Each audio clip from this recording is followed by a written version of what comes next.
bí ejò òwúrọ̀ mọ́ṣẹ́wà Ẹlẹ́dùmarè tó láyé rárùn àtọ́rí aláìsùn wọ́n ṣe ni ọba tí ń gbẹ́kú ẹni lódìndín ṣé bí wà ló fọ̀rọ̀ dálé ayé o kábíyèsí rẹ̀ iṣẹ́ ló ṣe ni iṣẹ́ ló ṣe ni iṣẹ́ ló ṣe ni ọba mi àfìrí gbọ̀ngbọ̀n. orí adé tọmọdé tàgbà ní dáríjọ tí bọ̀gún àràbà bó bá ti di lọ́dọọdún ayé àmọ́ dáríjọ wá pínrẹ fún yín ní orí adé ó bàbá mi àgbógbógbó fèwú sókè kò sí ohun tí ó sọ bá ẹ ní kú mọ́ wa lọ́wọ́ àwa máa ń forí balẹ̀ fọ́ba wa ni o àwa máa ń forí balẹ̀ fọ́ba wa ni àwa máa forí balẹ̀ fọ́ba wa ni o àwa ń forí balẹ̀ fọ́ba wa ni ẹ̀yin lẹ́mọ̀ bọ́ba yín ò jọ yín lójú àwa ń forí balẹ̀ fọ́ba ni ẹ̀yin lẹ́mọ̀ bọ́ba yín ò jọ yín lójú àwa ń forí balẹ̀ fọ́ba ni ẹ̀yin lẹ́mọ̀ bọ́ba yín ò jọ yín lójú àwa ń forí balẹ̀ fọ́ba ni. Kábíyèsí o.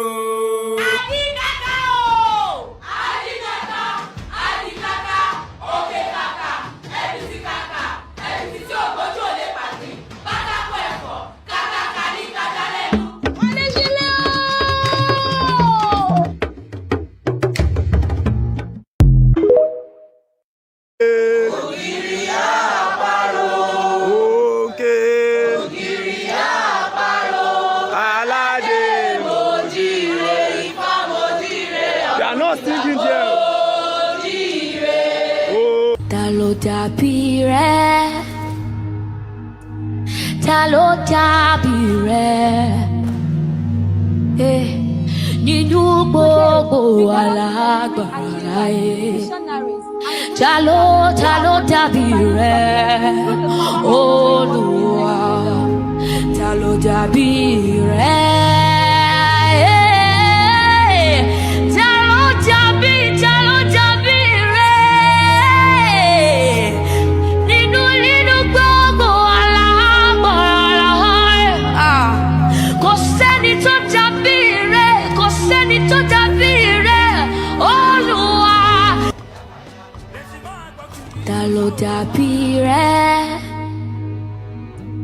Ta ló dàbí rẹ̀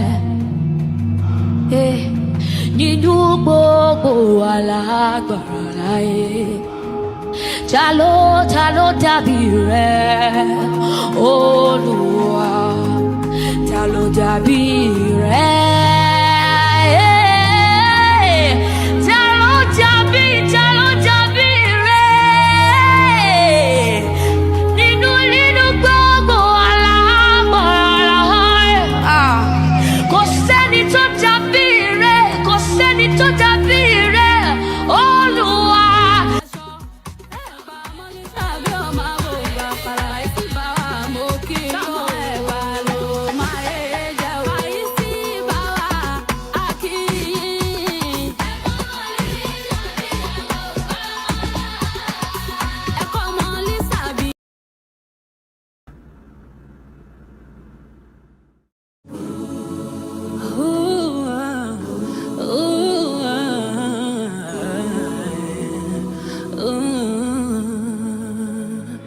Lonely at the top. Lonely, lonely, lonely. Money on my mind. Money, money, money. Don't care what they yarning about me in particular. I'm on the road chasing my dream because I know. Chase it for me. Wanna love like a man, mama love. Barakoto, Ikisha, my love. Everyone select come along. No, they find anybody, no money I want. No, they hear what the people they talk. But I shall get it till love. That's a life from no one, no get another one. I go take and do it till I love. Waiting I love. Waiting I love. Waiting I love. Waiting I love.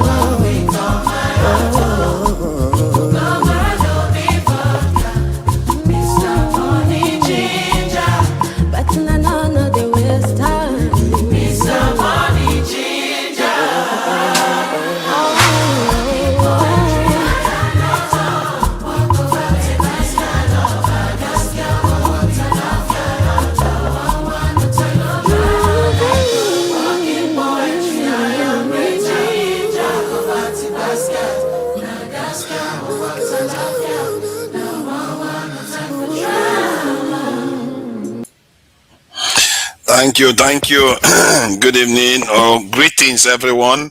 Thank you for joining me here today.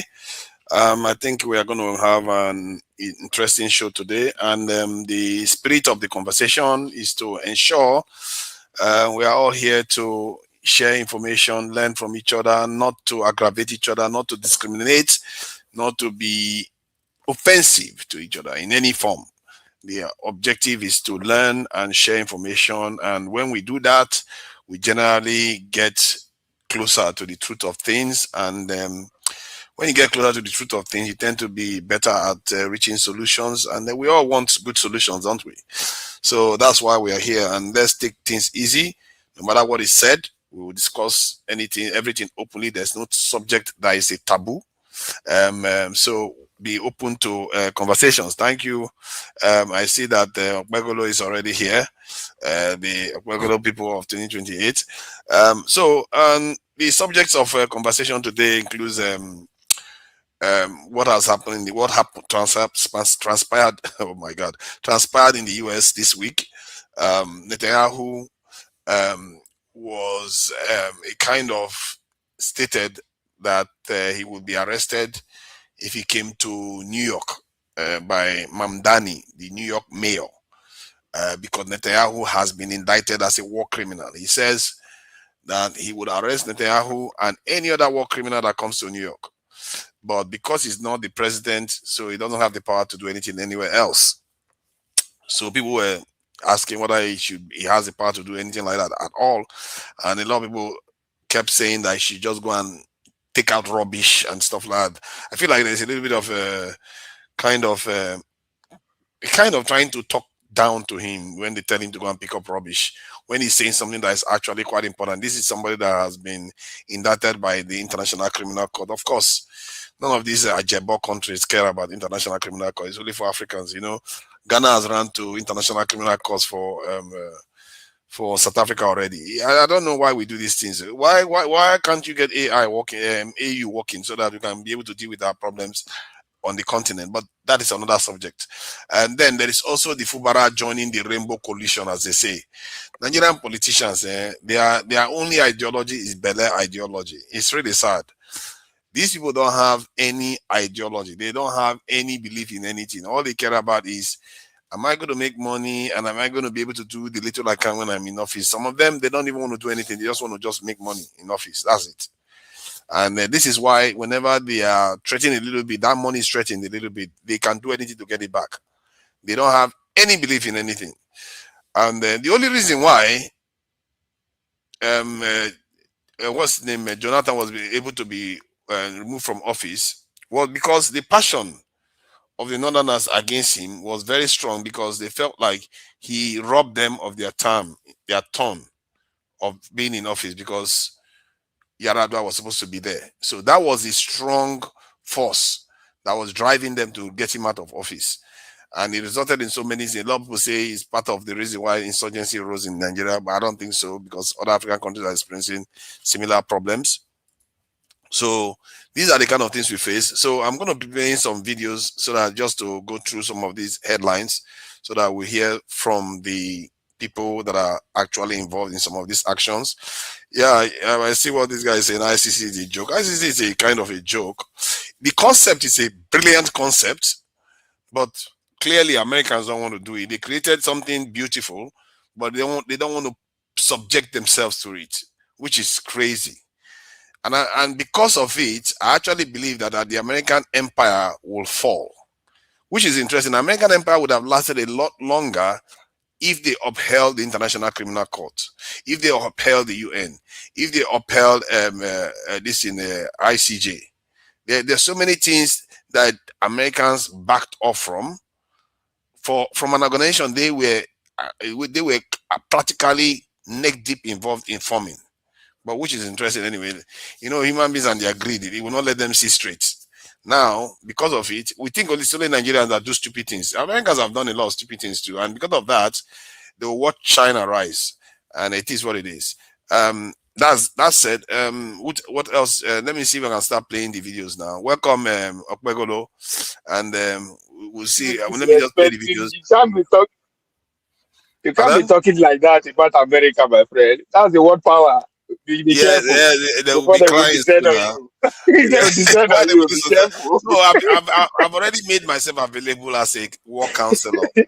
You know, Americans need No, counseling for war. So, just calm you, them down. Don't be going to you don't war. understand what is going on. And that is because you don't want to listen to me. You don't Okay, now understand. we'll see that. We'll see. Well, let's play these videos one by one. Then we'll get there. And the president recruiting 28,000 into the military. I think that's a positive thing. That is nowhere near what is needed, but better that than nothing. A win Because is a win.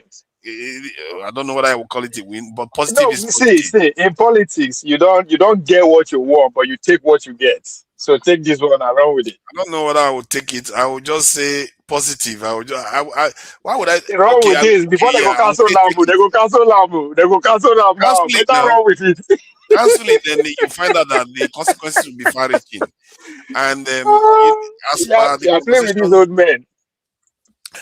as per the conversation we we're having earlier on, somebody on the chat said, the Nigerian military, if you make it bigger, they'll just go and commit this in there. They will take over power. They will cause problems. Or like the larger the What military kind of problem? is, What kind I of don't know. problem? People don't follow examples. From what I found, the larger the military is, the less likely they are going to ever go become a military regime. Do you know that Yeah, they the are the top most disciplined 20, sector. the top 20 largest militaries in the world are not military regimes? They are not military regimes. As a matter of Of fact, the course. ones that have smaller military, they are the ones that tend to have military regimes, not the other way around. And people don't know. You see, people just instinctively think certain things, but many things in life is counterintuitive. You have to See, actually check, because not the way human beings reason I that think like it is behaves. what I said earlier on to Dr. Damiji when he was trying to compare Nigeria and India. Even Mm, you too, you do say something towards to that effect that maybe we'll never experience anything. Indian, he said, oh, I think his argument was that secondary kids were taking exam and something happened. The exam wasn't over. So, something like the organizers, the leaders, they did not live mm, up to plan. So the kids took to action. They started protesting and all that. He's saying that, oh, you can never see that in Nigeria. I say, yes, there's a reason. Those children, they are children of revolutionaries. Those mm, children are grandchildren of people who carry gun against, stand for what they believe. They fought for what they believe.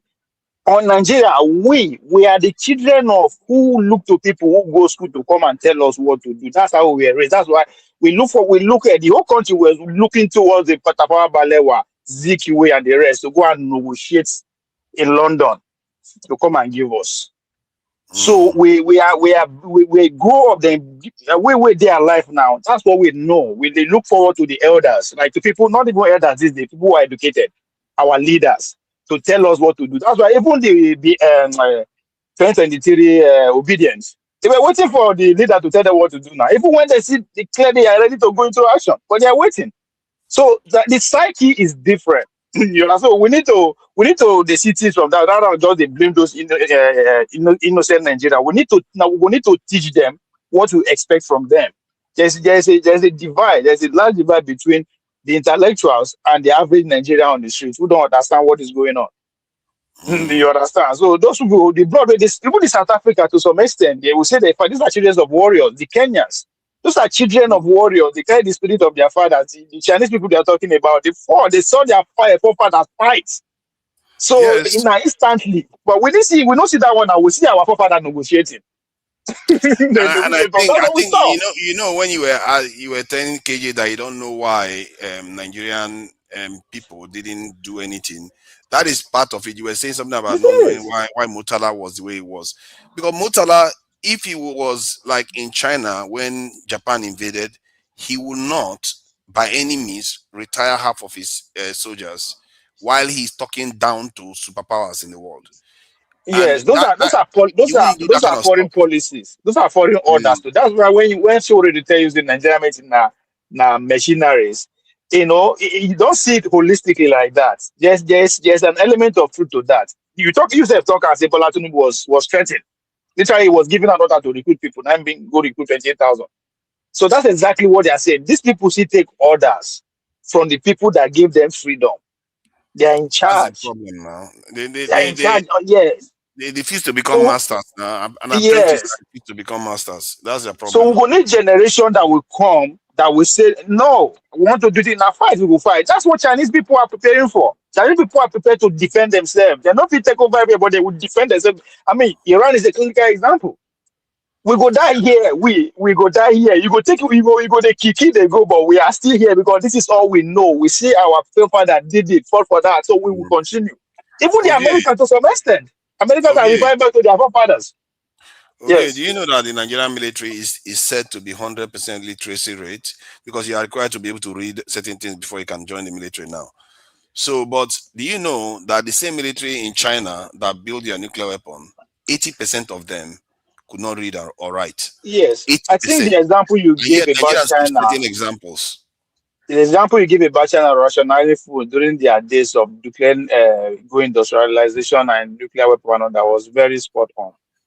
You know, that's why I don't say we everything was given to us. You understand? So we just continue from what was given to us because everything like kind of are free. So we don't understand. If this world war, the way they see them actually go in full scale like that by 2032, that ration way they talk of Nigeria so will happen. No? Because the whole war is getting toward chaos. There's going to be war, like pocket of war everywhere. Not be only this one we will see now. The Indians the Chinese will go after what they want, which is their brothers, their cousins, their neighbors, or whatever. So now so the world war will be. It's not going to be like this group against this group. They will fight for where their interests they will use those people. And Nigeria is a clear a space of interest. Chinese are very busy in Nigeria. So do Americans. They will fight to some extent before they were ready to share. Not because they will leave, but because nobody started them to It's leave. very interesting you say that though. There's always a potential that they could reach a Berlin style conference before they go to war because the Europeans, that's how they tussle with each other for a bit. Then before you know it, they had the Berlin conference and Africa was toast.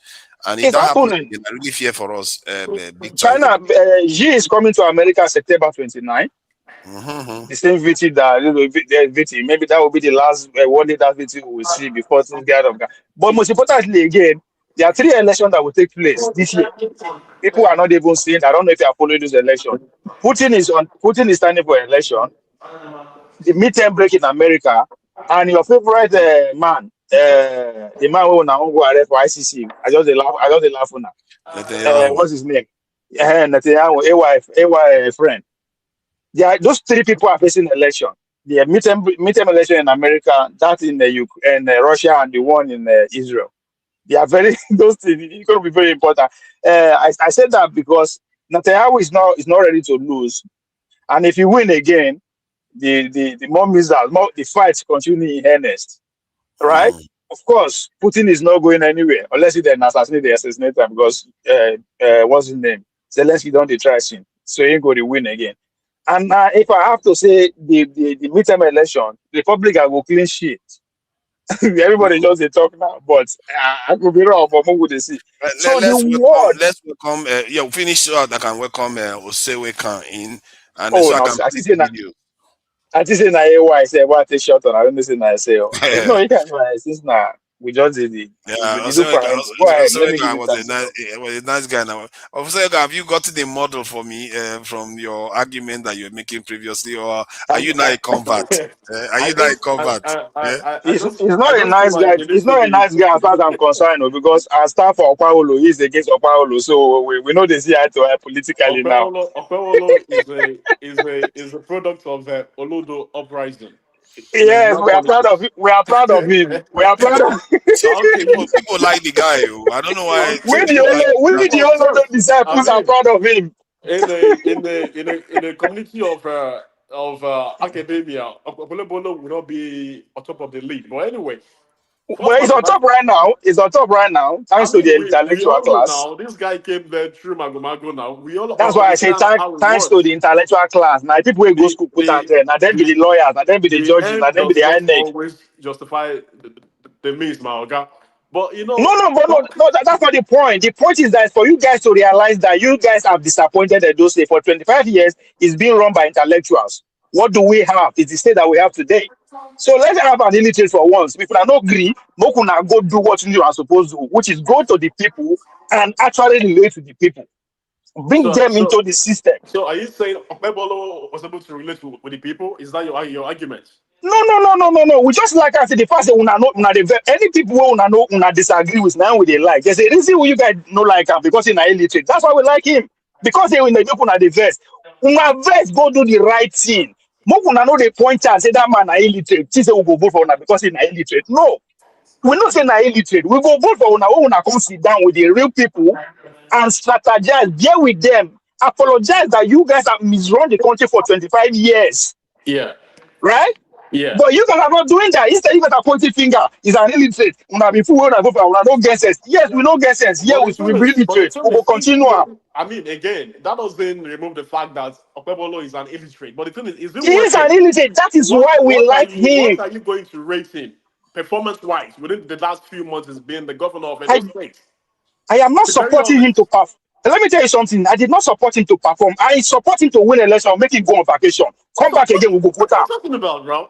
Because you have not learned. No, hold on. You guys have not. Hold on. My point is that you guys have not learned. Okay. Now, you guys have not learned your lesson. Now, only you talk now and say when the literate people were leading the state, nothing was done. Yes. Right? Yes. But you have no issue with having Okpebolo, who is like more worse compared to the other guys.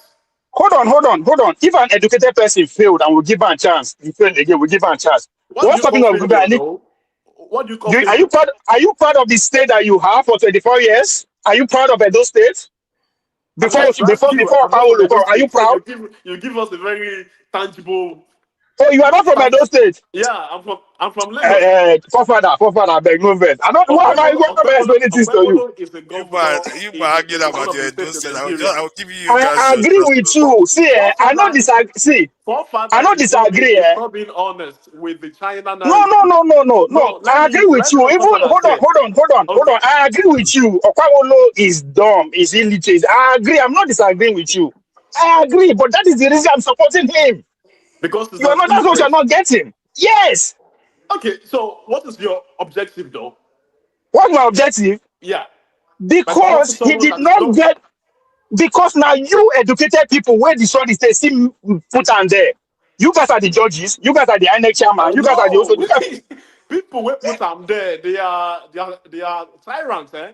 No, hold on. They are tired. Hold on. Tinubu know they do enter street. Tinubu use lawyers and judges. Hold on. He used lawyers and judges who are extremely educated. So what are you talking about? See the educated class, they have to realize one thing. That even the illiterate in the village, they use the same phone where Elon Musk they use. They use the same phone where the most educated person in the world they use.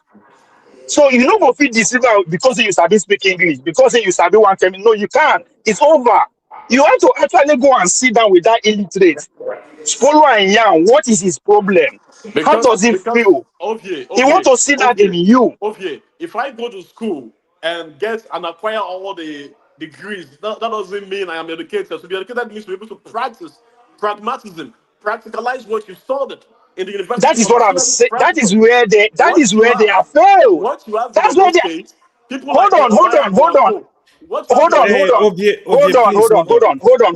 See, what you just described is true. The educated class, all they have going for them is speak grammar. Practically, they are failed. Yeah, so that doesn't mean that we should go so low to your guy. Hey, sorry, No. Hold on. The point is, you guys should know. I'm telling you why we go low now. We are still ready to go lower until you guys learn. I never learn. We not give you power again. What do you think that would the effects will be on your own kids, though? On my own kids? Sorry. Hold on now. Hey, hold on. The educated person who is expected to perform better than the illiterate, he's doing worse. What are you talking about? Are you doing better? Tell me you will do better than Okpebolo. Make a listen. Show me that you have done better than Okpebolo. They will give you chance. What they tell me say they no get sense.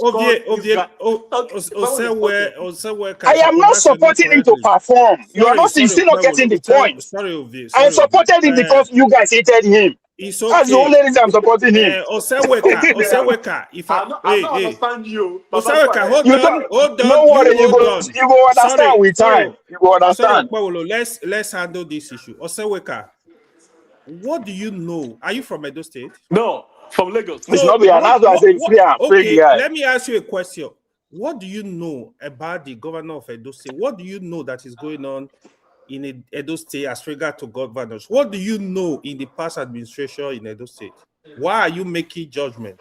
Can you tell the people? I'm not judging Okpebolo. No, I'm only stating facts based on what we see. No, you are not stating facts. These No.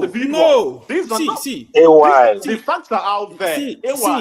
Which facts? What are the facts? What are the facts? What are the facts? Tell me the facts. These are individual. I can't even read a simple Oseweka, it's only fair. It's only fair when we make. I don't even know why they disagree with the guy. Don't disagree with him. Like that now. Okay, hold on. Let me ask him a question. If you want to make assertions, it helps if you back it up with evidence. It helps. You can't just say he's educated. You are making a very dumb argument.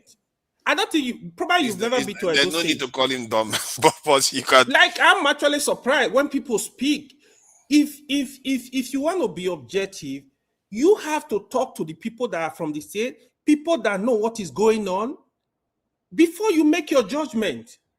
If this issue of you are educated, you are not educated, it's all BS.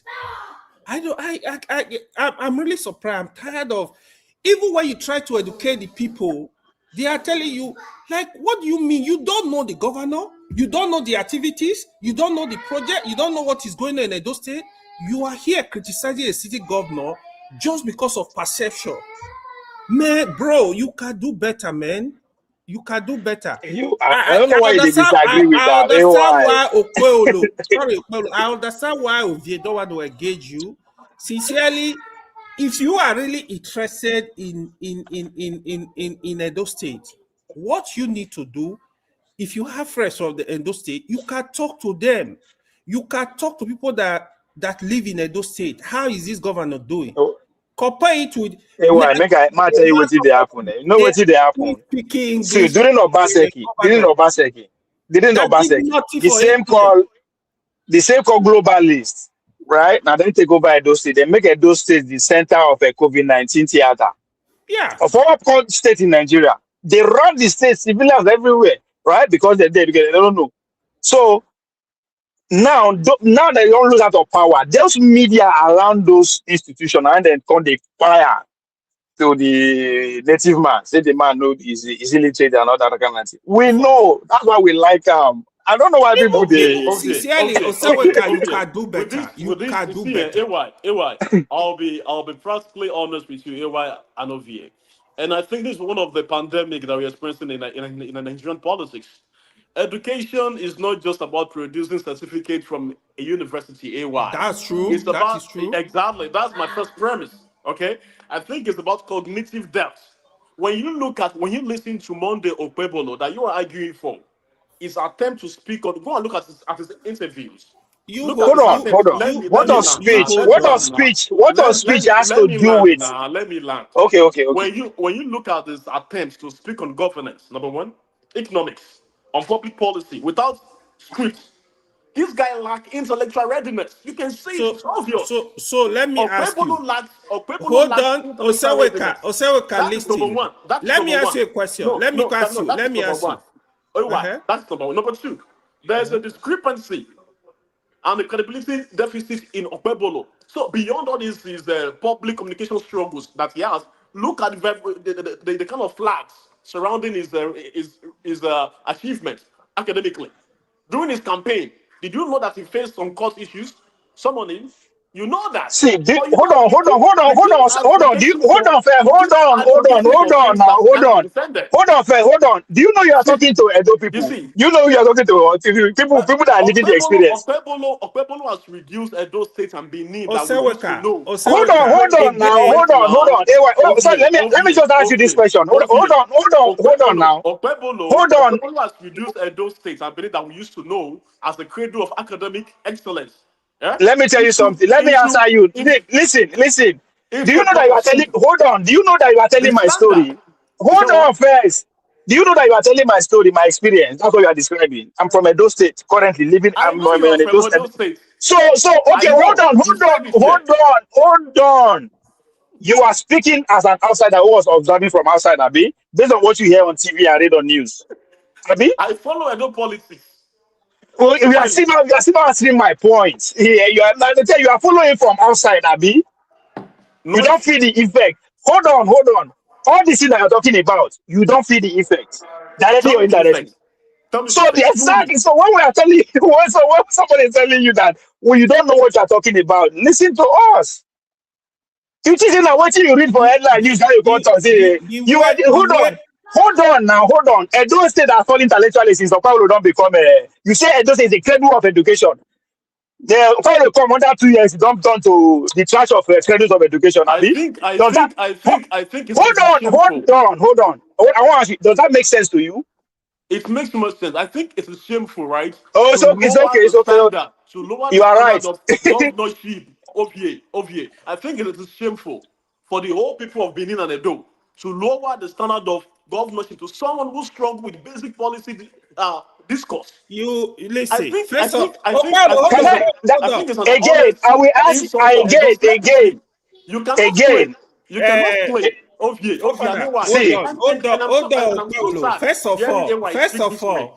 First of all, let me tell you where the problem is. Hold on. First of all, you are here. You lie to the public. I don't know how they do this. Hold on, Paulo. You are here. First of all, let's move on. You lie to the general public that you are from Lagos. Obviously, you have an Edo name. This is a Benin name. That's why I'm saying Edo guy. Look at your foolishness. You lie to the public. Hold on. You lie to the public that you are from Lagos. Obviously, you have I'm not saying that name. Let me tell you what's going on. It's Edo. It's from Edo. Let me tell you what exactly. It's probably the evil people that were swept with Obaseki out of Edo. Now they tell you, see, AY. That's what I tell you. No, they don't agree with them. No, I need to see. You don't see. No, leave me. Hold on, AY. You know not to. We are going to go back to regular schedule soon. Let you guys vent first. AY, the easiest way to deal with people who are not from Edo. Hold on, make I tell you, AY. My help you. No, I tell you, my help you out. I'm not Edo. Hold on, AY. The easiest way. The easiest way to deal with anybody with the criticize of Paolo, agree with them. Paolo na Olodo, but we go see vote for him. No. I don't know why you talk. I'll see vote for him. Hold on. You see, this guy. Hold on. I've been holding on. The way you are speaking, obviously, you are part of the Obaseki that defrauded Edo State for 8 years. You believe in his grammar. You are talking about grammar, English. How come the president of China cannot speak English? Today, Putin does not understand English. How does English make you a competent leader? How does speaking English, how does it make you you are claiming you are educated, you are exposed. How does speaking good English make you a competent leader? In Arab world, they don't speak English. Majority of the leaders, they don't speak English. How many leaders in the world, apart from the West, that speak English? How do you have? Can I just ask one question, AY? Sorry, Fofa, let me finish this. I'm sure this guy now, he will praise Obaseki that cannot speak Benin. Obaseki was governed for 8 years. He does not want to come out boldly that he's supporting Obaseki. Obaseki was the worst governor in the history of Edo State. That guy for 8 years, there is no capital project. We are voting for Paolo again. I don't know why you like to the West Side with them. We will vote for Paolo again. I gather that he did. Hold on. Now let me say something now. I talk heard now? that he did some things in terms He's of. doing lots of, not some things, a lot of projects. Forefather, I I can don't give know you some of the why. projects. I don't I know why they know. Okay, worry now on let me ask ourselves. question now. Hold on. Let me just try to get things straight so that we hear why a lot of people are supporting Okpebholo, because quite a few people have spoken to say they support Okpebholo, some of the things he's doing, not because they are I support fantastic him about it. 1,000,000%. Okay, so tell us some of the projects he's worked on that makes you feel good You about it. see, you see, I'll give you an example. Okpebholo, I think he has only spent less than 2 years in office now. If you come to Benin, for example, Okpebholo has a lot of projects he's doing in Benin. I think he has completed one of the first flyover ever in Benin. There is other two that are going on.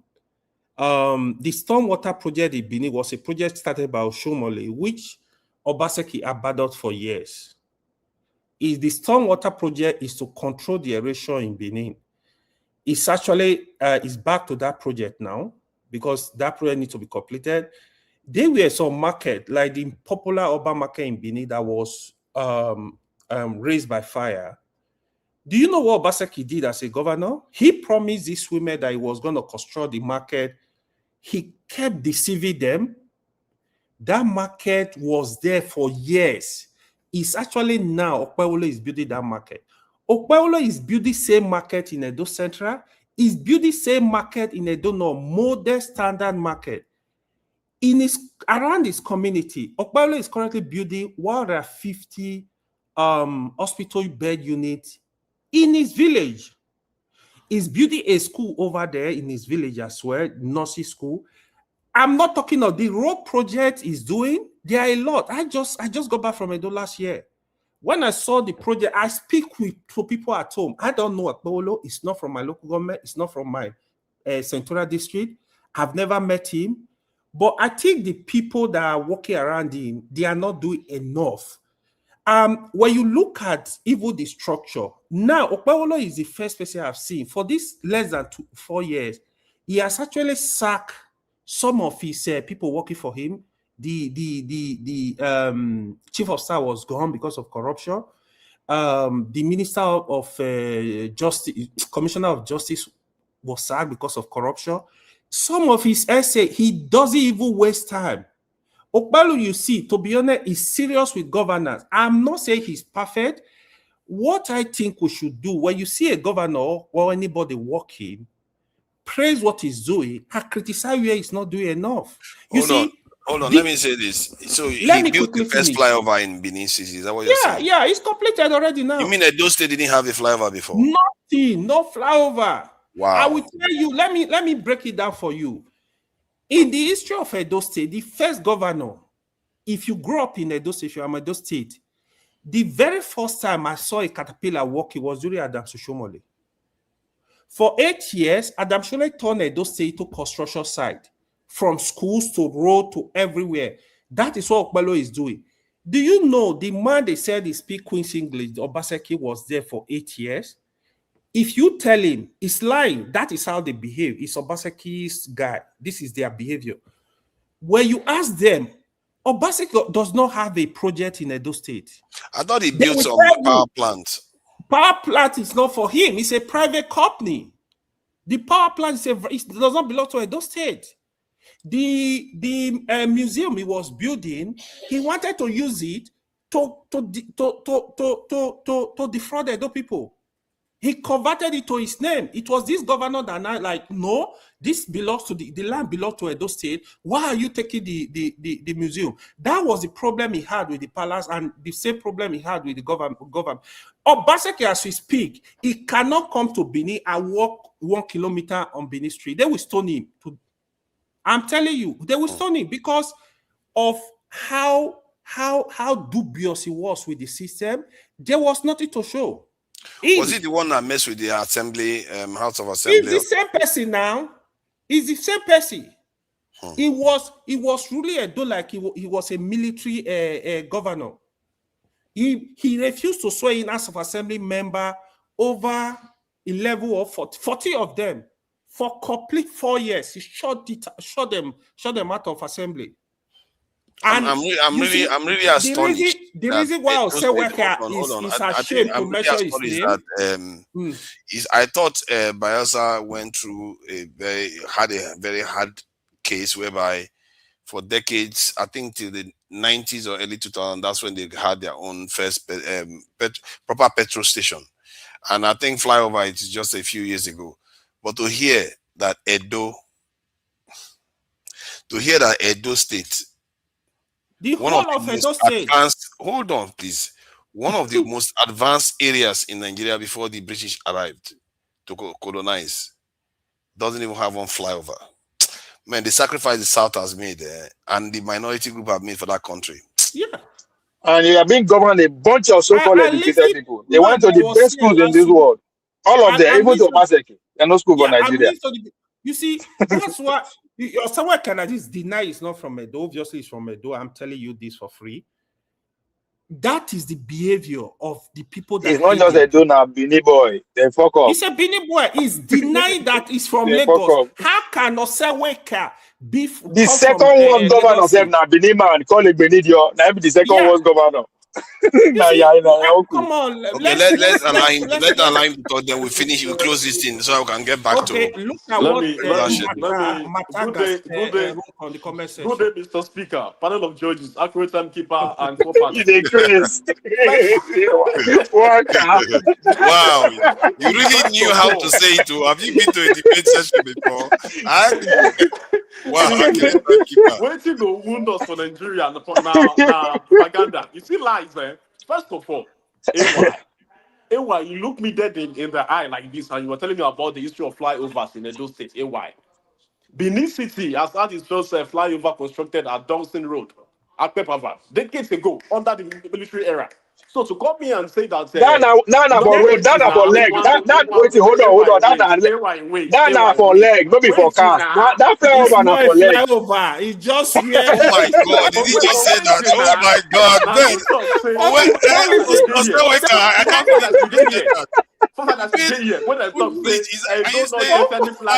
We are from Edo State, that not be flyover. Oseweka, I schooled the University of Benin. You know they tell me anything for Benin. We get out for Ugbo Road for GROA, Sapele Road for Benin. Odeya Crescent. Oseweka used the famous Sapele Road flyover. Don't this Oseweka. So now, have you agreed you are from Benin? No, are you from Benin or you are still from Lagos? Now let him make his statement. When you talk, me and people might jump inside. I listen to you. You see, your former governor, Adam Soshomole, built a flyover. Flyover around the Third East right 10 years ago. So clearly, I say roundabout. You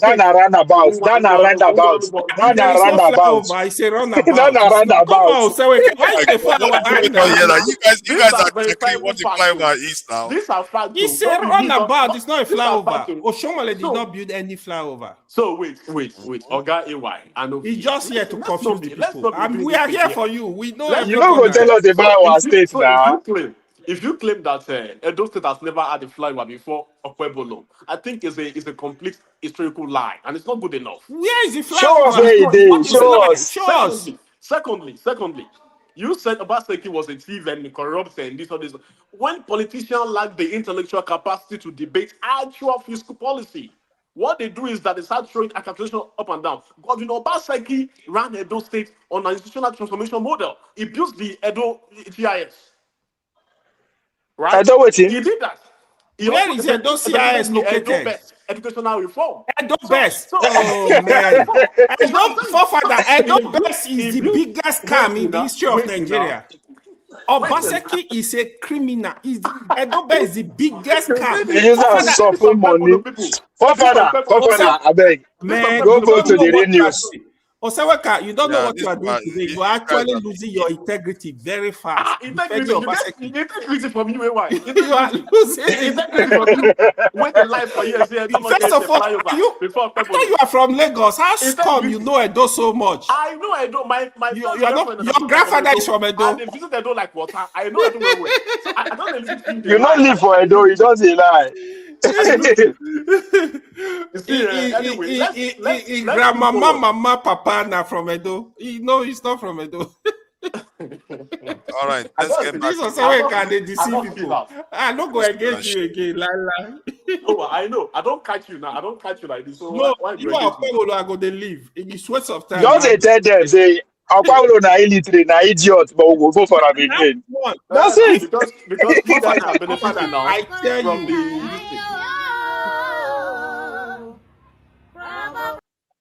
Just Google them. How many flyover Edo State get ever?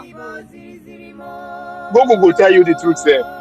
He go say go na lie. Okay, I'm not getting time. Go and check. Why people making noise now? Let this play, Jare. They want to stop people. They want me to cover the whole screen. Let's wait. Let's slow down a bit. Let me see what others are ready. Now, because you don't want to change the topic. Change the topic. This is Obaseki agent. They don't fail.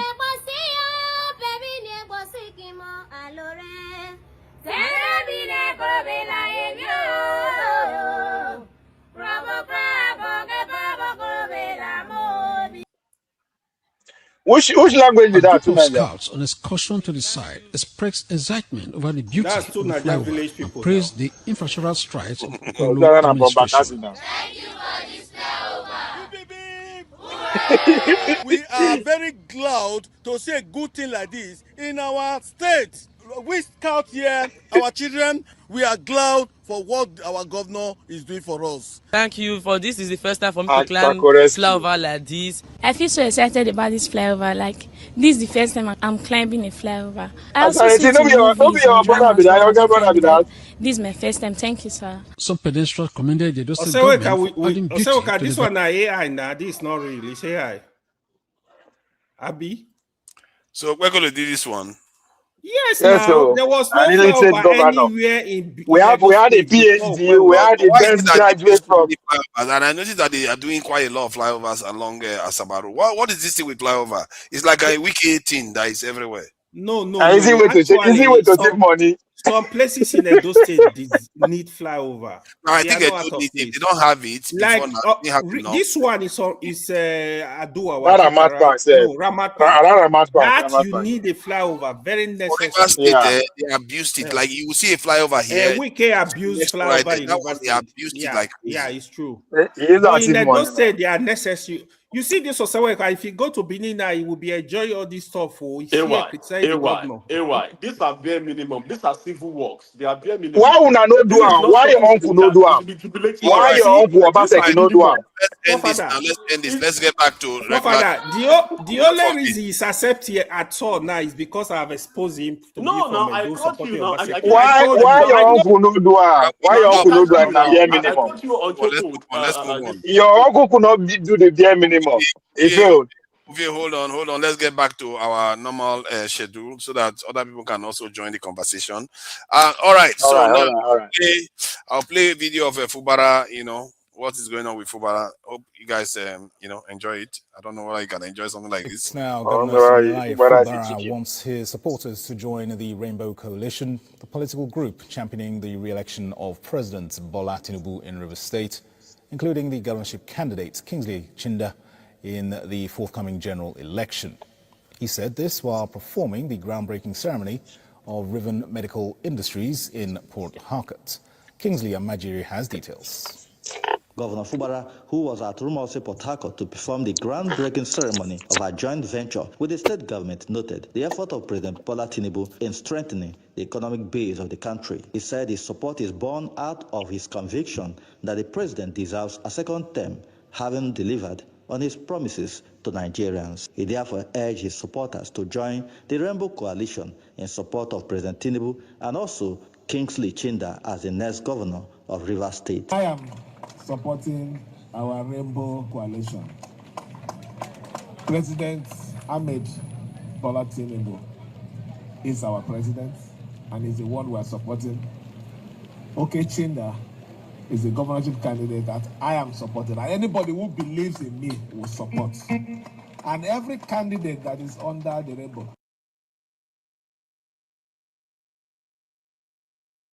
Kingsley Chinda, is that another Ikwere guy again in Rivers State? Yeah, it's Ikwere. this thing that they are doing, and it's going to send bad signal to all the south people that they are using their weight in this, because actually they are actually minorities in the state. Can you believe that? They are actually minorities in the state, but somehow, because of the weight of the Igbo people, they are using it to dominate the state, and that could be a bad signal that they are sending. Because Fubara just ran for one term. They think all these things don't have consequences. They have consequences. Before you know it, you want to run for presidency, those people will not support you because they feel they will see all these type of things that you are doing. Because it's a little bit unseemly what I'm seeing going on in the south. Soon there will be a problem there if they are not careful. All right, let me go on to the next one. Which one is another Nigerian one out there? Let's see. There's not that much. I think we talked about this the national security one. I think, let me see if I can find that. Nigeria. Which one is this one? Okay, there is another one that a Nigerian was attacked in South Africa. Let's play that one. During a police operation in Cape Town has sparked outrage and calls for justice from members of the Nigerian community.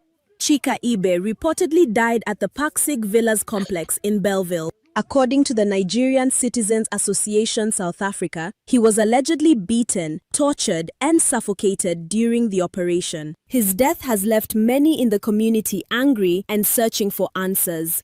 Protesters have gathered outside police offices, demanding an independent investigation and accountability for what happened. The incident comes at a time of rising anti-migrant sentiment in South Africa. In recent months, anti-migrant protests and violent attacks have forced thousands of African migrants to either leave the country or return to their home nations. Now, many are asking whether enough is being done to protect migrants and ensure justice when such incidents occur.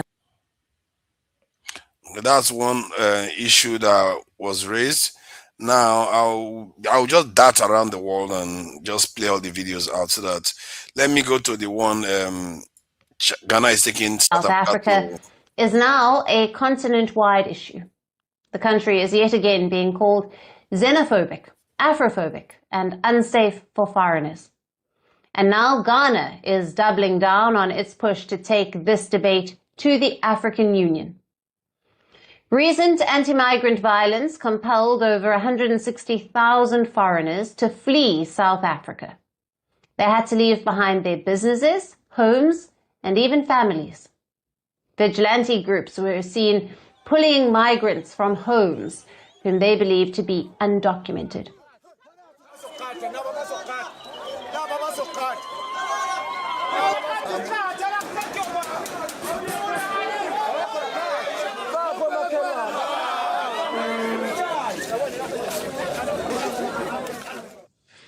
Accra has been Pretoria's fiercest critic amid the xenophobia row.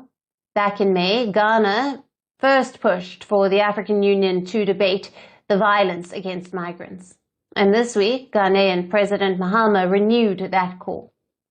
This week, Accra hosted the AU Extraordinary Summit, and on the sidelines of it, Mahama held bilateral talks with the AU Commission Chairman, Mahmoud Ali Youssef. And following that, he put up a post on his X handle. During bilateral talks on the sidelines of the AU Extraordinary Summit in Accra, I reiterated Ghana's call for the African Union to formally address the escalating xenophobic attacks on foreign nationals in South Africa.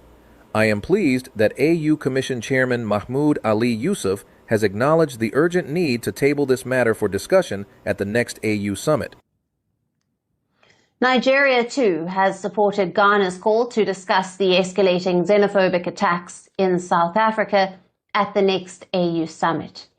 The two have joined forces against the South African government, whom they believe is not doing enough to stop the menace. But Pretoria continues to deny all allegations. Ramaphosa's spokesperson has slammed Nigeria and Ghana for trying to isolate South Africa on the continent diplomatically. But as a matter of fact, the stakes are too high for South Africa to not get into crisis management mode, which is why the Ramaphosa government is turning to quiet diplomacy. Earlier this week, South Africa sent a special envoy to Ghana. He met with President Mahama in a bid to repair the strained ties. In my meeting with a special envoy dispatched by President Cyril Ramaphosa to meet with me in Accra earlier in the week, I made Ghana's position clear to the envoy. We do not harbor ill will toward South Africa. However, we remain deeply concerned about the attacks and the significant capital losses suffered by people from various countries on the continent. This undermines the very spirit of African solidarity and our collective efforts toward continental integration. So who was this envoy? Now, he was South Africa's Foreign Minister, Ronald Lamola. He posted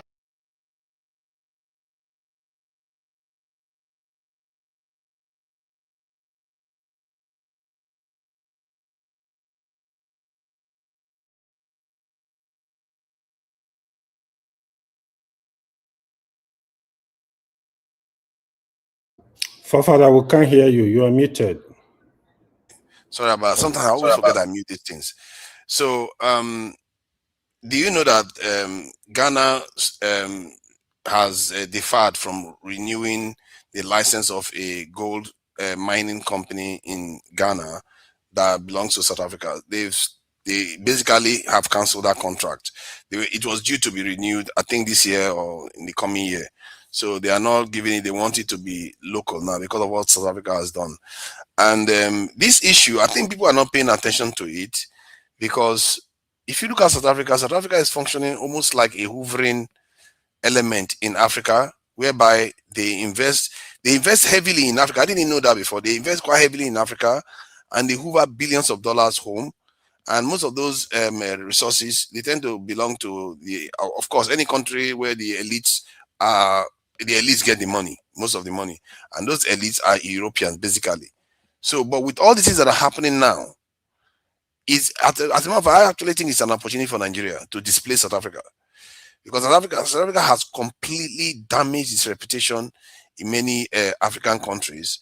And if in terms of this in business, you look at what Dangote is doing right now, and it's almost as if it's happening at the right time too for Nigeria. If Nigeria is clever, they will be able to, what you're hearing about MTN, you're going to be hearing Glow and Nigerian companies all over the continent. They should be able to spread it if they wanted to. Not to mention in music, not to mention in movies.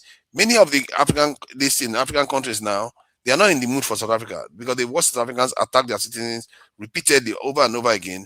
And I really think it's an opportunity for Nigeria. I don't know whether Nigerian leaders are seeing it, whether they are trying to capitalize on it. I don't know. But if I was them, my senator saw it. Oshomole saw it. Oshomole was saying that we should seize their company. I don't know whether he saw that we should nationalize it. Did he say that we should displace South Africa in terms of internationally? No, we start from somewhere. They are bigger. They are bigger in Nigeria than Ghana. No, they are bigger in Nigeria than Ghana. They are making a lot more money from Nigeria. Yeah. So you see, South Africa are even doing the right thing. Unfortunately, it doesn't seem the federal government of Nigeria, they are not doing enough. You see, South Africa will not do this during Obasanjo. They will not try. You see, the way they've treated Nigeria and other African countries, you expect Nigeria to lead that fight. There should be consequences. You need to understand there's a change of government in South Africa. Not change in the sense that not that they take the government, the man out of power. The last election gave a different party, a minority party that was dominated by the Africans, the immigrants from Ghana more. So they are the one pushing this thing, because that the march, as you can see, it is well organized. That's to tell you, there's finance and organization from the top. Yeah, but the South African government is involved too, because they are not doing. No, yeah, of course. So, that's why I say, yeah. What I'm saying, that's the changes that when you say that to say now, Bashir no good try, I'm saying different government there now, and those government against it, they are pushing for it. So of course, this is a government thing. Is at the top. And I think the best way is to actually go after them too at the top. Tinubu is kind of running the country. It's almost as if he's not there, and he leads. Basically, South Africa is our foreign ministry now, and Ghana is our foreign ministry, and anything that is happening on the continent, Tinubu is like absentee landlord. He knows the weight of Nigeria and the continent. They can only just, they will talk it out. That's. You have to look at. It's a product of his time. These people and the man in South Africa said they're almost in the same category. It was a big noise maker. Now he wasn't like very quiet when Abacha was in office. They were very noisy. He was looking for power. Now he's in power and he's looking for it again. He has to tread carefully. What is there to tread carefully? You are one of the largest countries in Africa. You have leverage over. He wants re-election now. Sorry, we have leverage against South Africans because South Africa makes billions of dollars from Nigeria every year with MTN and all the other companies. It means they lobby the government. They lobby the government heavily. So the man they look for re-election. They can't be killing your people. You are discussing what you have to act. That's exactly what Ghana are doing. You can't allow them to be killing your people. You discuss what. Tinubu is looking for re-election. But South Africa are not going to vote for Tinubu. Why can't you make the money? Don't you know that would make Tinubu popular if he defended Nigerian citizens? But hold on. It's not about popularity. It is about negotiation. Power for Nigeria and negotiation. What do you mean negotiation? You see, hold on. Now money they take they mobilize people now. If you agree that South Africans are investing heavily in Nigeria and the government is not doing anything, that should tell you one thing. They lobby the government heavily. That's what it means. So the government is gaining. So the lobby in what sense? In what sense of you? Lobby the government in what sense? I don't understand what you're saying. I think it's probably saying that they may be bribing some of our officials to look the other way. Is that what you mean? That's what lobby no be bribe. That bribe now. So if I operate that official deserves to hold on. If I get a company for South Africa, right, and it's big enough for the federal government to note and be in bed with me, and the South Africa is having a conflict in my country, what do you think I will be doing? Me that get that country, I go to lobby the South Africa. They make the good temper with justice. They should approach people and all that. Anybody will raise the issue of nationalization in my company, I go lobby them. That's what lobby is about. Why are they not lobbying Ghanaians? Why is he not working for Ghanaians? They don't agree now. Lobby don't mean that you must agree. Our own leaders are benefiting. They enjoy them. That's why I said the man is running for election. I am not saying, I am not defending them. I'm just telling you exactly what is happening. You know what? AY and maybe OV has a point here because it doesn't seem to make sense. My other explanation is that maybe Nigeria is looking at it from the point of view that if they lash out against South Africa. No, look at it again from the media perspective. That big brother name that they like to have will be hurt. And look at the media. Let me tell you this.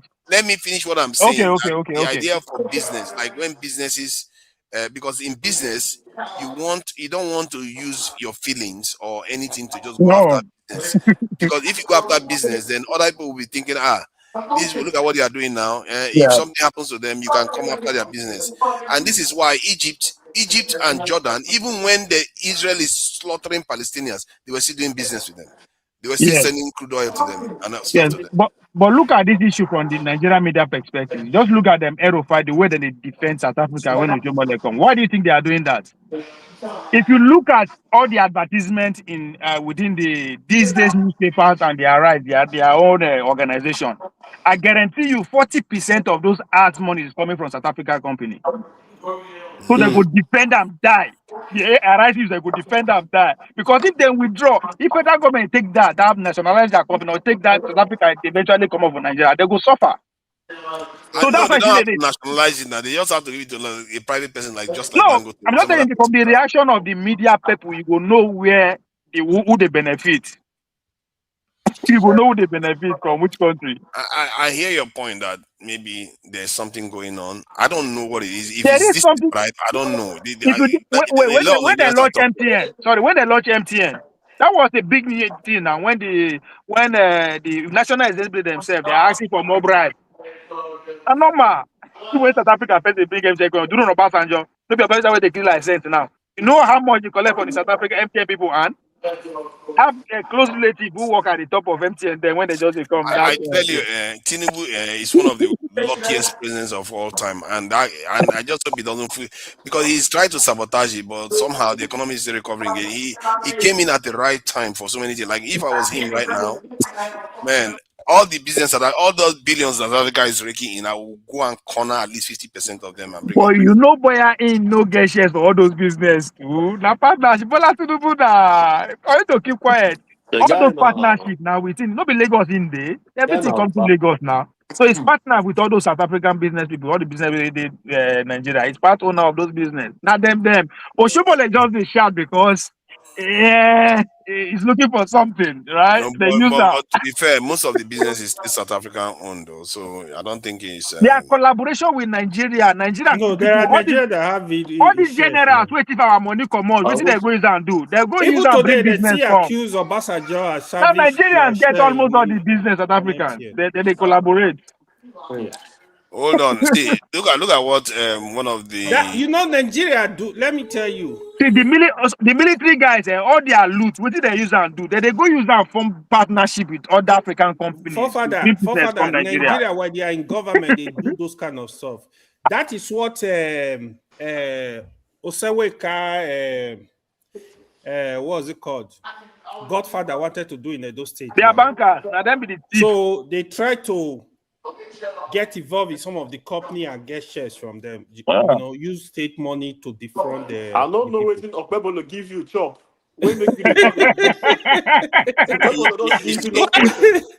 I'm referring to your godfather. That's the same thing Obaseki give you job. I ain't give us job.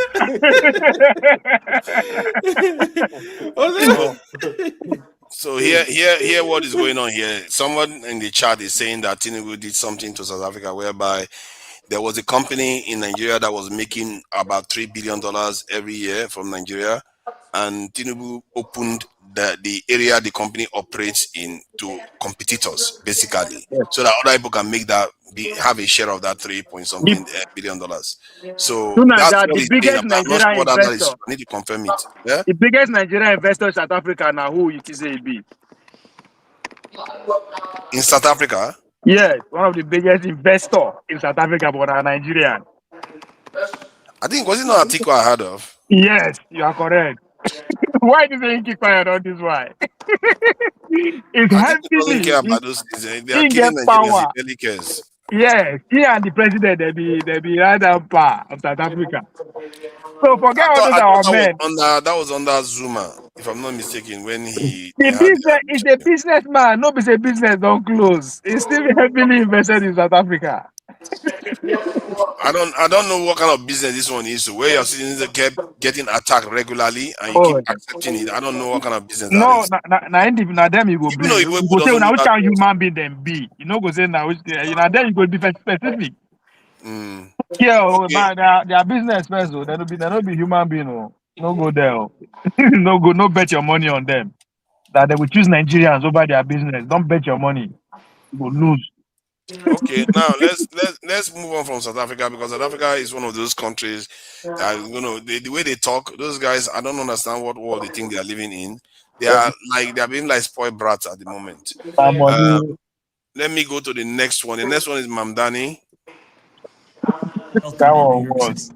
Nor is any other war criminal at large. This was a video posted by New York City Mayor Zohran Mamdani on social media late on Tuesday, accusing Israeli Prime Minister Benjamin Netanyahu of war crimes and genocide in Gaza.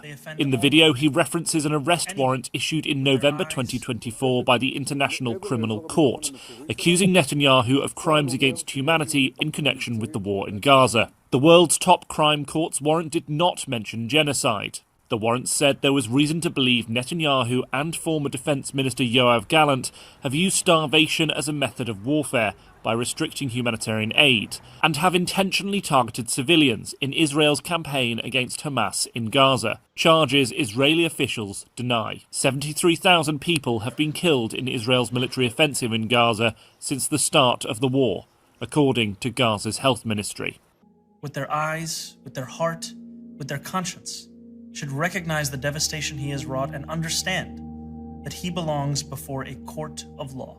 Netanyahu is set to come to New York City for the United Nations General Assembly in September, Mamdani said his administration had reviewed whether New York City could execute the ICC's warrant against Netanyahu, and said they do not have the legal authority to enforce it. But he added that the federal government, however, does. We can decide whether our silence will become another weapon, and we can examine every tool we have to defend the humanity and dignity of all people. That is my commitment to you. The video follows comments by Mamdani published in the New York Times, where he said that Netanyahu belongs in The Hague.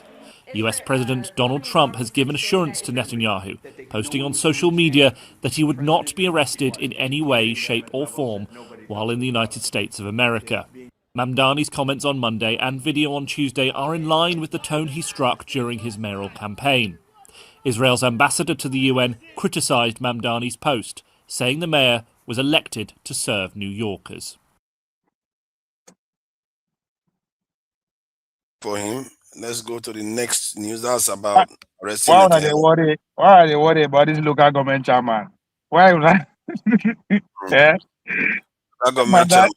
It don't matter. I just Most of the establishment is corrupt now. Most of the establishments is corrupt, so nobody's holding.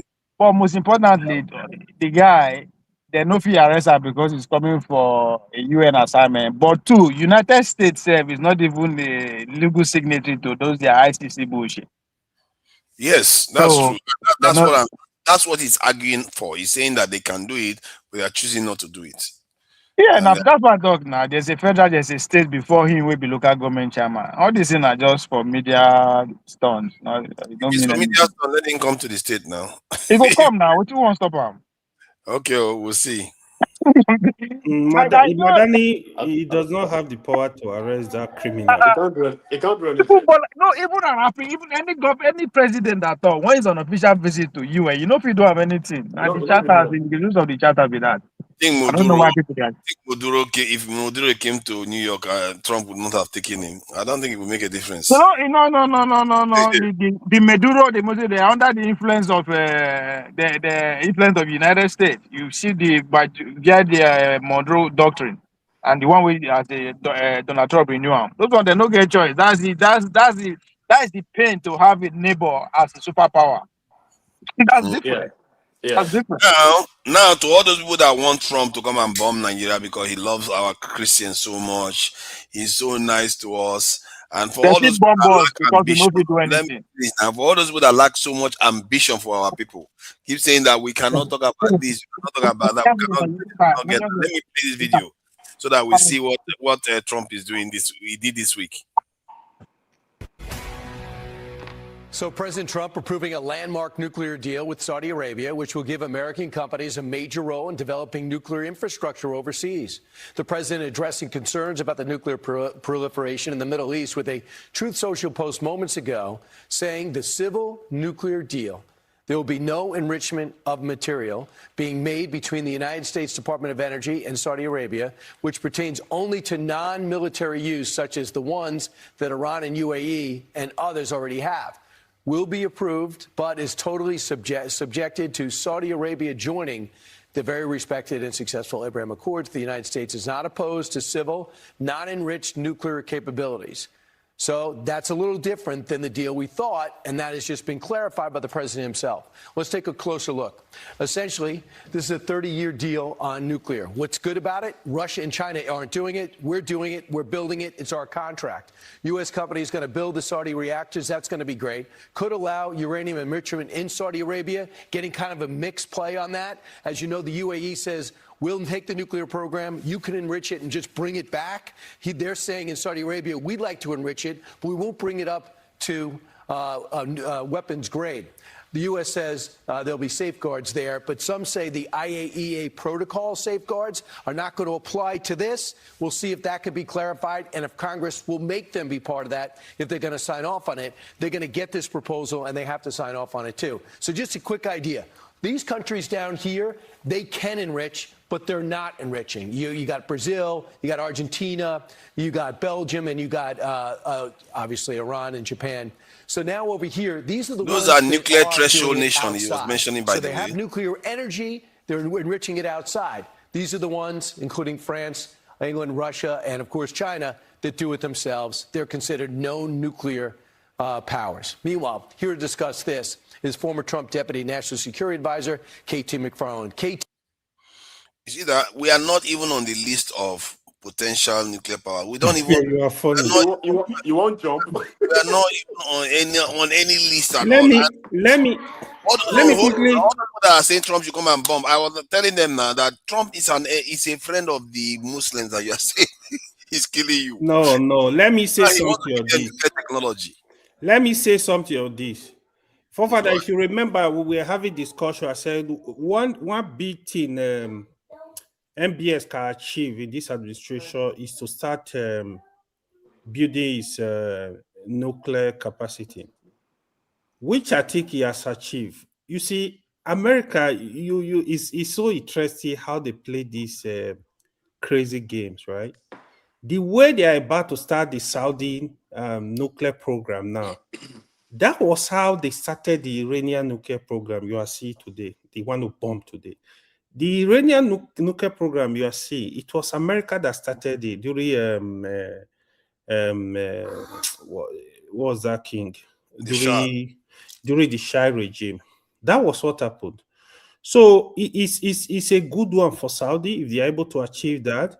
The only bad part is forcing them to join the Abraham Accord. I think it's going to be a big disappointment.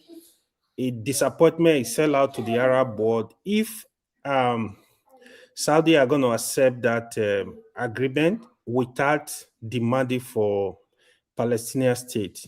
It's going to be a big disappointment because it's going to be a failure. I don't think they should go into such agreement without demanding for a Palestinian state. That's the only thing I see. I feel like America is going to back down. I think America is going to back down because so Netanyahu. Back down for what?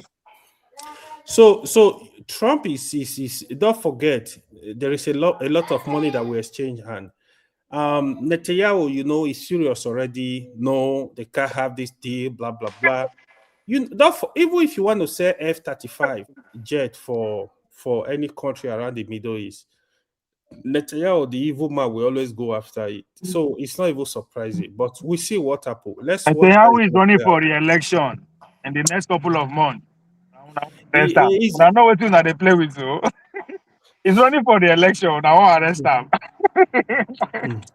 And I'm Mamdani, that they said. This one I just for talk. I just for TV. Mamdani might end up being a scapegoat. I don't think that guy's serious. No, nothing will happen with Mamdani because the people are with him. Nothing will happen to him. Netanyahu is America's girlfriend. Nothing will do Netanyahu. Nothing. Netanyahu grew up for America. No, Mamdani does not even have the power to arrest Netanyahu. That's the truth. He actually said it.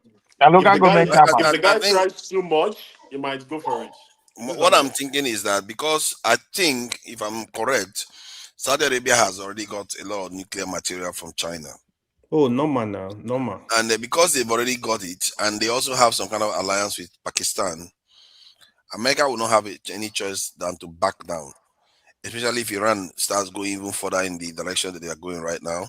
Back down what? America will back down from demanding that Saudi Arabia has to be part of the Abraham Accord. Yeah, they will have to back down from that and allow Saudi Arabia, because that way at least you can keep an eye on them than the other way around. Before you go and let China, Russia, maybe even Iran to work with Saudi Arabia, you don't want that to happen. So that's why America doesn't have a leverage against Saudi Arabia anymore. Saudi Arabia is almost a nuclear threshold nation now. There's something you don't understand. You don't understand. During the pandemic, right? Mm-hmm. There is a shortage of flow of money. You know if you sell, you know if you buy. How do you think the Arab countries survive? They have reserve now. They have to America have to open their credit line for them. They run out of their reserve. But America owes them, not the other way around. You don't understand how this will work. I think you guys are carried away. Say China won't take over the world first. Because first of all, you need to understand the stages before you even dream of taking over the world. There are stages. So they even finish stage one, getting their independence when I say they want to take over the world, right? In as far dollar still remains the empire of America, everybody is indebted to them. Nobody is indebted to anybody. So during that pandemic, a lot of the Arab countries run out of their money, even their reserve. They have to open their credit line for them. Now, again, if you understand when Iran started going off, which country collect missile pass? Not be Israel, but UAE. Why? Because for the past 20 years, money done they repatriate go UAE and Singapore. Due to the fact that the Switzerland be the bank of the world before now, they are abusing the relationship we have with Putin because of the fight with Putin, because pretty much they are the globalists. So if they find you say you agree with Putin, they go say, oh, you be friend of Putin, they go seize your money, seize your property and all that. So people where they deal with money begin feel say, okay, there's problem here, and they begin go UAE and Singapore. That's what make UAE what it is there today. So when those missiles begin enter, what do you think is happening? Everybody begin moving back. So if you pay attention to movement of money, where are those money they go today? Coming to where you dey, AY. So very soon, Pakistan and India go start. China and Taiwan go at each other. Putin don't declare war already on Ukraine officially. So and European nations are getting up to back Ukraine. So the war is everybody go to start. It go stand on its own. So within the next 5 to 10 years, the map where you see today go different. All this one now they talk say Pro go back down. When I tell you that Trump now they start war, I say when they look at the wrong direction, it's not up to the president to come and start or to stop war. The war don't change, and it's not going to happen by handshake. The last time shit like this happened was in the early 1900, eventually to First World War and Second World War. The same thing is going to happen. It's not going to happen in the I feel like the way the world is going right now,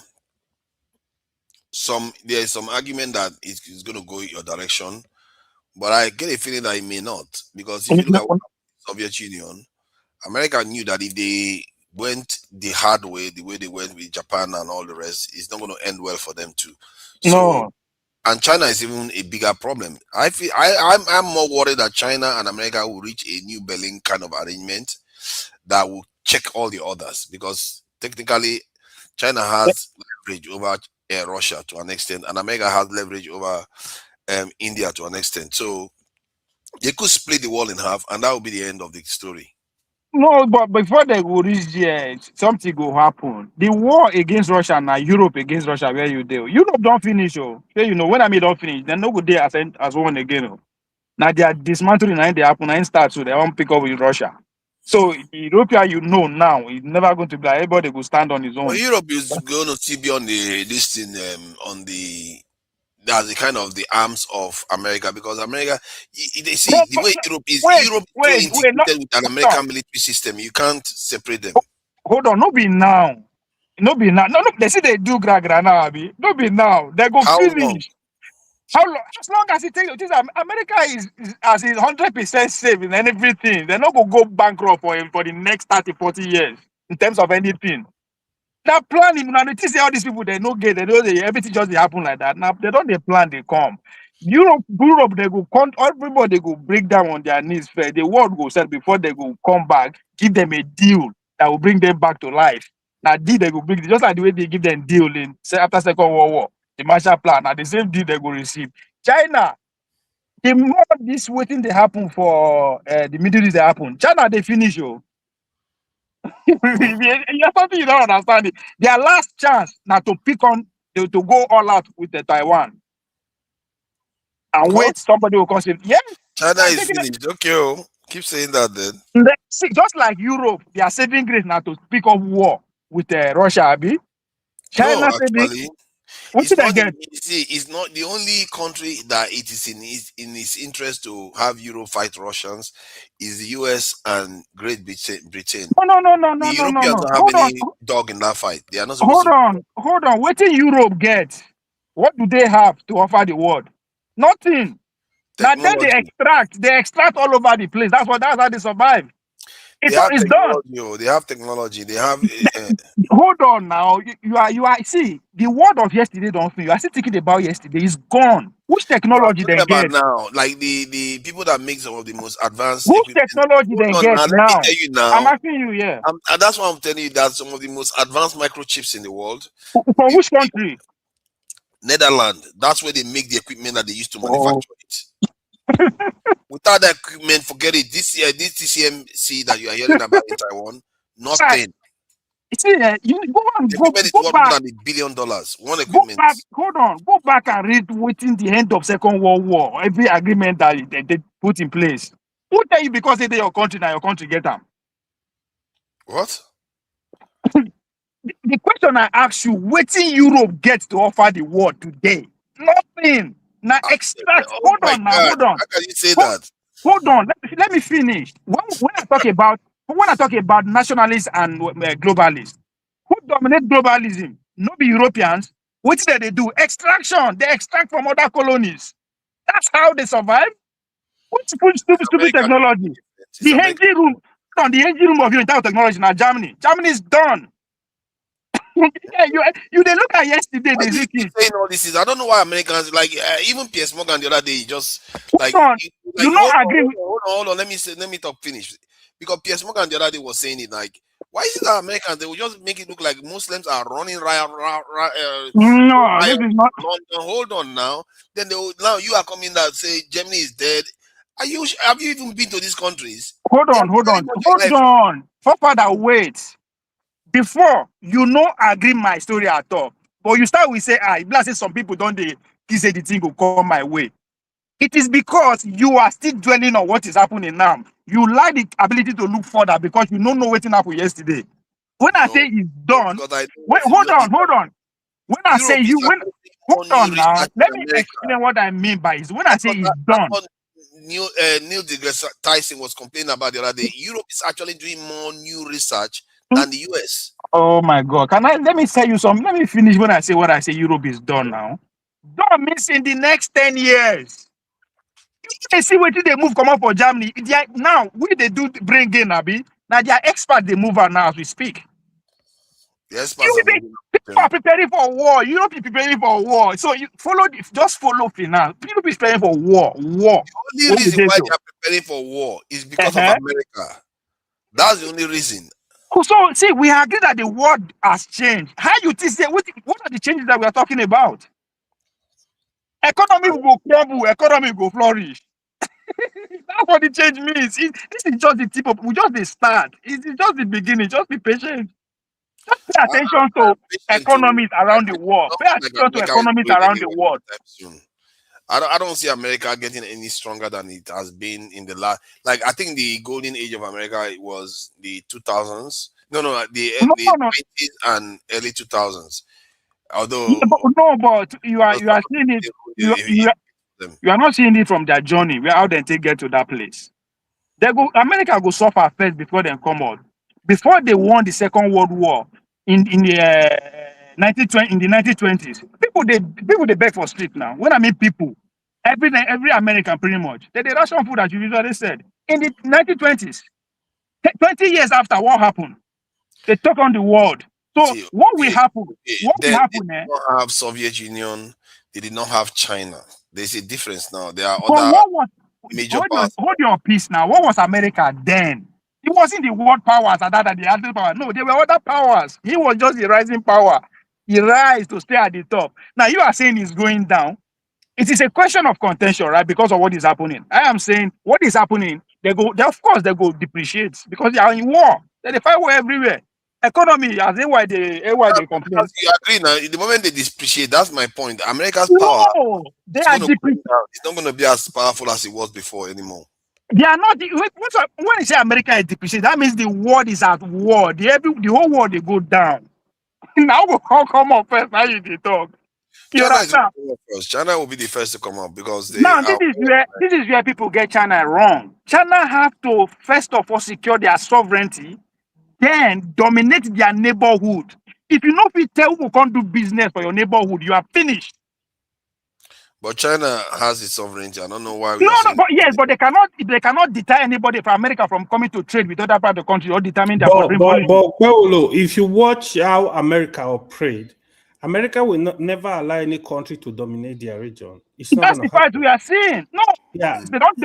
Even Russia, that is what they are doing to Russia. Hold on, I'm not talking about America. So for China to assume the lead, hold on, for China to For China to assume the leadership of the world, he has to be able to sit down for that region, the southeast region, which is the most richest region right now in the world, economically speaking, and going forward. He has to be able to say, "Come, yeah, we don't want to see your two-leg leg for Japan. We don't want to see your two-leg leg for North Korea. We don't want to see your two." Until they're able to do that, they never reach the ideas they want to do. But that's what America did. And that was the mistake the British make by allowing America to the two American sides, North and West, to come together and become so powerful beyond control. And this is the consequences we are seeing. But this is the first time his country is dominating the whole region. So, and you were outside the saying region. that you agree with what he said. What did he say that you agree No, with? what he's saying, right? So technically it's right, because if you watch America policy, they don't want any superpower. They don't want you to control your region. So that's why they don't trust anybody. They always checkmate you. I'll give you an example. That's what Nigeria is The Russia-Ukraine war, the only reason they wanted to push Ukraine into NATO so that they can keep checkmating Russia. If you watch China, Taiwan, they are using them. In India, even India, despite they have some level of relationship with America, they still use Pakistan to checkmate them, because India, they are bigger threat than Pakistan. So they still use Pakistan to checkmate them.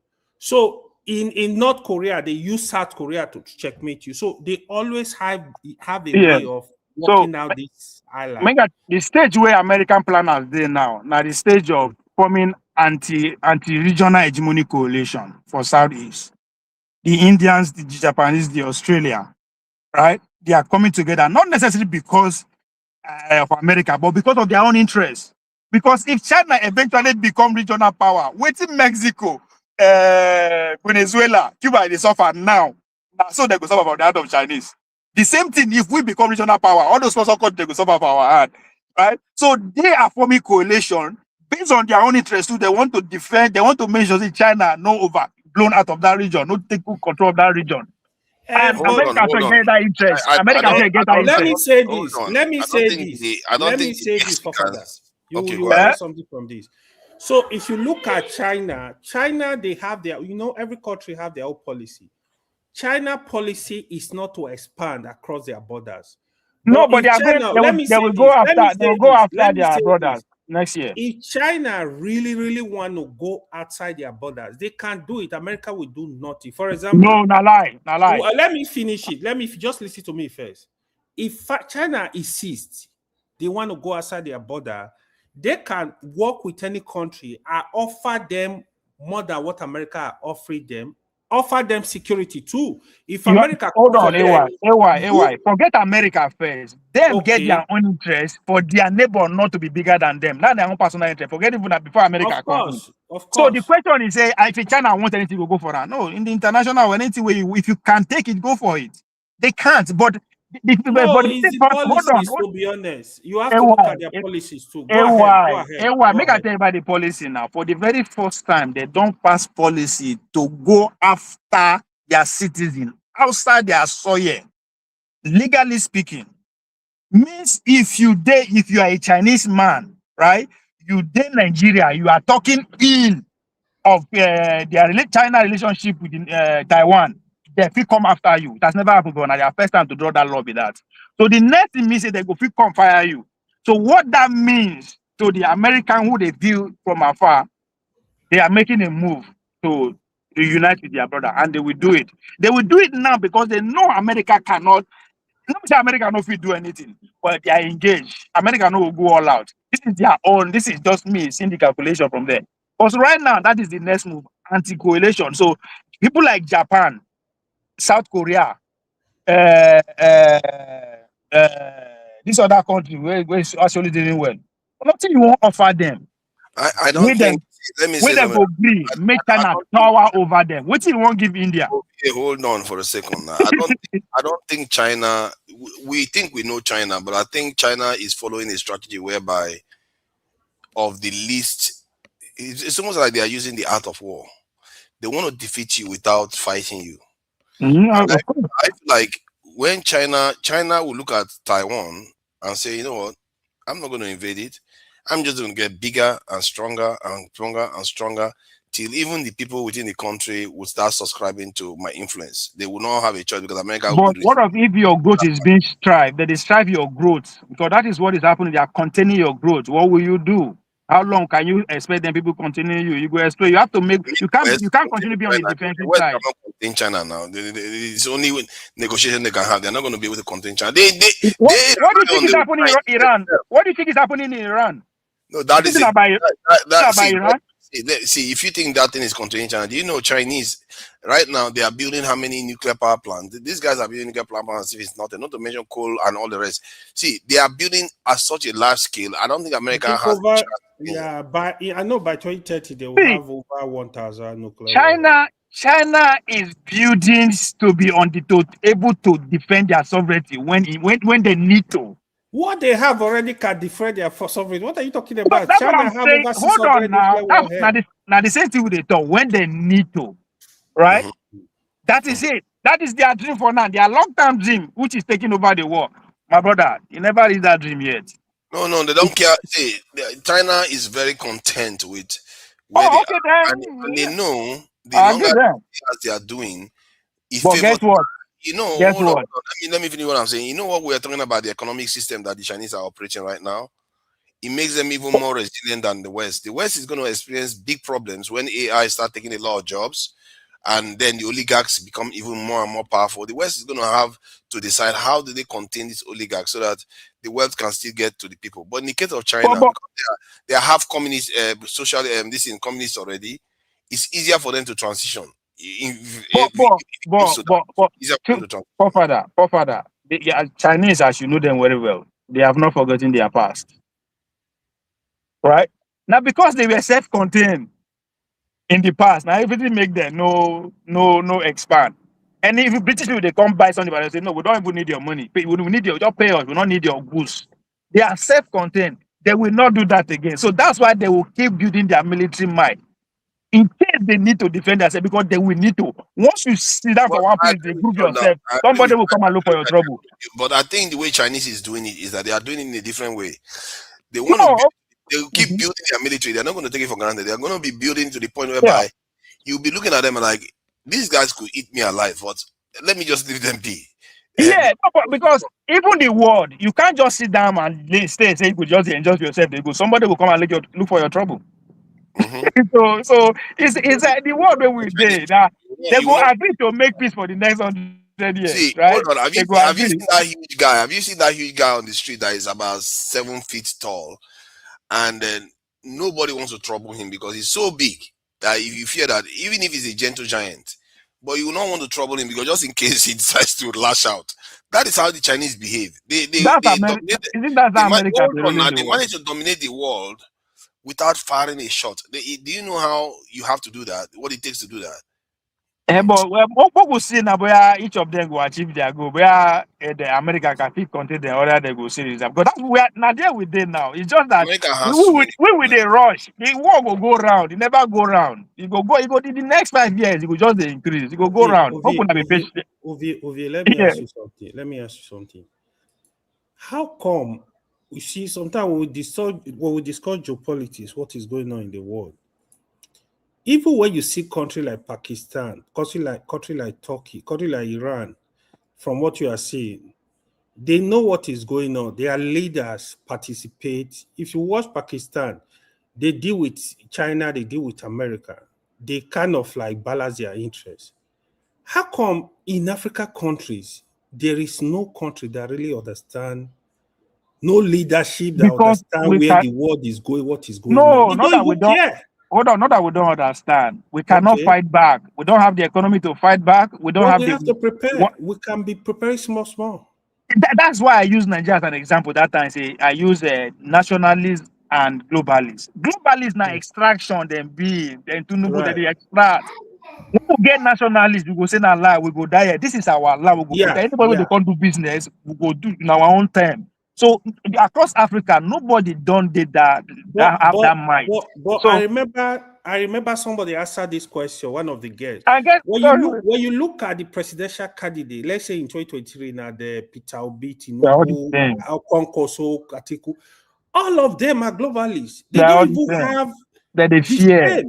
They are scared because this movement. Look at small Mamdani. Look at what he did in New York, telling men. Men did that one, but again, we no go feel fight back. Pakistan they don't do get their new. So that's why they use it. Now only country where nationalists they in charge. That's what China is going through. That's what Russia did. All this country. AY, there's something AY said about Pakistan, and that it's one of the findings I don't know what I've concluded for that, but I found that almost all the nations that broke out of the control of the West, at one point in time, they strategically shifted to one power. They didn't try to play both sides continuously. Yeah. So you have to, like, there was a time India was very, very close to the Soviet Union. They were not that close to the West at all. And that was the period they became nuclear. The same thing with. But let us not throw Nigeria under the box. Nigeria did it in the 70s. My problem with the Nigeria's case is that we pretend as if we are non-aligned when we are totally signed on to the West without any of the. No, we are aligned to the West. That one is clear. We are not even. But that's the problem. We are cheating ourselves by saying we are non-aligned, but we are in reality while we are actually aligned to the West. Because if you are let me finish. Because if you consciously choose to align yourself to the West, there are certain things you are going to demand. You're going to say, okay, now I'm your partner. We are going to go deep into this together, and to hell with the rest of the world. You are going How many Nigerians understand what you just said? No. I'm not stopping you. What you just analyzed. How many Nigerians understand? Now, so these are our leaders behave. They pretend, but they are lying. How many? Only the educated few. You understand? So you see why they are in control, because they refuse to allow the ordinary Nigerian know how the world works. Because if they know, they'll go after them. So you see why they are after the intellectuals. They expect to say that they have a problem. That's the angle I'm coming from. Let me finish the point I was making. So if the Nigerian leaders now say, I want to align with you, now we have a military alliance, we have to have some kind of defense pact, we are going to exchange weapons, we are going to exchange technology, and I don't mind. You can come and have a military base in my country, I don't mind. And we're going to have our own there. Like you integrate yourselves, just like even NATO, even Turkey is quite integrated with the West to quite a large degree. Wow. So, but understand, those people never lost. They never lost their sovereignty. Africa doesn't seem to be choosing. We pretend as if we are in the middle of everything, but in reality, we are actually aligned to the West, but without any of the perks. Yeah. I don't know what the point is. That is not an alignment. That is suffer head there. We're just stuck in the middle. Suffer head. So we will need we will need people that think. I will not even call it alignment. What is going on in Nigeria, Africa is master-slave relationship. You cannot be aligned. Nobody does say alignment when you are standing on alignment as the excuse. They say we are non-aligned nation. What do you mean you're not aligned? Every day you are in Washington, you are in Buckingham Palace, you are in Champs-Élysées. If they want to do election now, they go to that mad place. You don't know what they're talking about. To try their life out over there. And they come back. Now the best chance, the best chance we will get to do that, to make that transition with it. This phase that is happening. But unfortunately, we have a government who is leaning in. We are too far behind. But now when we say the whole world is engaged, the superpower are engaged everywhere. Okay. Now you go take stand. But I fear that we are so far behind that we're far. It's gonna require like this Trump war to go crazy, and maybe something catastrophic happen to the West so that it gives us the space. But even then, you still need the leadership in Nigeria to want to do those things. We have not even started. Exactly. Now, what I want to be that. There's nothing in that direction. We want to build our own nuclear power plant. We've never even done that. We've not even started. Nothing. We are still struggle to coexist. That's where we are. How we go to live together? That's where we are. Yeah. That's where we are. We never agree that we will live together. And this is how we want to live together. We have not there yet. Why do we don't care about that one? See, the countries model along with that all the time. They don't care. Me, personally, hold on. The point I'm trying to make. The point I'm trying to make, they cannot have one front focus. If you pay attention, when Buhari come, Buhari pivoted to the Chinese. 100%. And it was a little bit to the America too, because of when Trump there around the bomber, he started. They were just this now when any southern person come, you see that they will focus on one side again. The point I'm trying to make is when I thought say no be say when you just say country they rubble around now country will be one be that right now they just suffer along they just they take beating from everywhere but they have one focus that we are going to the only way we can survive is when we are together with one focus which is the Chinese are different people now but they understand the threat that there's a unity now go kick these people out so we are not there yet. With our leader, when I say we, I'm talking about these people where we get now. They are not ringing along that side. How we go to put our differences aside. This motherfucker that see building mansion abroad. Every of that thing is still abroad. That's what I mean. They have not agreed to live together. But I don't know they buy house for America, they buy house for Dubai, they buy house for UAE. We know they buy for UAE, no they buy for Dubai, they buy for America, they buy for London. How do you explain that? So there is no unity of purpose. I thought we didn't have any house in US. I mean, forget that thing. Anything where they tell you go. We don't have any house in US. But the point is that there's no unity of purpose. Nobody can tell me that. There's no unity of purpose. The unity of purpose is to serve very well. You know, are they not serving? Are they not serving? They are not just serving you. Serving the interests of the West. They are exactly. That's their unity of purpose. So my only hope is on the next generation. Where I don't bother, they never born them. I don't think that. Okay. Because the dynamics that is creating these things, I'm not even sure, AOI, that the dynamics that is creating this thing is it's like something that the Western people are enforcing very strongly. It has become a culture that is self-reinforcing now. I asked you one question, but you don't know why I asked you. I said, what in Europe gets? Then they extract. Where are they extracting from? From us. So why they go leave us alone? Why would they leave us alone? Europe doesn't have anything. Europe has some. Even the UK has oil. Why we keep the housing? No, you see, to Nigeria. When I say something like that, you are not looking at it in total. Now Euro get 9 in London get 9. No say okay, make the video Europe. Why are they not doing it? Europe, the energy of Europe now depends on Russia, and they don't cut them off. They won't draw a line from us, from Saudi Arabia, from America. That's how we can get to the energy. So what I'm trying to say here, their hope exists that their policy is based on extraction. That is the only way they will not leave us alone. The oil whether they can't extract, we don't know, but they know the statistics better than us. That is the only way they are surviving. They are striving. The US is also based on extraction, though. Yes. All of them. I am not excluding any one of them. That's why I thought we need nationalists who will draw a line and we'll go fight for that line. For everybody, not be saying Nigeria, you be America, you be China. I don't give a shit. If you be Ghana, all of them will be the same. If you don't agree with what we do, get the fuck out. I guess that's where the ideology and vision comes in, because you have to have those sort of things to be able to have a direction of travel so that everybody knows about it. Direction of travel. That's what our people don't have. You have to have it. When I was reading today, when they were discussing about the military and because when they were talking about the military stuff that Tinubu did, and some people were saying, oh, some people are hungry and all those things. So I was checking some of the information. You can't believe some of it. I don't know how those leaders do it. They are crazy. They deliberately make a decision that, you know what, our country is going to go industrialize.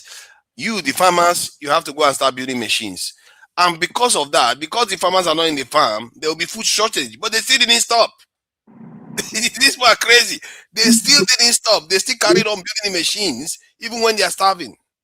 That's crazy. It's a point because that when you said that about the Chinese, and I know about that, because we need to get to that point. Something need to happen to us collectively, like something that we maybe maybe we are the serious war people go to see, because something has to happen to either tear us apart or say, come, if I don't sit down with this aboki or this people, I no go survive. Until we get to that point, my brother. The next one, because the fight that is going on is to set the next 80 years to 100 years, how the world will flow. That's where the fight. And if we lose out to that being a factor, we are over. See, we don't know where they come from. Element of our culture that is, Kezo, this guy used to say that we have this Zamani culture where we don't care about time. And sometimes I notice that I do that sometimes, whereby you wait till the last minute to get certain things done. Not everybody does that, but some people within our culture, we do that a lot. We wait till the last minute to get it. That's why we are associated with late coming and all this sort of stuff. And that also informs our behavior in terms of defense. Wait until something happens, then that's when we want to start recruiting. I saw that with the Ethiopian leader. And you see that in Sudan. They always wait until something happens. Our civil war, the same thing happened. When the civil war occurred, you know, before the civil war, we had about 8,000 soldiers. Make I tell you, in the country. Iran. I tell you, waiting Iran, they teach the world now. One better lesson where Iran, they teach the world. That when you face with adversary, you have to have layers of government. Iran get like 4 layers of government. You take the first one up, it no matter. The second one, it no matter. Guess who is doing it? Taiwan has started implementing that model in case Chinese attack them. They don't build layers of government. Yes, that is what Iran teach the world today. Want to actually have a full sovereignty, your people where the outside world will deal with now in layers. Trump destroyed pretty much the first layers with their bomb. I don't know why Taiwan is so scared. I don't think China will attack Taiwan. I get a feeling they won't. China doesn't like to get his hand dirty. They just like to stay you down. They don't want to get their hand dirty. Well, they don't want other. The whole idea why you care about your neighbors is more other country no intimidate you through your neighbor. So you have to control what your neighbor does. You don't necessarily want to occupy them. That is the fear. That's why America did it. America, would you say America do more like that because they are just cheap criminal? No, in Chinese have taken over and the Russia have taken over their economy. And it's dangerous. They can just easily enter the American system. So that's what everybody is protecting. So China, they don't necessarily to go occupy the whole Taiwan, but they have to find a way to control who goes in and out. That is the way they will survive. That's part of national security. They wouldn't have to worry now. They wouldn't have, can you imagine Nigerians going to Taiwan and coming out and China is worried about it? America will do it. America will do it. Those bigger countries will do it. My point is that as time goes on, China will be so powerful that they are not going to worry about America's danger to them. Whatever America find out, it's not going to be consequential. Come on, China will always worry now. But to the point whereby they will act. I understand you. That's their goal. That's their goal. Aggressive towards this Taiwan. They are not going to want to act aggressive, even at the worst of times. Okay, when they go and surround Taiwan and try to do demonstration. That means you have to deterrent. That means you have the only way. Hold on. The only way people know go can't look for trouble. That means you have the deterrent mind. You get the force to anybody who think about you go. It's not like you want to say you want to attack America. You go think twice now. So I understand that is their goal. They will get here eventually. You understand? And you know why I think they won't. They don't need to attack Taiwan, and not just they won't. They don't need to, because Taiwan just needs to produce one leader that is Beijing oriented. And because all these Western leaders, let me finish my point. Every time they keep electing people that are Western leaning, they will keep doing it and doing it and doing it and doing it, and sooner or later, since the democracy, they will get tired of you. If I were China, that's exactly what I would do. So the China goal is to make sure they don't have them. The China goal is to make sure they don't have democracy, because you know that is what Putin tried to do in Ukraine. He tried to install a leader that will submit to Russia. It's always like that now. That's what they do. Yeah, but the West, they were all there, man. So. That's the only thing that can cause a war. So hold on away. That's it. When I said the Chinese will not go to war with Taiwan, one of the only things that will trigger a war is, let's say they wanted to elect a Chinese leading leader, and the West goes and assassinate that leader the way they did with Russia. Then you could see a situation whereby China will say, you know what, even when the people want to come to us, these people are preventing them, so we have to do something about it. So that is when that will tip them into that position to use it. And I think don't rule that. Don't take it off the table, because 60 years ago that was the end. That was the end goal. But if you listen to Trump's speech first of all, Marco Rubio, about 2 weeks ago, when he organized when he brings 60 countries together, talk about the terrorism of the far left. That their memorandum of operation is assassination. He gave examples of Lumumba, they assassinated people. And they are still the same spirit. They don't start with Charlie Kirk, right? So when Trump come out again, reinforce them, say, come. They know how they rig election malpractices, the assassination, and all that. So the feeling is in the air. What you are saying, I will not take it off the table. Because Chinese, if they do, I have to control who lead every of their country of interest. So assassinating that leader may trigger, but whether we like it or not, that's the only thing that would trigger a conflict. But I don't even think Americans are that stupid. No, but I know the way they were by 2030 to 2031, China will be in conflict with Taiwan, India, Pakistan, North Korea, and South Korea, Russia, and the coalition of the willing, as they call themselves in Europe, right? These things would happen. Then Iran, and Israel. Oh, I don't know the role where Turkey. Turkey go, because Turkey is the best example of playing with both sides. One of the leg they Europe, one of the leg they outside, and because of their history, you go approach them in a delicate way. I find it hard to trust Turkey with anything. Turkey is a very good description you gave Turkey. Turkey is one of those people that their head is everywhere. Like they are just so annoying. Like they say terrorists, they say good people, they say bad people. You see, I was having discussion. Then the next thing they are talking about. Yeah, let me tell you. Let me tell you. Our own, sorry, make I finish. Our own area of Africa. Those are not talk about country. Our own terrorism, and they don't unleash on us. The Africa, the headquarters of terrorism now is in Africa. It's pretty much in that West African region. So now waiting that don't give us. Now waiting will keep us busy with that. Why then they fight? We will be busy to fight. my brother just visited me for Lagos. We having that discussion. I said, man, Turkey, they don't know what they have as leader currently. If Erdogan is out, it's gonna be tough. Erdogan know how to play dirty politics. And if you watch the only two leaders Trump really respect in the world today is Putin and Erdogan. Those what are the only. What do they have in common? Putin there. What do they have in common? Longevity in presidency. Yeah. When Trump they joke saying go run for 4 times, people they play. Because they don't talk. There's that conversation ongoing.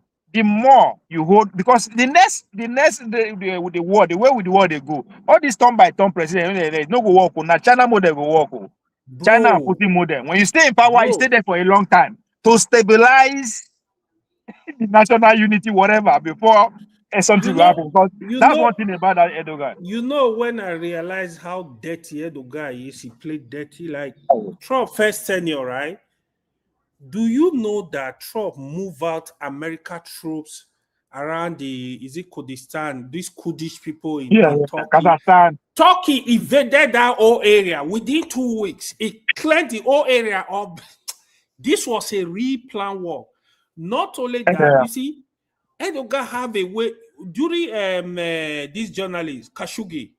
Erdogan just choke Saudi like this, choke MBS. He was the one. So basically, what he does. But do you know there was attempt? There was attempt on MBN Live before he even become emir, before he become the king of Saudi Arabia. They won't kill him for Vegas. Again, do you know when so when they cry, they look and they laugh. When Sweden and Norway wanted to join NATO, Erdogan said no way. He now gave that condition. You must fulfill this before I can allow you. Erdogan was the only person that wanted to stop them. He said no way. Like because within the European Union now, European Union. Economy was in control of German before. You don't sleep up. Then, but in terms of military training ground and everything, Turkey get them among the European Union. And you know that even Erdogan and Putin, they are like this. Even with NATO, they are like this. So the guy, I've never seen one nation play both sides more than Turkey does. It's good. I find them highly duplicitous in such a way that Like what they did to Syria. If I was Assad, I That would cry. Syria whole movement, it was They through helped Erdogan now. Syria. They finished Syria completely. It was through Erdogan. That's Don't why worry. See, Erdogan was the working with new the terrorists. the new Gaza where they plan. Now them go they in charge now. Now them go they be the security of the new Gaza. They give it to the Turkish people. Bro. Now their military go there. No be either American food or no. Now they are training. They are training know them how there. to play crazy politics, man. He has played a blinder. To be fair, he's gained a lot of advantage for Turkey since he's been a lot. So he's gained a lot of advantage. So if Erdogan is out, they are going to miss the man. Yes, they will, because he has spread the influence of Turkey all the way to Africa, Europe, Middle East. He's really expanded it. He's that cunning. He's very and when he does it, he talks from both sides of his mouth. 1 minute he's calling the West the devil, and everything. You will not even know that this guy has a nuclear weapon inside his country, and he's calling them devil and everything. You know, say that they drag the Ottoman Empire with Iran. They are both under the same Ottoman Empire before. So who is going to come out the next 100 years as the top among them? That's what is going on within their local politics. But it's Turkey that really have the Ottoman Empire. Turkey, Israel is fully agenda there, but the Turkey have history. Well, even the Iran too, they all have Turkey have thousands of years. Even Iran. Deep history. So I think Iran probably has a deeper history in terms of as a nation than Turkey does. I think most of their power comes from... Ottoman Empire ruled the world, though. What are you talking about? Ottoman Empire, not the world. First World War, yes, now Turkey ruled the world for a long time. So they didn't rule France. If they didn't rule France, they didn't rule the world. Let's not go too far. You can't rule everything. They were world power. There's no how you gotta put it in this. No, I agree. There was a time they were the superpower, the most powerful nation in the world. They took over Eurasia and everywhere. They took over everywhere now. But the influence got up to Iran. I don't think it got up to Iran. So the Persians have been around for thousands of years. They've had so many different these periods when they became quite dominant in that region. Question is whether they will retain it now. Well, they're fighting for it. I think when it comes to Persia, I don't think you can really remove them from the map. They are gonna be there. They are gonna be there for a long time. No, Iran is one of the most difficult countries to from the map. It is a fortress now. It is a fortress. They are like Egypt. I really wish Nigeria was like that. I really wish that's one of those countries that you can't destroy because the land that they have. Do you know one thing that shocked me? Do you know one thing that shocked me about I wish Iran? one African country is like that. Can you believe that some African countries it's not like that? Do you know one thing that shocked me about Iran? I almost wanted to say I wish Africa was like this. Do you know how most of the people were against the government? The moment America, Israel came to attack, bro, if you see the unity in Iran now, you will be shocked. Every citizen is ready to take a gun and fight. Even women. I just admire their unity. I think people underestimate how united they will feel right now because to watch your leader sacrifice himself, knowing full well that he's not target. And I think it was an Iranian official that was saying the other day that Americans and people don't understand how it feels to be having a meeting with people knowing that you could just die at any moment because Israel just bombs anybody anytime. So that is how they have to. And Israel don't take their leader out one by one. Let me finish this point. This was the point I was making before about Nigerians and the way we behave as black people, that we have not been put under pressure. Where you walk around, your leaders don't feel safe. And yet your position doesn't change. You still say, I will go that direction because that's the way I'm going to be free. Because anything else is suicide. And this is exactly what the Chinese did. And now I'm living in the real world to see it myself. The Americans threatened to nuke them when they were building their nuclear weapon. And now I just discovered that their so-called military that they had, 80% of them cannot read or write. Can you imagine? It was an Angolan society, man. Is that not what I was telling that guy? Now how they want you to speak British English? Stuff all the time. Even America, when America fought their revolution, how many of them know how to read and write? Yeah, but this one is in the 50s now. No. Even the Chinese do now. Well, No, for that kind of military, because when we talk about military in Nigeria, you saw how they were talking about they say, oh, they need to Yeah, be educated. They to need, do you know Nigeria, Nigerian military? They say it's 100% literacy in Nigerian to military. Nigeria. What you are saying is that we never suffer. Before the Chinese arrive at Not that point, they suffered. suffer. Oh. Yes, Chinese now. people suffer. The 100 years of When we show population them are real. there. Oh. They so we never reach that level. Which they enjoy. I don't know why we they talk like this. We dey enjoy. We are not We they ready. see we they enjoy. Why We did you don't understand how why did life you allow is. Jago in here? Why did you allow him? I was considering. I was thinking maybe not. Leave You him, know? leave him, leave him. Let's Now have mercy on the him. jungle generation now. The jungle generation. The jungle He will generation. They go go after school. me now. This is what happened. This is what happened. The jungle generation. They spend money, send the jungle they go school. They can't go buy TV. They buy Then TV for us. they call Buy they speak radio for British us. English. They can't give us British English. internet. Now they are expecting us to be soldier, to be strong. And so, Stupid. we like Stupid TV. rubbish. We like flexing. I do expect us to go and fight our leaders when we have TV. You know, I was really enjoying your conversation for a while. I didn't know that you would greet me in this way. No, we are. Jago, kai. We're going to meet you this way. You're welcome, Jago. Easy. Man, but this issue of why we, I find it really problematic. Do you know that I was watching a video of Winnie Mandela? She said even before they started negotiating, they had already disarmed, and she said she used the term over negotiation. That she was telling the people that what are we negotiating like this for? Like why are we so much in a hurry? And that they gave away so many things. That by the time they were done, that they've sacrificed everything. I think maybe you've seen the video, and it tells you that why do we always we don't want to feel the pain? Why do we do that? We capitulate too quickly. And look at us now. If I could quickly say that, you know, whilst really enjoying what you guys had to say about so many things, and the crux of the matter is what you may or may not have agreed with. OVA kind of underlined it, which was to say, if we do not organize what it is our intention is in this world as a country with power, unknown and unused power, then we are finished. I think that's a serious fundamental point of all our argument on this channel, is that we as Nigerians, we as Africans, therefore, are relying on Nigeria when Nigeria, as Ovie again said, is perplexed with interregional fighting. When there is a bigger war at stake, which could take your whole nation, and you are not really focusing on that threat.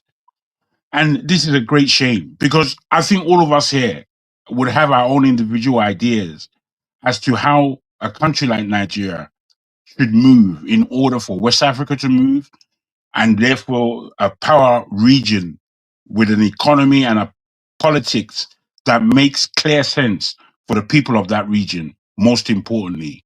And secondly, how therefore you use that power to bring up the whole of Africa and the Black people. That is so strategic that if you are able to accomplish something like that, you are a world standing power. Because of where Black people are in the world, we are a diaspora, possibly more than any other country in the world. You know, the UK has made itself a diaspora, and the way they did it was not just to be in other parts of the world, but to hold those nations, which is Australia, New Zealand, Canada, and their Commonwealth countries. This gave them the control of the whole planet. One in the region that they are globally strategically placed. So for us who are globally strategically placed, yet we are not using any of that power. We're not using it. We don't even really recognize it's there. And I think this is where our conversation needs to be. And this is what we need to apply to our government. And again, it's why I say there is no need for an election next year, because clearly Nigeria is not going in the right way. Clearly. So for there to be an election next year, whoever comes in would position Nigeria in the same ideology that gets us nowhere as a nation. Doesn't matter who it is. Because as you've argued, and I think argued correctly, that Nigeria doesn't seem to have a policy, doesn't seem to be able to think for the next 70 years. It's not, there's no clarity there. Our people are all over the place going round and round.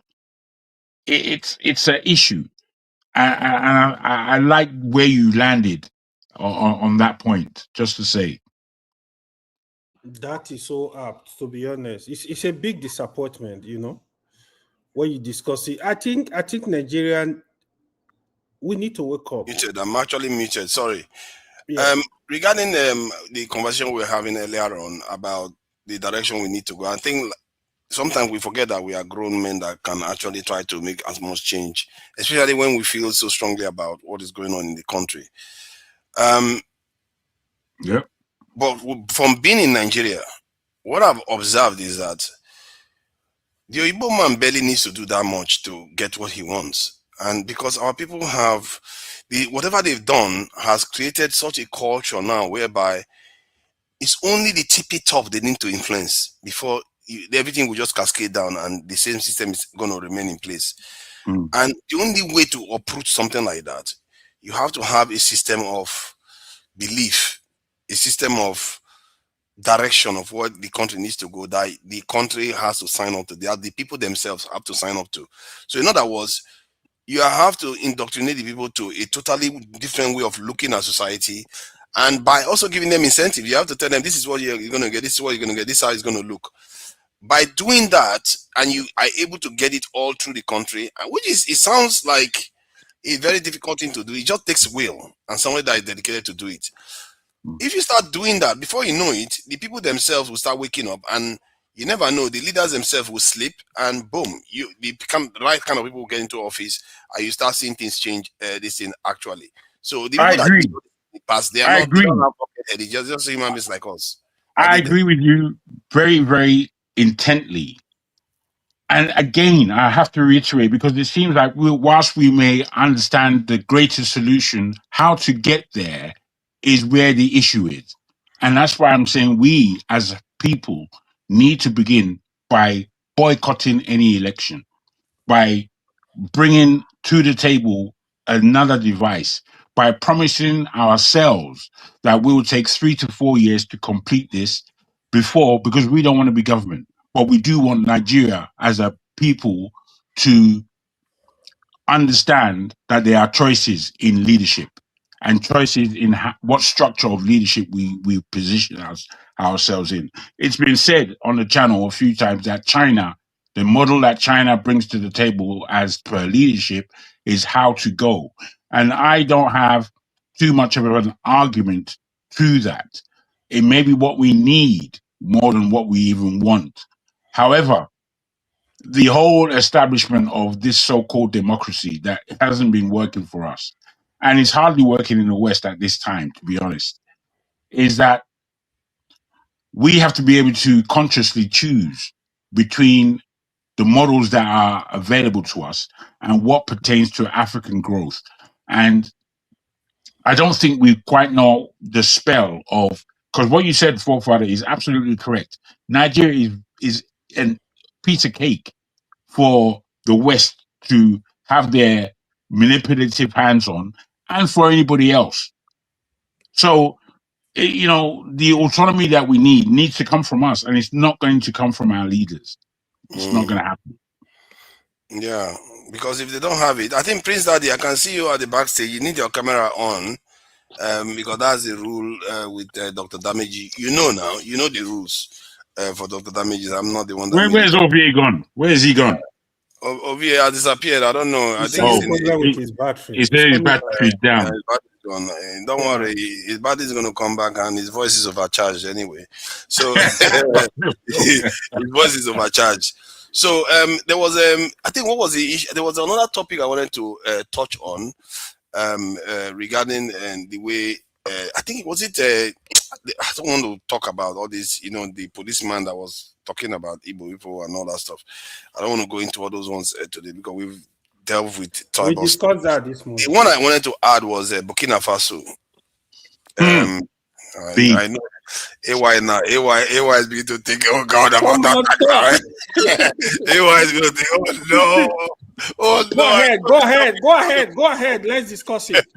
Burkina Faso, the Traore decided that Islam Sharia should never be part of the state, and he also said something about how some Muslims like to say that something about other religions or other people, but they forget that most of the systems that they're using, they are actually made by the so-called hands that they are not holy and things like that. So I don't know. Do you know much about the story about what Traore? Actually, yeah. See, the point Ibrahim Traore is making, it's not that it's against any religion or against anybody.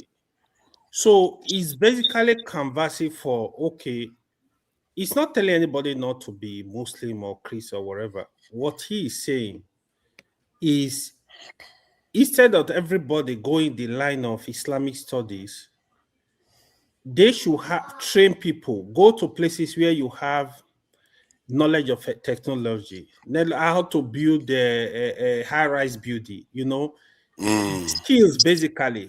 So he have a point. You see, like the issue of Sharia, I know a lot of people are very ignorant about it, especially non-Muslim. Sharia is really nothing. So basically, as a Muslim, you operate under Sharia. So you be a Muslim, you are operating under Sharia code already. So the Sharia you see that is loud in Nigeria is that criminal Sharia, which I think if you live in a secular state like Nigeria, you should not operate criminal Sharia. For the civil Sharia, is just there as Muslim. For example, if I want to marry as a Muslim now, I have to go through the Islamic process. You know what I mean? Even though you live in America, for example, you say you want to get married as a Muslim, it will still go through the Islamic process. You will now legalize it in court. It's just the normal process. So, except you are not a practicing Muslim. So, Sharia is part of Islam. It's part of you. It's just the process, the way you live your life.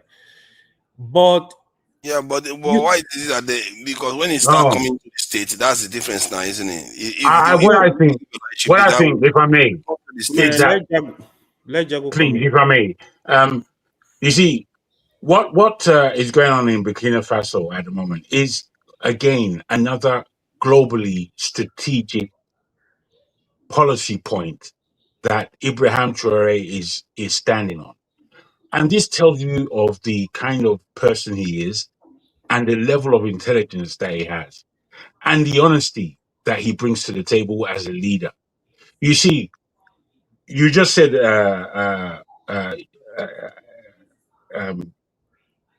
my brother, I never say your name in such a long, A-Y, I beg your pardon. You just said it in a way that is clear, which is to say that it's nothing to implement Sharia because it means nothing. It only means something to Muslim people in the main.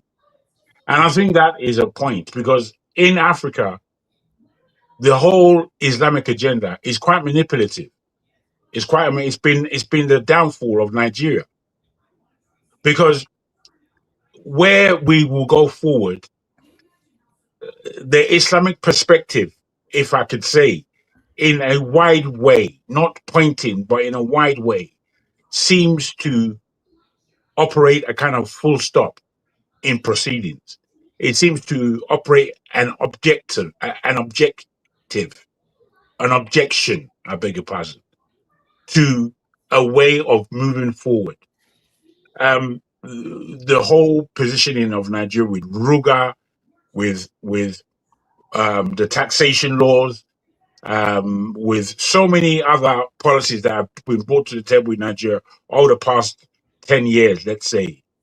These things have been waylaid or stopped by the traditional Muslim outlook. And where Jory is correct, and he stands a lot of telling off, largely again from the Muslim region of the world, where he says no Sharia. Sharia is not something I would implement here, because he's operating a notion where he wants his country to move forward. He also is clear that you cannot have two operating laws in one country. This is an oxymoron. It doesn't work. It does not work. The fact that in Nigeria, that we somehow in our heads are thinking that this Sharia should operate in any level of importance, should even be brought to the table. It's only been brought to the table in order to create objection to moving forward. And there are so many artifacts like that from a country like Nigeria, because a country like Nigeria shouldn't be where it is. It's in a haphazard condition. It's not really moving forward. The fact that it would have one shiny building or one area that has light, that's not moving forward. That's not how to move forward. So I see what he's done and said very, very serious. I think what he said, because I just checked the demographics of the country in terms of religion, it turns out that Burkina Faso is 63% Muslim. So I actually thought it was somewhere around 97%. No, it's not. So because it's not, so you can see why he wants his country to be stable. So you don't want to have. I don't think he's done it for that reason. I really don't. I think he's more intelligent than that. He's using serious intelligence. I mean, you're a part of a nation that is fighting terrorism. Yeah. And that terrorism largely comes from Islamic arena, or at least that's the ideology. As much as it may come from the West, in them trying to unstabilize countries that have wealth, so and want to keep them poor. So he realizes all these manipulations. They don't work for his nation, and I think that is the fundamental point that we need to take. They don't work. We should stop pretending. And as a Muslim, he has done this. But what you have found, I saw people warning him. They said, Traore, to Mr. Traore, we really like you. We know that you are this and that. However, don't fight Islam. Don't fight Islam is what they're saying. There's a way that Muslim people speak that I don't like it, where they believe that they can wag their finger at people off about the way that they want to lead their life. And this is what he's saying. No, none of that. If you want that, go to Saudi Arabia. If you go to Saudi Arabia to study all this nonsensical law that leads you nowhere, stay in Saudi Arabia, is what he's saying. As an African, I'm an African. This part of Africa has not been able to stand for anything since its inception. I'm not letting all this rubbish get in the way of progress. Fundamentally, that's what he's saying. Yeah, I guess maybe you are right, because if you feel like, I also look at the actual structure of the country and feel like, okay, because if that was a 95% Muslim country, to be harder that argument, but because of the structure of the country, and I think it's a wise thing for him to do, I think all African states should actually go secular, so that then everybody that wants to do their religion can do their religion in their private arena. But the way Nigeria is going, I didn't even know that during the 1960 to 1966, I think, if I'm not mistaken, maybe up to 1966, that the Nigerian different regions had their own foreign policy, kind of. They had embassies. Yeah. Yeah. Mad. Even the kingdom, like the kingdom, yeah. Yeah, it was designed to fly apart now. That thing will fly apart fast. Like, how can you have different these embassies flying, going your own thing, and you say you're in the same country? What kind of country is that? You know that observation that you make. It's a very serious observation, because it's an observation that speaks that Nigeria cannot really split up into all kinds of countries. It's just pathetic. For a country like Nigeria with so many ethnicities, to break up would actually be the ruin of a people. And that people that you ruin is the whole of Africa, because we are over 500 different ethnicities. Are we going to make 500 countries out Nigeria of one cannot be. Nigeria? Yeah, it cannot. Exactly. I So, think I still hold the opinion the best thing that would have worked for Nigeria is regions. You can have up to 10. It's been said, it's been done. The examples are there. Yeah. But breaking up Nigeria is just nonsense talk, because how do you, except you don't understand Nigeria, you don't even know Nigeria as a country. It's very hard. You see that this regional thing, like me now, if they want to do regional, I'm not going to stop it. Let's say you want to say resource control. I will be very happy for the South to control their resources. I don't have any problem with that. But this is where we are at the moment. And especially if I have the opportunity to say they give me the power to change the country, I'll be looking to use the sixth geopolitical zone as a way of reorganizing the country on the presidential level. So, in other words, those individuals that they will be elected in those regions will ascend to the presidential council to decide, make decisions on behalf of the country. That should be, for me anyway, that should be one of the areas I would want the regions to be effective. And the reason why this is important is because most of the other arrangements is going to, like this democracy that we have now, is going to lead to adversarial situations all the time. And then in terms of making better decisions for the country, you're not going to do that. And eventually, where it's going to lead to, because the demographics is warning us already, with the northerners shift, having more and more children and everything, increasing in population, the religion is spreading even faster. So you're going to have this tension going on in the country with all the divide. No, it's not a good way to go about it. If you say you want a dictatorship, you're still going to have the problem, because people will say, no, that guy is an Hausa man, the other guy is an Igbo man. He's doing the they may like him at first, but later on they will start using that against the dictator in Nigeria. That's why no dictator has lasted long in Nigeria. Let me tell you, they understand see, Tinubu as is there today. If you ever have access to Tinubu and have discussion and log this line with him, he knows that's the solution. So the grade of not wanting to share power is one of the first problems. Because if you want to be honest, you love Nigeria. Sincerely, we can find a solution how the country will work. The other big problem, the guest that was here last week, I was unable to join. Some of the stuff he was saying that I find very weird. He was even attacking this guy from Urobo. You see, the three major tribes, they are part of the biggest problem we have in Nigeria, but they don't see it. The Hausa, the Igbo, the Yoruba, they are the biggest problem. They're the biggest problem. When they are speaking, they think they hold the country. They don't recognize every other person. I'm telling you, this is a problem. But you will not understand it. If you pay attention, when a Yoruba man is speaking, a core Yoruba man, he look at the country in a three-dimensional way. The Igbo man, the same thing. The Hausa man says sometimes they look at it in a two-dimensional way. They see it between north and south. So they don't understand that there are, just like Jago said now, you have so many tribes in different corners. They don't even respect it. It's part of the problem. But assuming we have regions where, yes, you look for a way to call this region and look for a way to share power in the center in such a way that the power at the center is gonna be reduced. You decentralize the power, you will still have a solution. That's what they did. That's what they are doing. They have union, I think, they call them.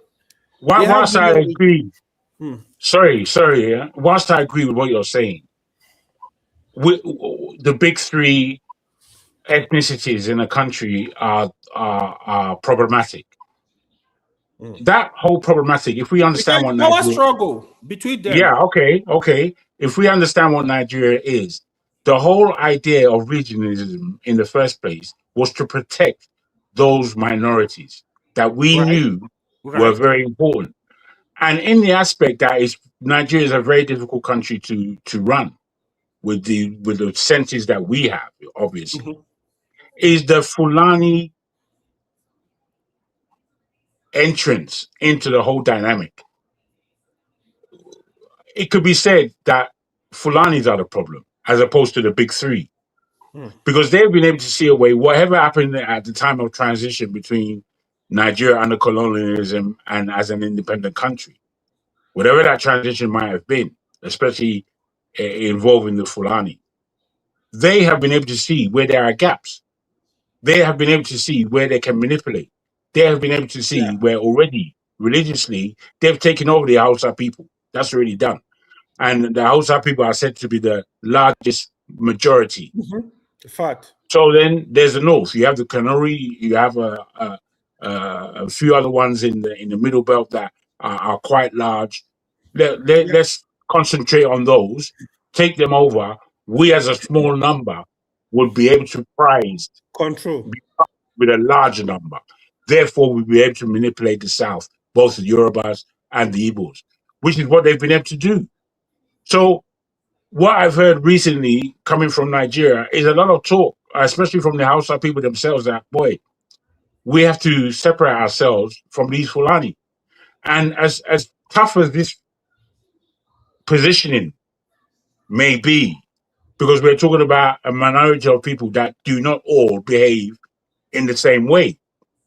However, they have been instrumental in, again, showing that our country doesn't know where it's going. It's not going in one direction. I believe that they are the people that have manipulated the Nigerian eco-structure to be so confusing. It's very confusing. And it's confusing not because of the big three, because the big three have a home there. They have stake, real stake, lives. They're the majority of all of our peoples. The majority of Hausas are in Nigeria. The majority of Yorubas are in Nigeria. The majority of Igbos are in Nigeria. So if you kill what is Nigeria, our people, they die. Whereas it's a minority of Fulani that are in Nigeria. Their people are all over West Africa and Central Africa. Their people are there. So if we're to take them out, it doesn't. Their stake is huge. The only thing is that they have the greatest stake in the biggest country in Africa. So they are wielding a lot of power as Fulani. We have to be able to speak about these things. I'm telling you. Django, I think the point of looking at it from the point of Fulani point of view, I think I would say is the Hausas it kind of invited them in, for one. And secondly, we know the history. We know the history. I don't think that they are the ones necessarily distorting the state of Nigeria. I don't know what you meant by. Let me ask you though. You said something about the reason why they created the regions was because of the minorities. Are you talking about the 1966 regions or the one that we have now, Abacha? No. The British region, the old South. I'm speaking about the how is that old one? That old one is not. Is killing. It was killing minorities, if anything.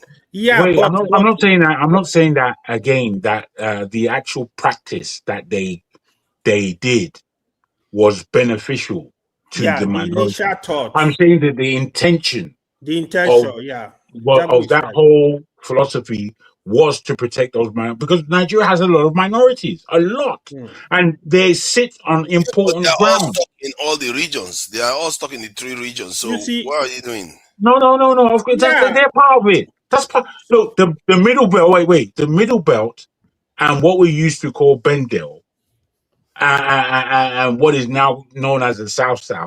These are regions. That's the Midwest. Yes, these are regions perpetuated by the minority. Did it exist when they created Nigeria first? Look at what happened, Forefather. The intention when they created, for example, the Southeast, the Eastern region, the Western region, the intention was attach minority to them, attach minority to this, more like for them to have protection, for them to get evolved. But that did work. That's why I usually tell them, if anybody is coming again, that no, it's not gonna work. They are just for minority to get protection and evolve for who? And evolved into what? You No, know, no, no, no. it's something You, you don't you know. really have to take it as documented. These Yeah, things that we're speaking about are documented. they are So you would documented. see if you But I read. want to understand the Wait, reasoning wait, no, behind no, wait. Don't wait. Hear the understanding. If you read the documents of 1960 and when they were looking at regionalism, the Yorubas went with their delegation, the East went with their delegation. The North didn't really contribute that much, to be honest, at that stage. But the whole understanding when the Western region went, they went with those people from what we now call Bendel, the Midwest. They went with them. When the East went, they went with the Jaws and the Calabars. They went down there to uh, uh, uh, make sure that they were addressing each region's situation and why they wanted independence and how they would sit it. So the biggest issue was the minorities because the Yorubas are big, the Igbos are big. What about all these people in between? So it was set in writing that these people will be protected by these laws, which is why. Then why can't the people be protected by the central law instead of in the regions? Because Nigeria is a big country. It's complex. It's complex. We shouldn't look at it as easy. We should not look at it. We should not look at. Oh. Yeah, the other reason for father is for administrative convenience. That was the other reason. If you say that, then I can understand. But when you say Nigeria didn't protect minority, Nigeria is part of the problem to finish minorities. No, they never historically they never protect minority, even when people try to lie. And it was a big miss. Another level of us showing an example of how lousy we operate numbers, how lousy we operate documents, how lousy the nation doesn't get on because these things were written, but the practice was failed. Yeah, this is it. This is how you have to realize it, forefather. But Jago, it will always fail. If you want to do that again, it will always fail. I don't think it would always fail, AY, because when you look at the table, what was written, and then you look at the closeness of these people out to the region. I mean, my great uncle operated in Ondo State, Edo State, and Delta, heavily in forestry. These are the regions of the country that have still to this day a great amount of forestry still left in that place called Nigeria, where 85% of our forest is gone. So in us being so close, and this being the house that we live in, this being our terrain, it's the same terrain. How are we going to look after it if we're not looking after ourselves? So it should be something that works. But because we're so bloody stupid as Nigerian people, we look for the worst features of each of us and drag ourselves down. And that's what took place. And it's what's always taking place where black people are concerned. I don't see why we can't see who we are as people. We should be able to, by now, know how our people conduct themselves. We conduct ourselves very poorly. We don't follow the rules. We don't do it. Yeah, that's our generality. That's us. Yeah. There's no reason, the whole Biafra war and how it started. It's the fault of the Yorubas and the Igbos more than anybody else. Because why? Because we were the largest, most educated, most affluent people in the nation. And being that, the whole of our South was being threatened. It was being threatened economically. It was being threatened culturally. So instead of us protecting, making sure that between Yorubas and Igbos, there's a protection valve for everybody in that region, no, we decided to become enemies of each other, which is therefore enemies of yourself. That's what takes place. It's ridiculous. Which is why the North had an advantage. Because whilst the Fulanis are said to be foreigners, whilst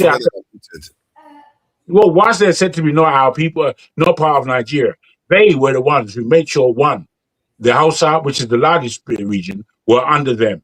2, the Kanuri, they had affiliation with them. And then everybody else had understanding under the Fulani regime.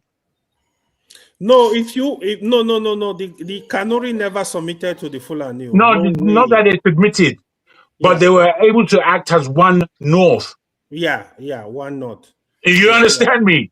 They were able to, but like if you look at the way Nigeria came together and the way they were operating, I think the skepticism within the groups that came together at first was too strong. And I don't know whether it was due to the way the British colonized them and kept them separate, because the fact that they have different embassies and everything just smacks of people that never wanted to be together, and somewhere along the line, somebody just patched them up together like that. That said, though, I still think we are maybe expecting too much for people that are not even designed to actually build nations. These people, I don't think they understood statecraft. They don't understand the idea that if you build a state, if you truly want it to work, I think before you start handing power to countries, either you hand them power with through baptism by fire, where they go to war and figure their way out, or you hand it over to them with high level of education on how they are meant to run a country. Because the way these guys took over Nigeria, I don't think most of them are just educated to a kind of a certain level. Because when I think about how they described the DRC one, that the Congo, that they were barely educated at all. The French barely educated them. By the time they handed over, they barely had any military. They barely have anything. So, in the case of Nigeria, we had 6,000, I think 8,000 soldiers we had. In a country like Nigeria, you had 8,000 soldiers, and that tells you the 8,000 soldiers is just symbolic. I'm noticing that. But it tells you everything else that is lacking. No, forefathers, sometimes you look at things as though they are black and white. You have to entertain the human aspect of these things. One, from the point of view of the colonialists, they knew by the time they came to the end of the 60s, or the 50s even, they knew that they were going to have to hand power over at some stage. And they didn't want to. Then the Africans that were educated, especially in a country like Nigeria, they had never come together to run something like Nigeria. There's nothing like that in the world before these countries were given their independence. So humanly, you have to understand that this is something that hasn't been done before. There's no book telling you how to statecraft a nation like Nigeria at that time. Statecraft in itself was kept to those who had the secret. So you're speaking about being novices, as clever as they were, who are come together now to run a country, to organize different peoples under one roof. That's a mighty job. That's not an easy job. We have to give kudos to the deal that they did cut in order to make that separation between independence and colonialism. They did cut a deal. At the end of the day, they didn't get the deal that they necessarily wanted. They didn't get that deal. But they got a deal in order to make that separation. When the separation happens now, you have to proceed and you have to perform. Within the procedure and the performance, we can see what's taking place. We now, who look back to that situation, have to learn the lessons. We can't just look back and say, oh, they failed. That's not good enough. That's not good enough. Because now it's your turn. What can you do? Jago, I love that. Yeah. It's not good enough. Yeah. We have to do our part, to be honest. Yes. I love that. I love that conclusion. Yeah. Anyway, to be honest, what I worry about as an individual is that we suffer the pressure of time. The clock is ticking, whether we see it as a reality of a clock or as a large esoteric viewpoint on the existence that we have. But politically, the way the world is moving, if Nigeria doesn't move along with it in order to protect itself we're in deep shit. And Yeah, it seems but to me, Jago, it doesn't appear as if we will, based on evidence, until something cataclysmic happens to us. It doesn't appear well, because no, however it happens, listen, forefather, however, when you say things like the this, reason you why say, I'm saying that is wait, I know the reason why. Why? The reason why is because of the complexity of time and the level of education that our nation people have. Are we going to be able to make it? The fact of the matter is, the statecraft that you speak of, as I said, is now where we have to perform. If we have an idea and an understanding and a knowledge as to the issues that really need to be highlighted for us to tackle our problem, then we need to come to the table. It is not good enough for us to look at everybody else and tell them that they've failed. It's not sufficient, I'm afraid. That's just a reading of history. That's just somebody that wants to pontificate their knowledge. But that's lack of knowledge as far as I'm concerned. If you're not able to come to the table and practice what you know, practice what you speak, walk the talk. Because the fact of the matter is, me and you are both unhappy at the state of Nigeria today. Me and you have an understanding. We may disagree wholesomely as to how it needs to be achieved, but we know it's not right. So if we are not thinking, writing, educating ourselves on how to pull ourselves out from where we are to another position, then all we're doing is telling the news, and it's not good news. I want to bring good news to the table. I see clearly. This is me. I see clearly next year we shouldn't have an election. Why am I saying this? Because I've been thinking about it and I've been looking at the history. And I've seen that we're only going to repeat the same mistakes for another 4 years. That's what's going to happen. We're going to be here in 4 years' time, if the elections take place in Nigeria next year, talking about the same shit, as opposed to having progressed our infrastructure and our structure as a nation. So, in order to begin that, we don't have elections next year. What do? We make the people take power.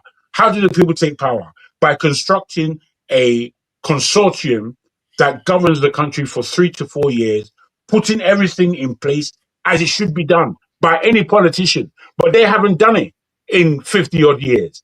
But we are going to do it in 4 years as a people. Me, I can do that. Me, I would like to be involved in that kind of politics. Me, I would want to be on the table there. You understand? And I want to create that table. If we're not thinking about different things, we're not going to get anywhere.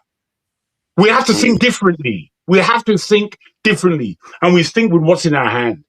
What it is in human life, materialism and things of material make sense. So we make sure that we are in an environment that allows materialism to function. If materialism functions in a country like Nigeria, all what we hear on programs like Search for Uhuru and all the rubbish that the Americans talk about Africa, and then all the rubbish that we ourselves talk about ourselves. In order for us to clear all that rubbish up and make sure it's just talk, because that's all it is that we use our energies to construct a future for ourselves.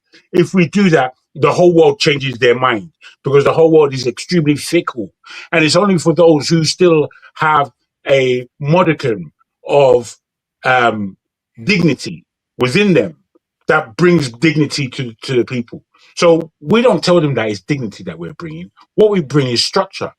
What we bring is a workable environment. What we bring is infrastructure that works.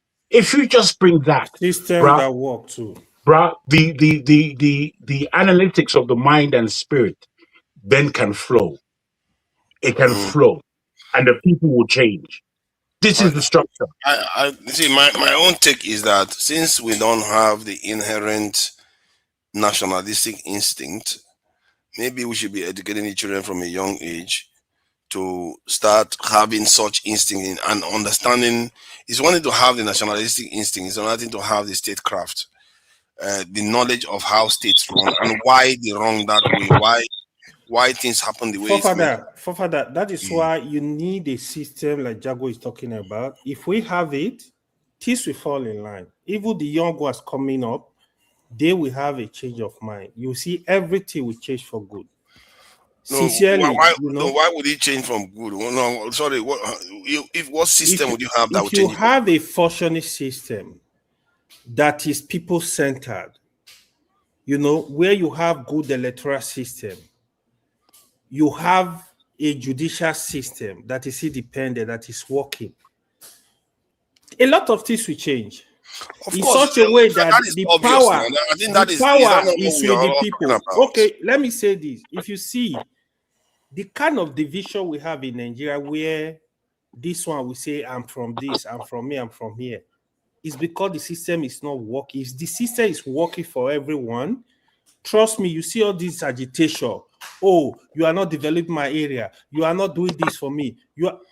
Trust me, it's gonna reduce drastically. That you have laws that are really working. You have hate crime. You have laws that when you do some certain things, you pay for it. Everybody will sit up. You will see the complaint, the agitation, everything will reduce drastically. Of course, that is true. Look at what is going on in hold on. You finished talking. See, when you said if you have these things, the state people attitude will improve. That is true, but what would trigger that situation to occur? Because it's one thing you are kind of getting ahead of yourself because you've not solved the problem of having the mindset to even do those things. Because you have to either do it gradually, where you start. My brother. Let me finish what I'm saying. He just explained everything now. I know what you're saying. I'm going to say it again. Let me finish what I'm saying. Either you start from a young age, educate people to with statecraft knowledge and specific ways of looking at the state, so that they can actually have an insight into what their actions mean. Like when you're corrupt, what it actually implies for the state and everything. You teach people on other level from a young age to the university level. They have that as part of this thing. Then that has never happened in the world before. What I'm talking about has never happened. Let me tell you this. Then you have a chance. Let me finish what I'm saying, please. Then you might have a chance. Then you might have a chance to transition from a country that doesn't have nationalists to a country that will produce them, even without any cataclysmic event occurring. That may work, but I don't know it's never been tried and tested before. The only ones I know is the people that have gone through hell and they come back and they say, you know what, we are not going to go through this again. We are going to work hard, build our country, and that's it. Go ahead if you want to say something, Jago. Thank you. I just want to say this, forefather. You see, the way you speak is almost like you want somebody else to do it. I am past that thinking. We have to do it. What you're saying is not lost on me. The importance of education is extremely important. However, in order to get people on the same page. However, the time you're speaking is 11 years minimum for those products of what you are talking about to start coming out, not even to start operating. Minimum 20 years more better. Now I'm saying that, look, our job in our generation now, given the time we have, is not to educate the people.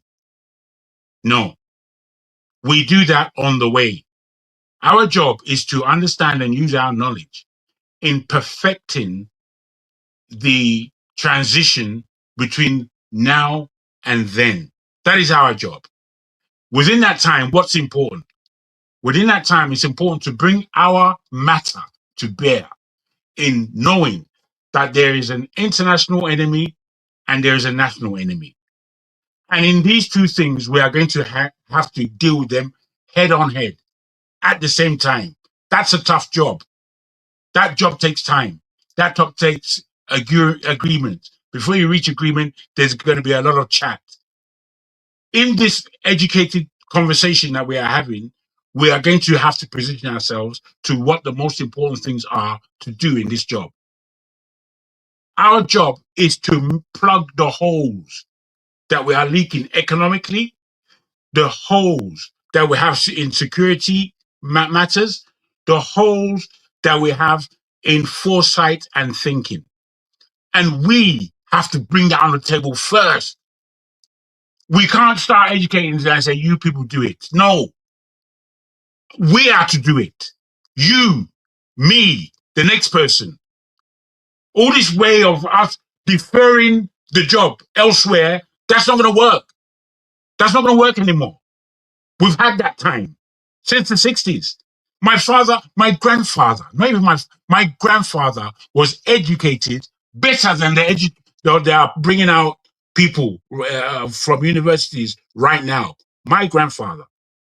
So when I look in my family and I see those who have been educated to the point of degree level, but there are many of them. There are many of them. You know, there are nations in the world that the first generation to have university education is just happened in the 1980s. Ours is from the 1800s. It's from the 1800s.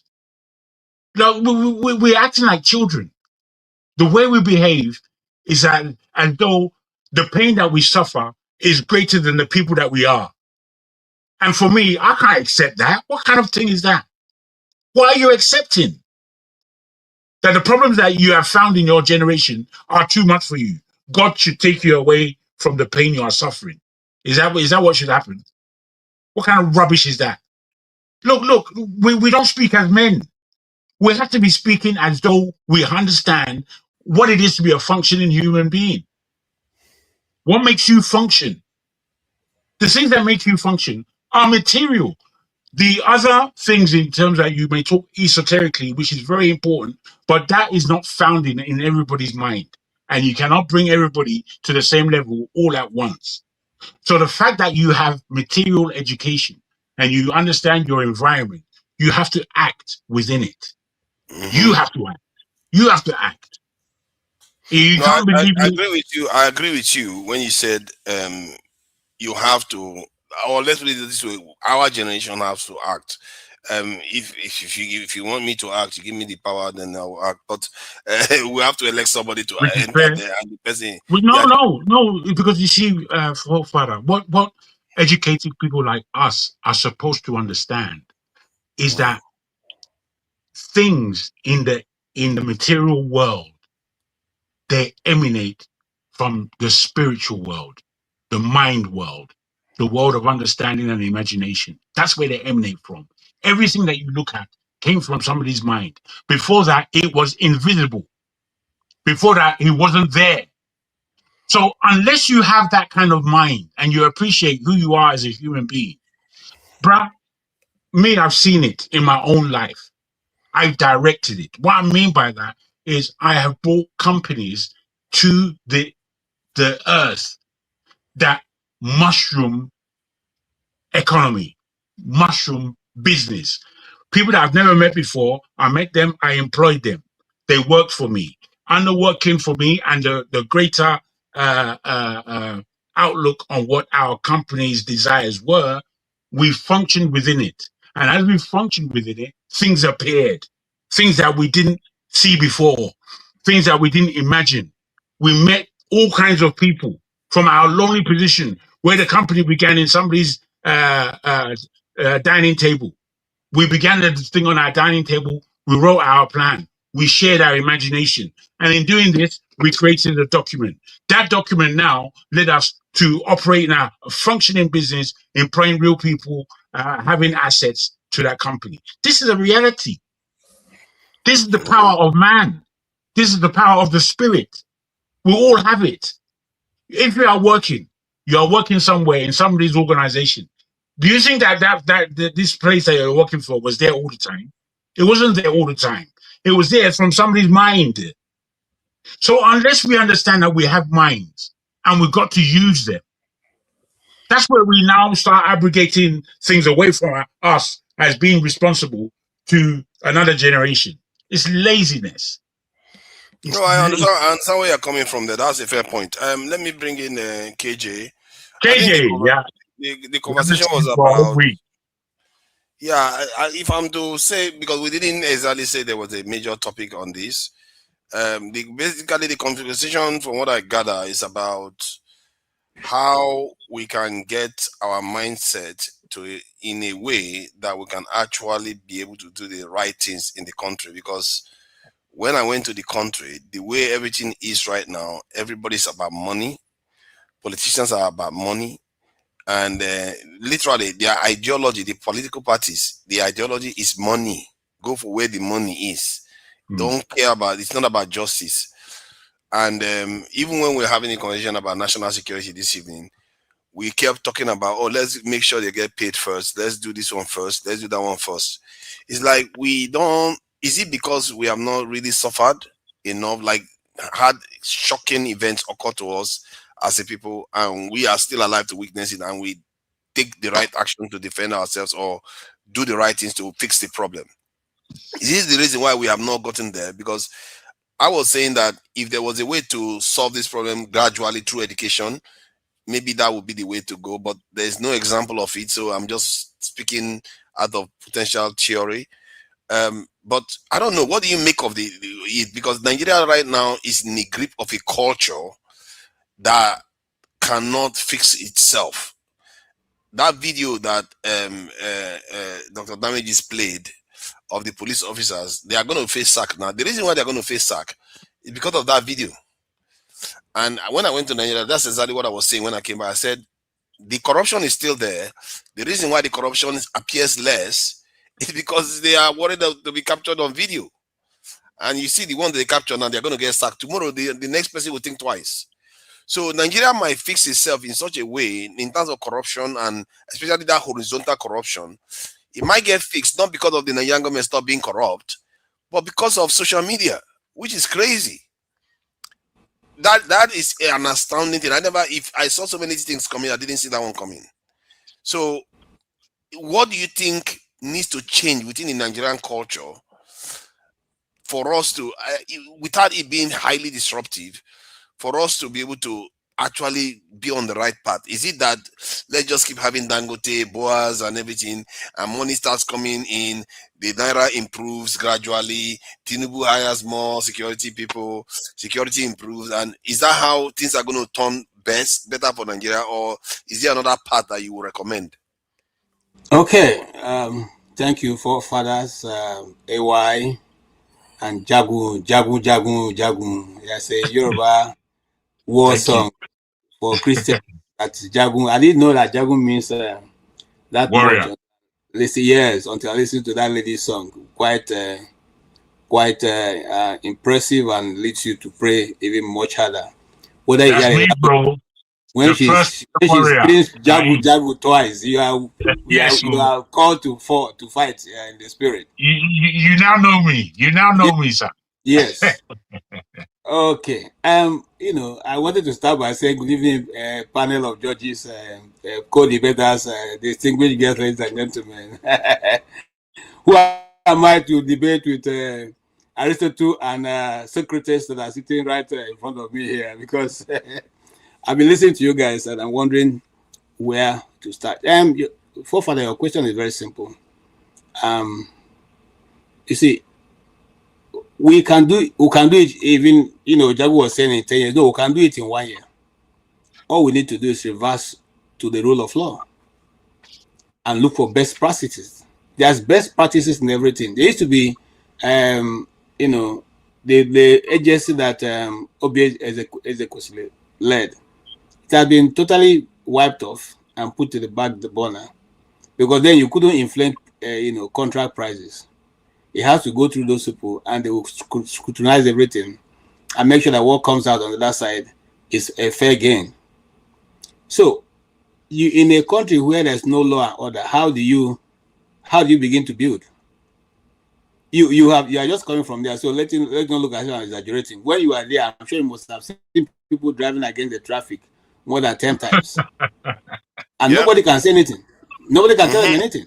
I was in some of the vehicles. If you dare to stop them, they even insult you. And even a policeman will tell you, "Oh, God, just pass that way." They go. It was forefather that was in that car that was going the opposite direction. So you see that it's not because we don't know what to do, it's because there's no willpower to do what is needed, or nobody wants to do it. And we are not the only society that like money. And forefather, in England, people don't work for free, do they?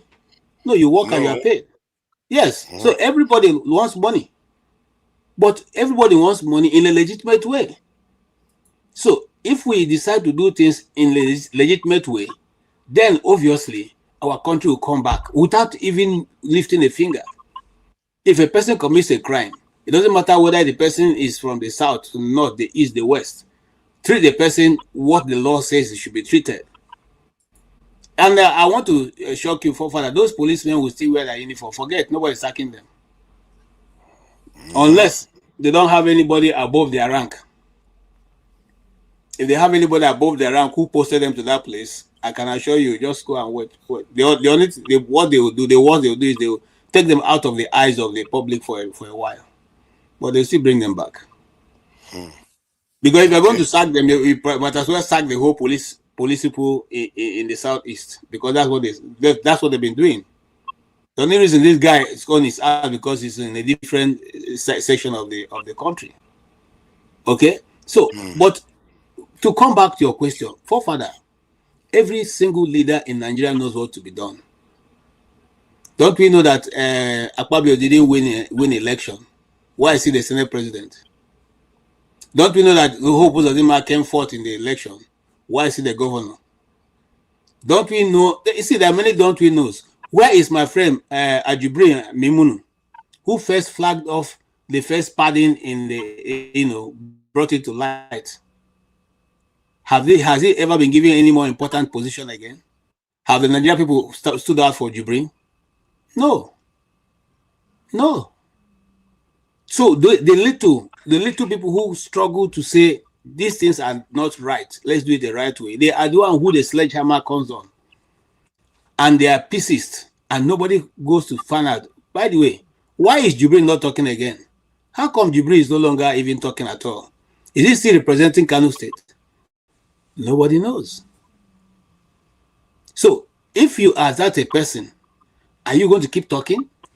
If you see the way they've dealt with this person who has just spoken the truth, saying that these people are padding this budget.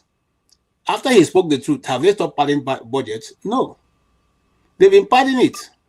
By the way, people are talking about the Presidential Committee on international whatever. It wasn't under Tinubu that was formed. It was under Buhari. It has been there. It has been there. It's just that the only mistake that was made now is that somehow the sharing formula didn't work. If the sharing formula had worked, we won't know that it's a fake agency. The man will do his term and go, and that's it. So what am I saying? We know this system. We know where the problems are. We don't have the political will to be able to do the right thing. That's just what it is. In the north, in the south. Can I ask you a quick question, please? Yes, sir, you can ask me any question. With your comments just now, which I think are accurate, would the fact that people talking in the political atmosphere that we are in, would an election in 2027 change that in any way? Jagu, election in 2027 will only change if the Nigerian people say now enough is enough. I'm telling you the truth. I'll give you an example. Ganduje was there yesterday challenging Kwankwaso, that Kwankwaso cannot get votes in the north, even in Kano. This person who was a governor and Kwankwaso candidacy defeated them in the. So I don't know how he's going to manage to now stop Kwankwaso from being able to win Kano. But these things are said so that the people's heart, begin to, get weak. I'm trying to remember the word I want to use. People get faint. People begin to faint because you are thinking that there's nothing you do that can change the system. But the truth is that there's something you can do.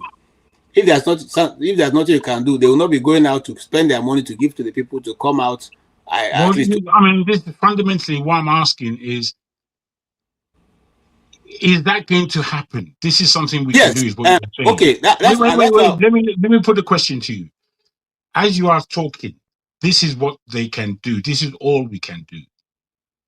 Is that going to happen during the next 4 years after an election? Practically, I'm talking practically, can you see that development that you're speaking about in politics as it is now becoming effective? Is that going to happen given an election next year? So I'll answer your question straight on. If and my if is that we, the Nigerian people, will march out and defend our votes, yes, it will happen. It doesn't take more than 1 year to put things in place for actions to begin to happen. Can you answer the same question? But I've not finished even explaining. No, I know, and it's going to go back to you, sir. It's just an exercise of understanding. I'm going through now. Please. What was the question exactly? My brother, I think you're here listening. No, I don't think you're here just being a mannequin. Yeah, go ahead. What was okay? I'm asking, given an election next year, given all what KJ has said as to the changes that will come from the people, that the election taking place, he's saying protection of your votes would allow a change in the politics in Nigeria. I'm here trying to convince our people on this panel first. Is my ploy, right? To convince the people on the panel to say that there shouldn't be an election next year. He's saying that an election next year, if the people govern their votes, protect their votes, that there will be a change. Do you believe that? No, I don't believe it. Yeah, that's all I want from you. No, sorry, my brother. That's really the vote I wanted, which tells me I'm closer to convincing this panel of alerting Nigerians not to go out and vote next year. Okay, can I speak? You can continue, KJ. Yeah, continue. All right. Just to put in your mind what I'm about. Here is why I said this got to change. The reason why the Nigerian people are more eager than ever to make a change is because this is our last chance. We have had several chances as Nigerians to make the country good. People like us fought it until we decided to run away. Now, the next generation will not be as patient as we are, because these are the lives of people that are being, that are being wasted. If we fail, if this last election failed to make a reasonable change in the governance of Nigeria, I'm totally afraid we will not have a country. Well, let me say this to you, sir. Let me say this to you. 2023 was when I was thinking what you are saying now. I can tell you, in 1986, the very same thing that you said right now was said of the Nigerian reality, that it's going to be squashed at some. It can't contain itself. It's not sustainable. So you are saying that this election. I'm saying that many of us have already come to that conclusion years ago. And I don't like to say that it's Nigeria's last chance, even though I've learned not to say that, because I don't know what the future holds. But I do know that we're against time. And I'm saying, if you go to the polls next year, vote for a new president, all you are doing is sustaining the greater evil. And the greater evil is what the world has in store. What the world has in store is that they are going to organize a global government. And the whole idea of a global government is that one country will rule the world, or one entity would rule the world. And we in the South, and those, when you look at the Chinese position, and because we've been having a long conversation, and this conversation is based on global politics, geopolitics, and in such, we in Nigeria are not exempt from that. We are in it. It is whether or not we are going to be in it as serfs, or whether or not we are going to be in it as people who are sat around that table. Okay, so, Joe, can I finish? Yes, please, but have all these things in mind, please. Okay. I understand geopolitics and what is happening. And now that you know that I know your name, that means that I know you also operate in the spirit. So if you operate in the spirit, you will equally know that the world itself is cascading towards that direction you're talking about.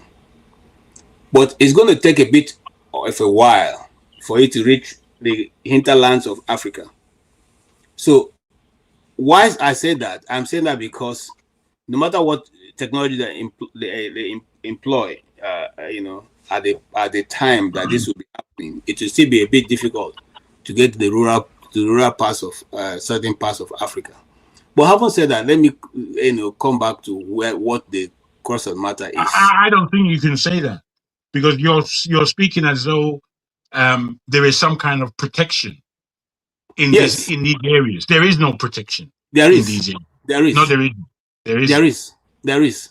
What is the protection? Hold on now. Bros, hold on.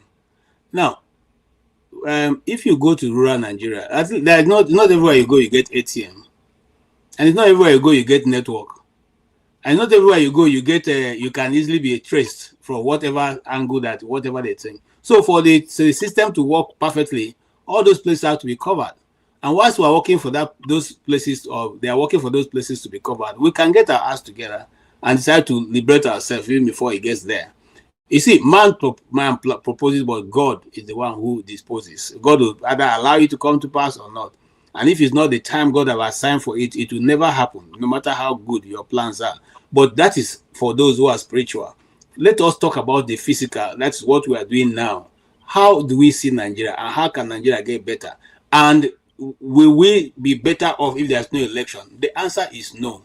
Because the moment we disrupt the electionary process, you are now asking for the person who is in charge of authority over Nigeria geographical location to declare a state of emergency, by which he will now usurp all the powers that belong to everybody, and the military will totally be under him, and he can even declare that the military rules are taking over certain places. There's nothing you can do, because he has the authority over the army, the police, and all the paramilitary forces, which they can bring to bear on one person. If any state goes against an individual, it's difficult for you to escape, no matter how good you are. And even if you are going to escape, you still suffer some harm. They will still catch you, block you up, and then the international community will start asking for your release. But you are the one passing time in those dungeons they will throw the person in. Now, so because of that, the safest way to play is to get the people to know that we are now entering a very dangerous times in our nation. Those times is the time we must have to stand firm on what we believe. What do we believe? We believe in fairness. We believe in fair and credible election. Let us also go out there, mobilize them as many people as possible to come out. If we have 80 million voters, we should mobilize at least 50 million people to come out to vote and defend their vote. In that order, it is so difficult for any one individual to rig the election. But if we say, what will be, then we're going to go for another four. Well, KJ, what I addressed earlier on was that the Nigerian people themselves want to rig. That is the problem. It's not only the politicians. They want to rig. They want to take bribe to go and vote whoever they point them to vote, because they just want to make money for that day. That is what I find. That's why the culture is so ingrained. No, the Nigerian people don't want to rig. You make a mistake there, father.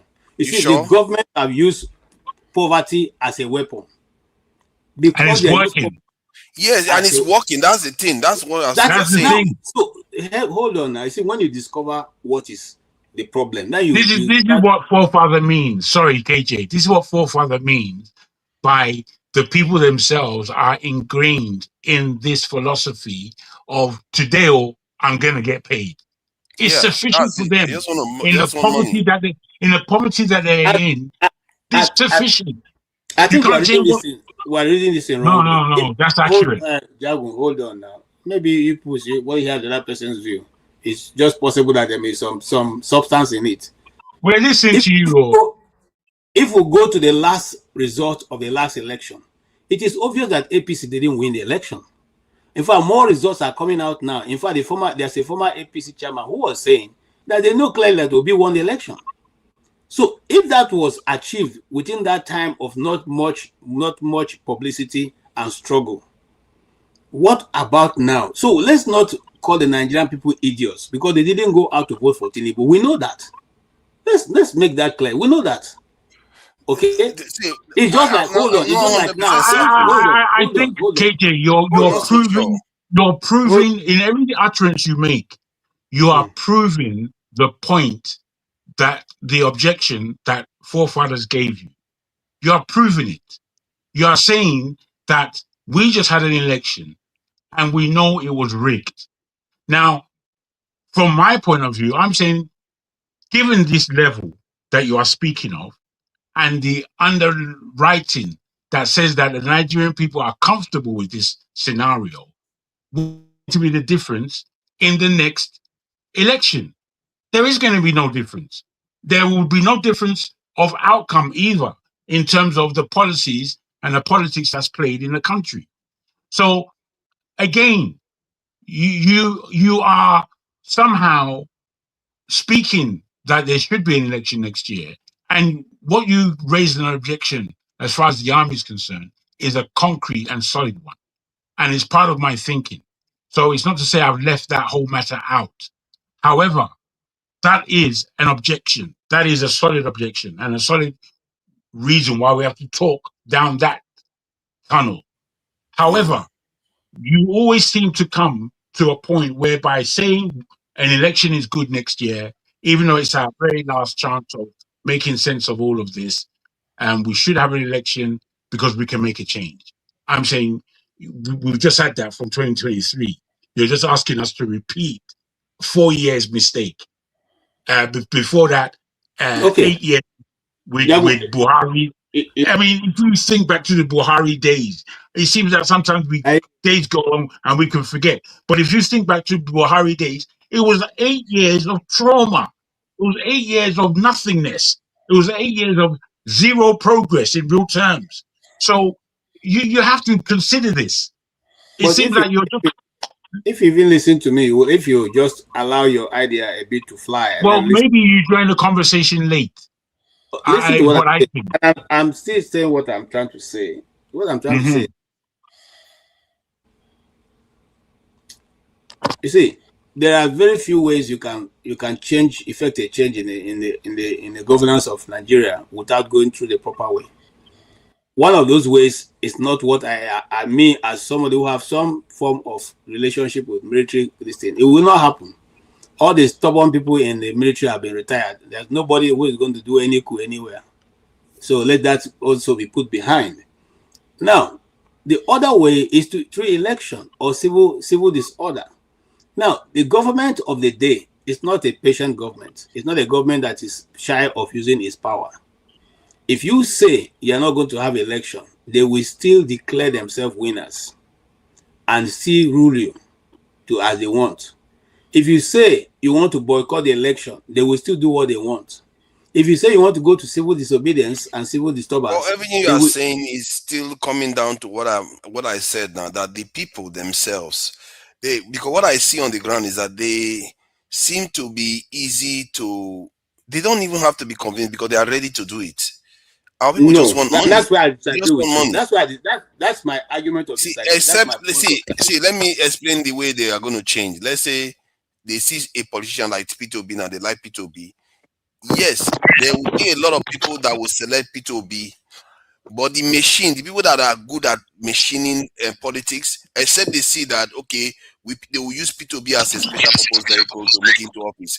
Because all of them are, I can assure you, most about 90% of them are corrupt. You are the one that even told me this. I remember one of the first time I saw you on this panel, you told me Nigerians are corrupt. About 80-90% of them were corrupt. And you are not, something you told me about, I didn't even forget it. That was more than 2 years ago. And I can still remember it. And now you are saying there are ways to work around it. You have to have a duration. You have to have 4 straight years of indoctrinating people. That's why I didn't like Peter. Peter should have used that 4 years to indoctrinate Nigerians to his ideology fully. No. Yes. No. Yes. Yes. Yes. Okay. Bros, I don't think that was it. Wait. Thank you, Tunanja. You are spot on. That was it. He didn't do that. He just wanted 4 years that he could have used to totally own this government. No, KJ. This is no problem. Hey, wait now. It's not that we're taking you away. This is our argument against your. This you guys is our waiting. Waiting. This is our argument against your position. Against your position. We understand your position and we are arguing against it. Given what has been said, this you have to take on board in order to come back. And I'm saying that I'm reiterating what Forefather just said.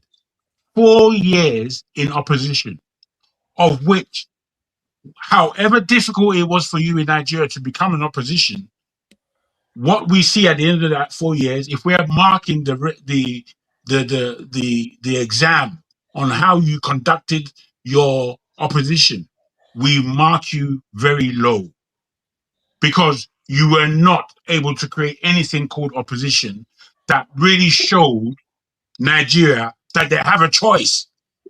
Excellent. They haven't shown that choice.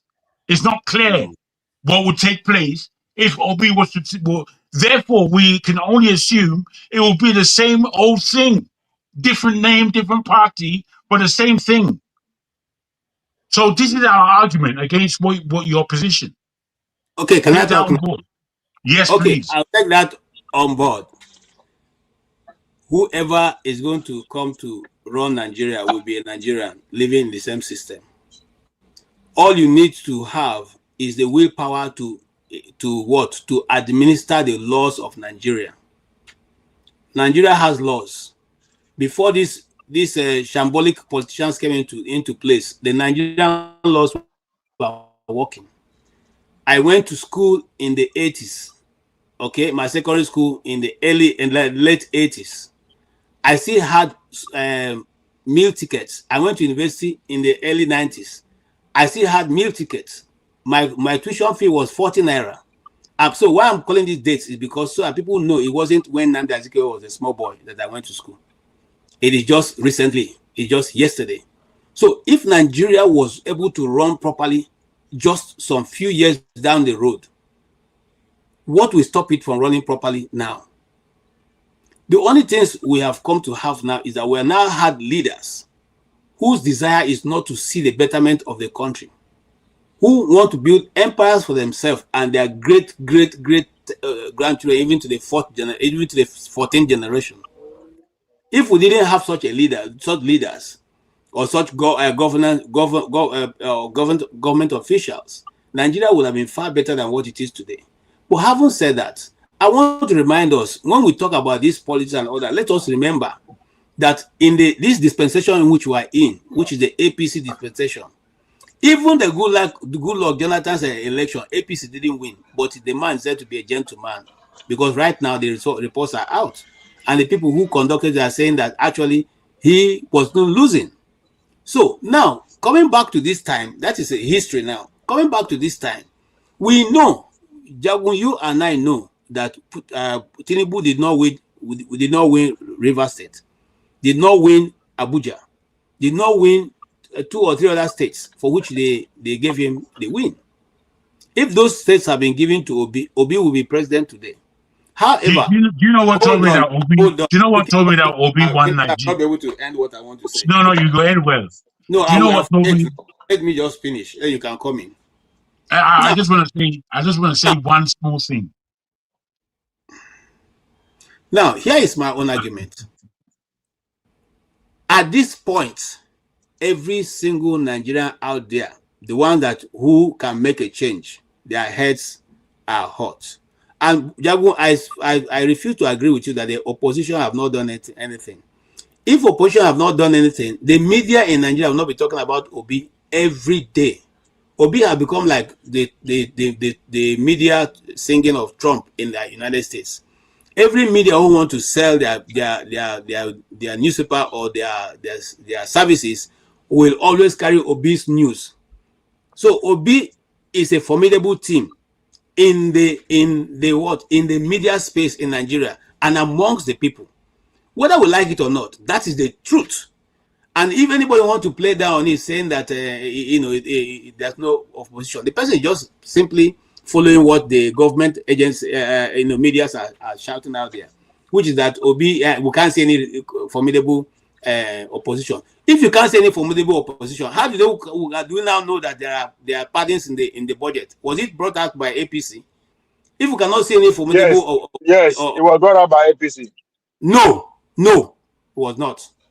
Pardon budget now. If we don't see any senator of Bauchi, now the senator of Bauchi leak the leak of pardon budget now. Now senator leak am. I be all of us no see am. Senator, my brother, nobody senator leak the IPCPC that brought about people going to the that one na IMF leak am, na from foreign, na from outside the leak am, no be Nigeria leak am. So whether it's an IMF or whatever, there's a leaking and some people took it up and see Obi Day news not true, but news no they win election for Nigeria. They haven't done anything to convince the poor Nigerians that they are so the same way you people are saying the last election that there are poor people tweeting in the room. Let us see how poor people tweeting in the room. See, only you talk as in a rig. You yourself, hold on. You say na rig and they rig election for Nigeria. Yes, na rig election. What if you yourself talking now? You follow for those who say there were 4 people in the room tweeting. They know they win election. Do they win election? Are they the president now? Hold on now. You agree say that they rig election for Nigeria. Election is being rigged. So what's in your argument? They go rig this one too. So what are you saying? If you bother to listen when I started making my, you are not saying anything. Say Obi win election. Obi is not the president. Contrary to the election will be rigged. The election will be rigged. If you bother to listen when I started by saying, I started by making that correction. You are trying to make argument that Obi has done enough within the last 4 years.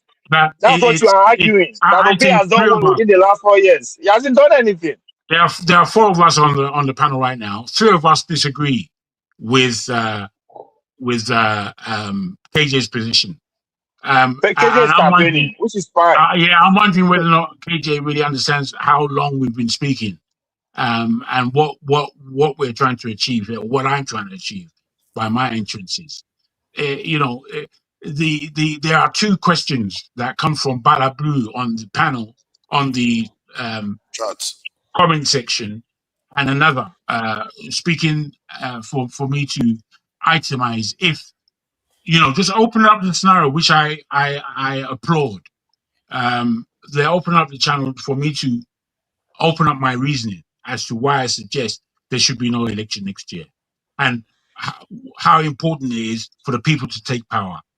And he speaks about the army and what side that. How would I negotiate with But Jago, yeah. Do you think we will need? If you put these questions to me, as where they're put, I would explain to the best of my ability right now, as I don't have everything written down. I've began writing on this, and in my writings, I've kind of stopped and said I should have a procedure as to why I would write.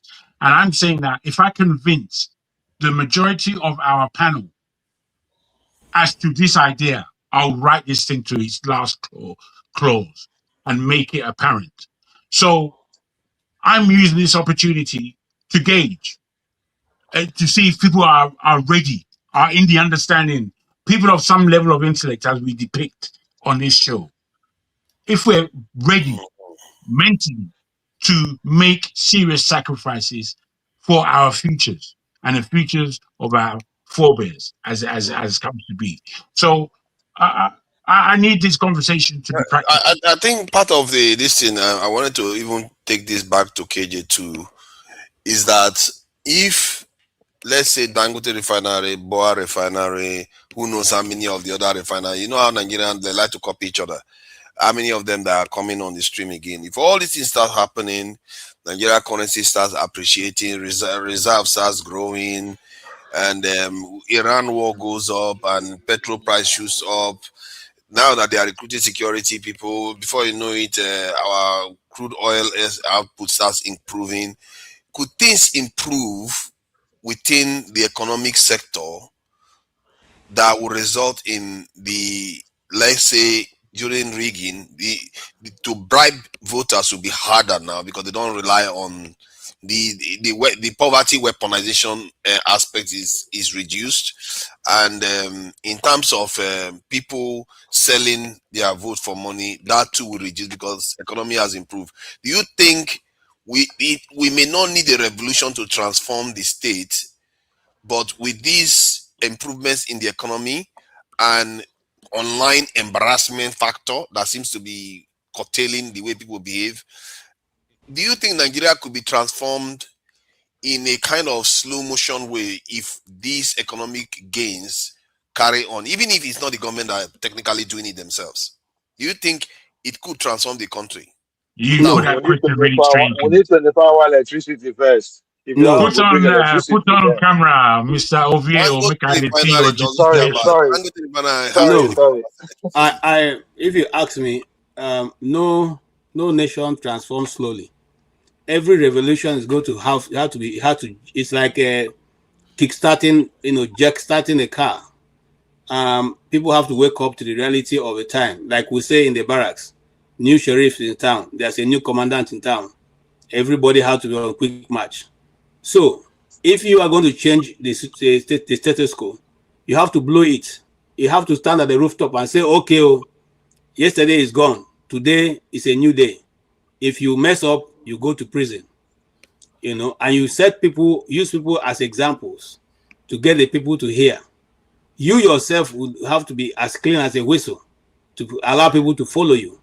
Now, if you do that, then we can be assured of certain levels of decency and decorum coming into the to the top of the pinnacle, the anarchy, the podrum, the rostrum, where now the rest people will learn from there. But if you don't do that and you say, okay, let us gradually move from here to here, it's not going to work. Let me tell you why it's not going to work. Even those companies that have been established, the people are going to have people who will not be loyal to their companies. So the moment they have an opportunity, they will steal them dry. And you find out that at the end of the day, the people are running away from. I hear what you are saying, KJ. I hear what you are saying, that those people will be corrupt. But many of them that are corrupt, some of them will start getting more money. They may not need to be that corrupt anymore. It doesn't have to be all of them. It might just be 5% that changes direction. Then another 5% dies off because the older generation keeps going away. See, what I'm trying to arrive at, you're not allowing me to arrive at, is that we cannot build a nation hoping on forefathers to come and start a company for us to be able to now turn around our people. We cannot build a steady economy waiting for let the policies of the government hold on, sir. Let the policies of the government become favorable to AY, to Jagun, to Okpablo. Then they can now be willing. I'll give you a clear example of what you're saying. Certain people in diaspora here put their money together to build a very formidable estate in Lagos. David Umahi goes there and breaks down everything. And those people have lost their life saving. Those people who are trying to see how they can, those people are trying to say we are Americans, we are Black Americans, we are Nigerians who want to build back in our country, bring our money back and see what. Are you thinking they're going to come again? Why in demolition? Why in demolition? I'm afraid we're having the wrong conversation. If I may. I think the question. I think the question. Wait now. Wait now, wait, Nijo, wait. This is important. The question that forefathers puts to us, to you, to us, is an important one. But you see, the question is the answer to the question is always there. Because Nigeria is a resource-rich nation. The opportunity for Nigeria to become rich of its resources is already satisfied to us as Nigerians. But we have also wasted 60 years of our resources already. And the most important resource that we have wasted is a human resource. So the fact that Nigeria has oil and the fact that it has gas, I'm be told, the fact that it has Dangote been instrumental in presenting a way that we don't waste all of our resource, we are able to refine our products ourselves. We also have commodity of lithium that the same thing would have to happen to. We have gold that the same thing would have to happen to. We have all kinds of natural resources that are there under our feet. Now, it's an opportunity, but are we entering into this opportunity with no policies, no understanding, with thievery as the course of government, for that to take place over and over and over again with the same resources? We can't be having this kind of argument like we're children. This is a serious thing. We have wasted 60 years of our resources. Are we going to put it in the hands of those who have wasted it again and again and again? And counting. Now, what I am suggesting that the answer to that question that forefathers put is a simple answer that is the opportunity. That is the prize. But we have to now fight for power, for rulership, for governance, for leadership, for understanding within our people. It is, for me, I'm satisfied now that it's time for the people themselves to take that power. I am part of the people. You are part of the people. We have intelligence. We need to put on the table that this is what we are now. Enough is enough means something. It can't just be enough is enough and use it as some speech and that's the end of it. Enough is enough means something. When you No. saying these things, I've got to put this on the table, brother, forefather. What you are saying, I wanted to support what you are saying. Like, when you are saying these things, it reminds me of the need for urgency in some of the things we are talking about. Because, like, when I was in Nigeria, the level of genetic engineered crops, things that you see in the country, the kind of food that you see, the drinks full of sugar, it's like it's all changed. It's going on in that country. It's not. That's why yes. This is where we are. We don't seem to understand because from KJ's point of view, those people in the villages are protected somehow. I don't understand what he's saying. Yes, I'm spiritual, and yes, I conduct that whole arena of things. However, the material. This is why I speak about the material. That is what we are functioning with. So if we don't suggest to our people that listen, the way we are living is rubbish. Materially, we can live a lot better, and this is what we are going to do within the material world. We put the sacredness of the spiritual world to one side for the minute. We are operating now in the physical, and in the physical, I suggest with our resources, with our manpower, with our intelligence as Nigerians, we are going to fix this problem, this, and this, and this is how we're going to do it. But we are going to offer what you just deserve for the energies that you have put in. This is where we need to be talking. All these funny conversations that we have, they're just for conversation's sake. And they're no good to us. We need to be talking right now, getting practical. And for me, the practical thing is Nigeria is going to an election next year. We are going to go and vote again. And in my estimation, us voting again means that we are going to come out with exactly the same courses that we are going through now after we have voted from 2023. The new beginning that you speak of has to come from us. It's not going to come from anywhere else. If we agree on one thing, we on the panel, we have to agree that that's the case. That's the case. And I'm looking for agreement. I'm looking for agreement after real argument, real strategic conversations that go somewhere, so that we can begin to build our narrative, our intellectual institution based on what we are going to bring to the table for Nigeria. Because if we bring this thing in the correct way, we can go to the head of the army and say, now, this is what we're about. This is what we are doing. We are members of Nigerian public society and people. And this is what we command for our state, because we no longer believe in the government that has been there for the last 12 years. So we are asking that we don't have violence. We are asking that you look at the courses that we are putting and you protect the cause of the people. And the people are suggesting this is what we are going to do. For the next 4 years, we're not going to have no government.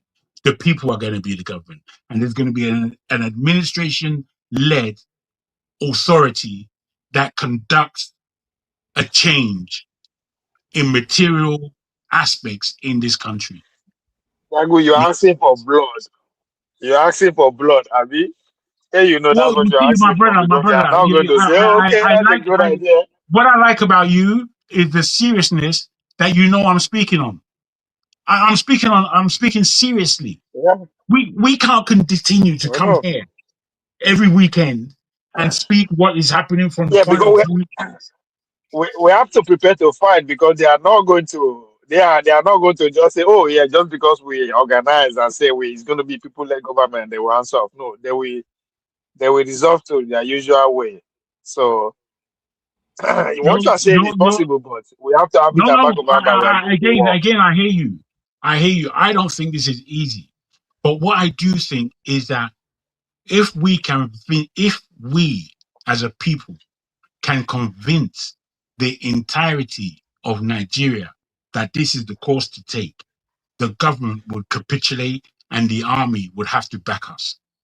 The army would have to back us, because being that we are Nigerians and we're quite strategic, those who are already on board, as far as I'm concerned, are the AES countries.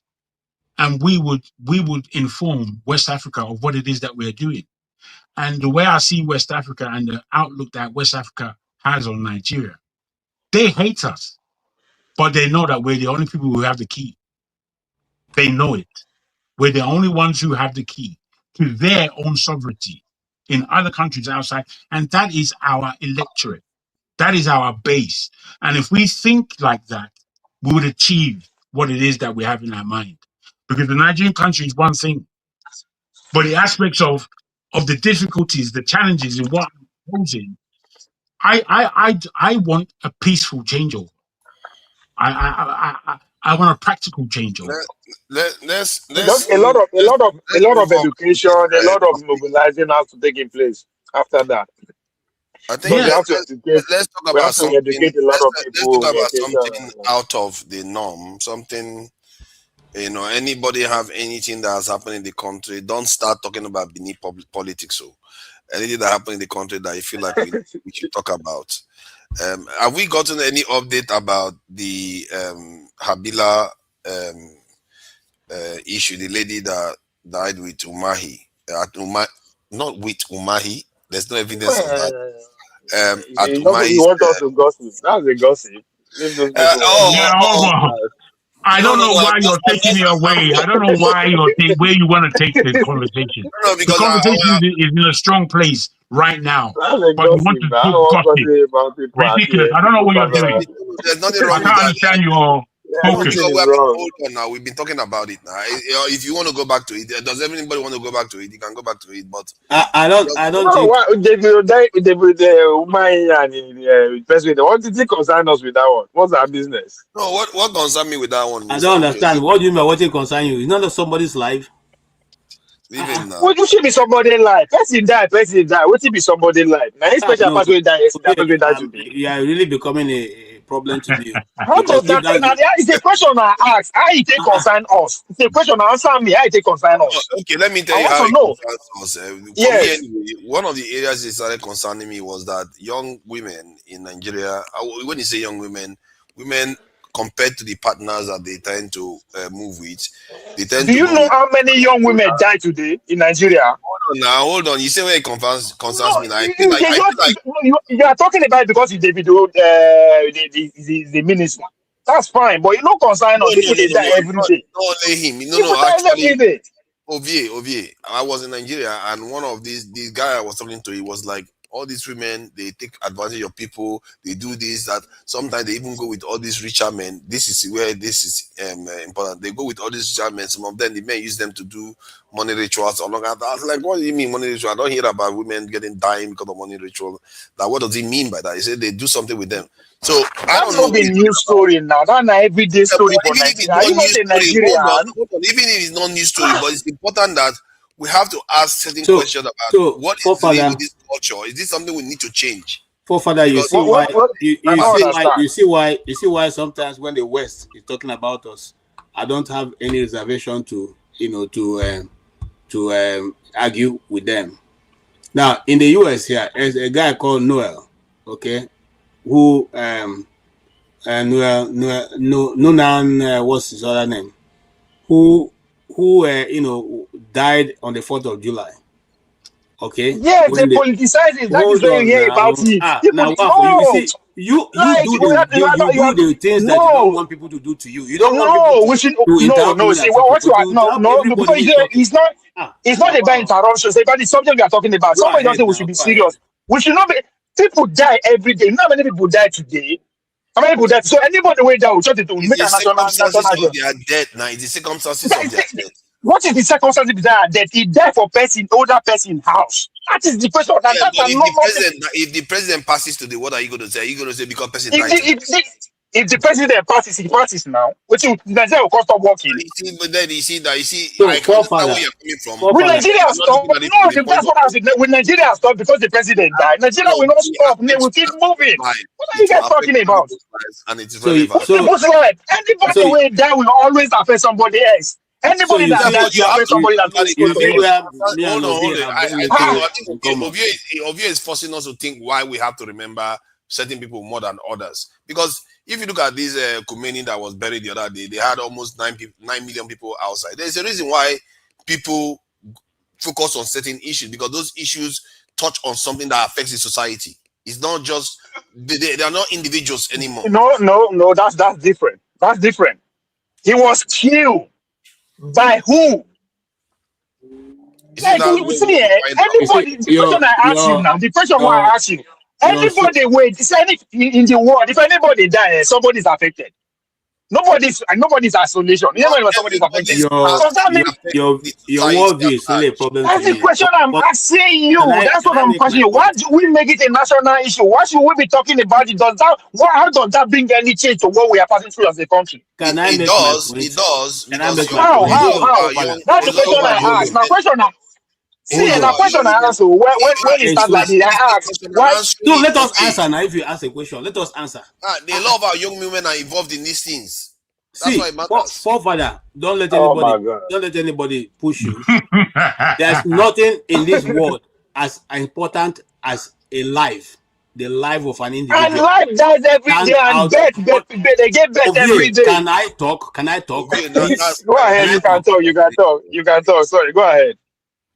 There's nothing more important. Not even all the money in the world can bring back one person who loses his or her life. So life is sacrosanct. It is the most important, precious gift that any human being living can actually be happy to have.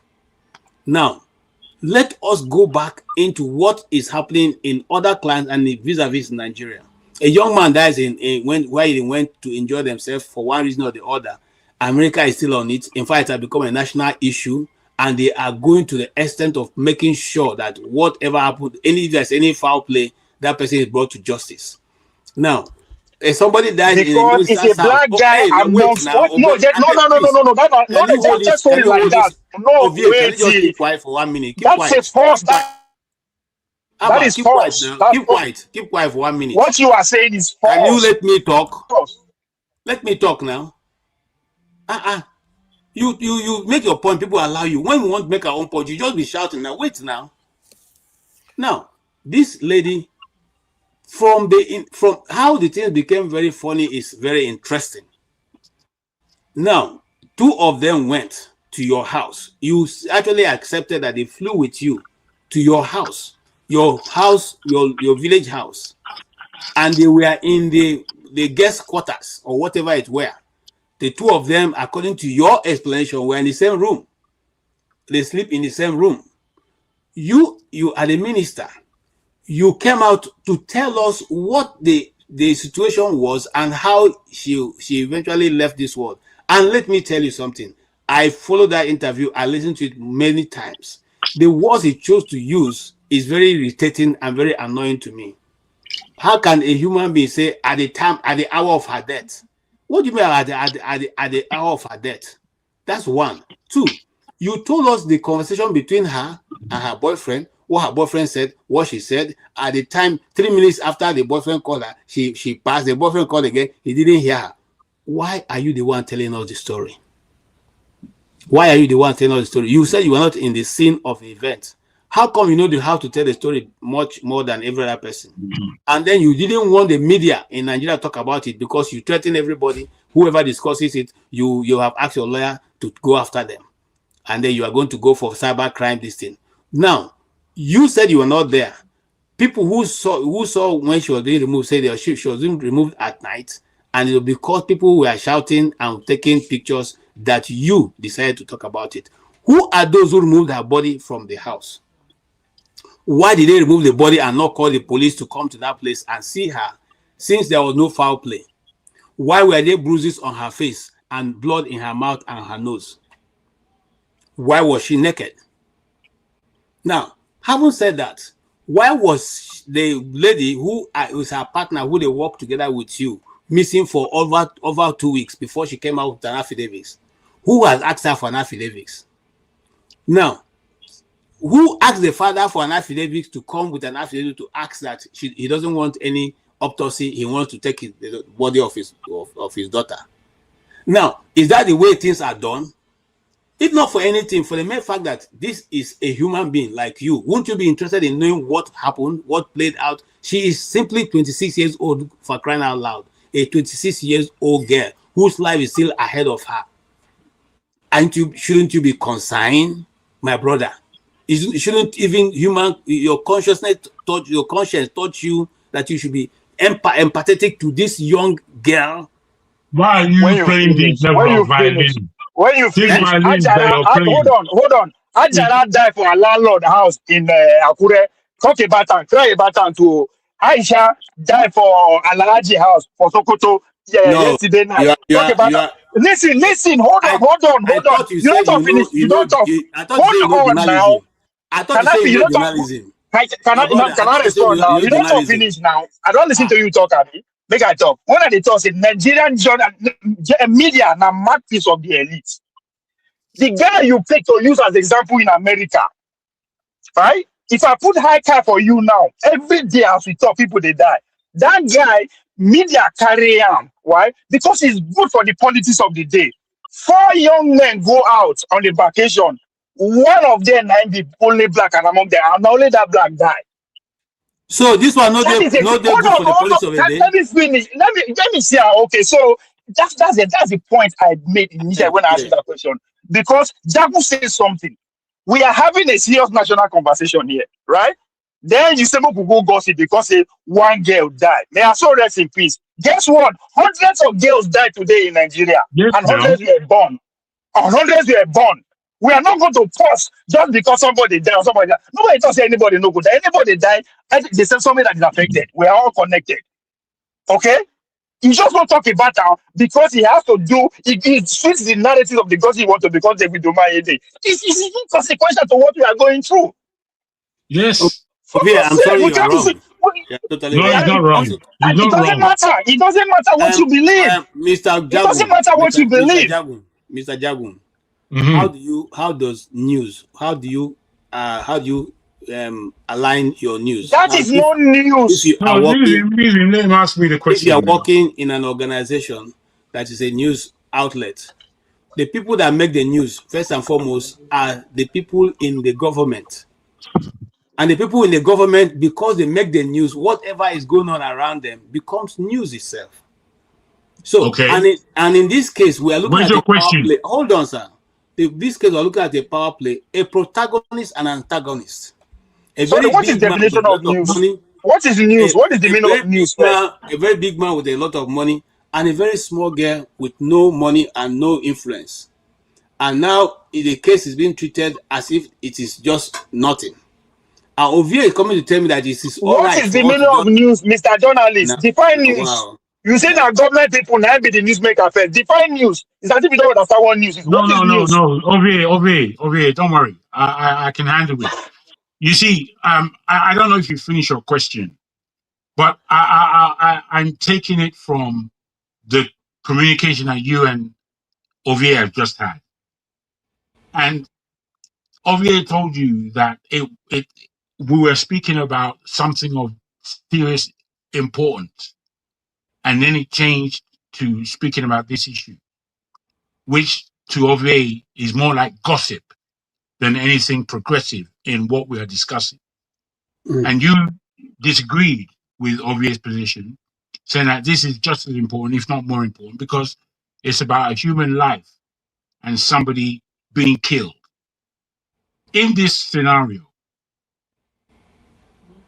we have to understand and satisfy ourselves with that the news media in themselves have their own agenda. That agenda of giving people news of one item or the other can be either progressive or distractive. And we have to ask ourselves, with all the things that are going on in Nigeria, is this a distraction in the news to take our minds away from our own issues, or is it real news? So for me, it's not real news. It's just a look at the constant corruptive practices of our politicians. This happens all the time. It can happen tomorrow, nothing will happen. It can happen again next year, nothing will happen. So in comparison to what we're speaking about, I see it the way Ovie sees it. Well, this is not gossip. I will not call it a gossip. Let me try and a bit go into I answered your question though. If you are doing, for instance, if you have a news media, there are certain things you call a water cooler stories. Water cooler stories are not really necessarily stories that are top-notch stories. They're not really necessarily stories that are talking about policies and all that. They are stories that you bring in to help people have a relaxed atmosphere before moving maybe to a serious issue. Hold on, sir. You're talking about industry stuff. Brother, you're not talking anything I don't understand.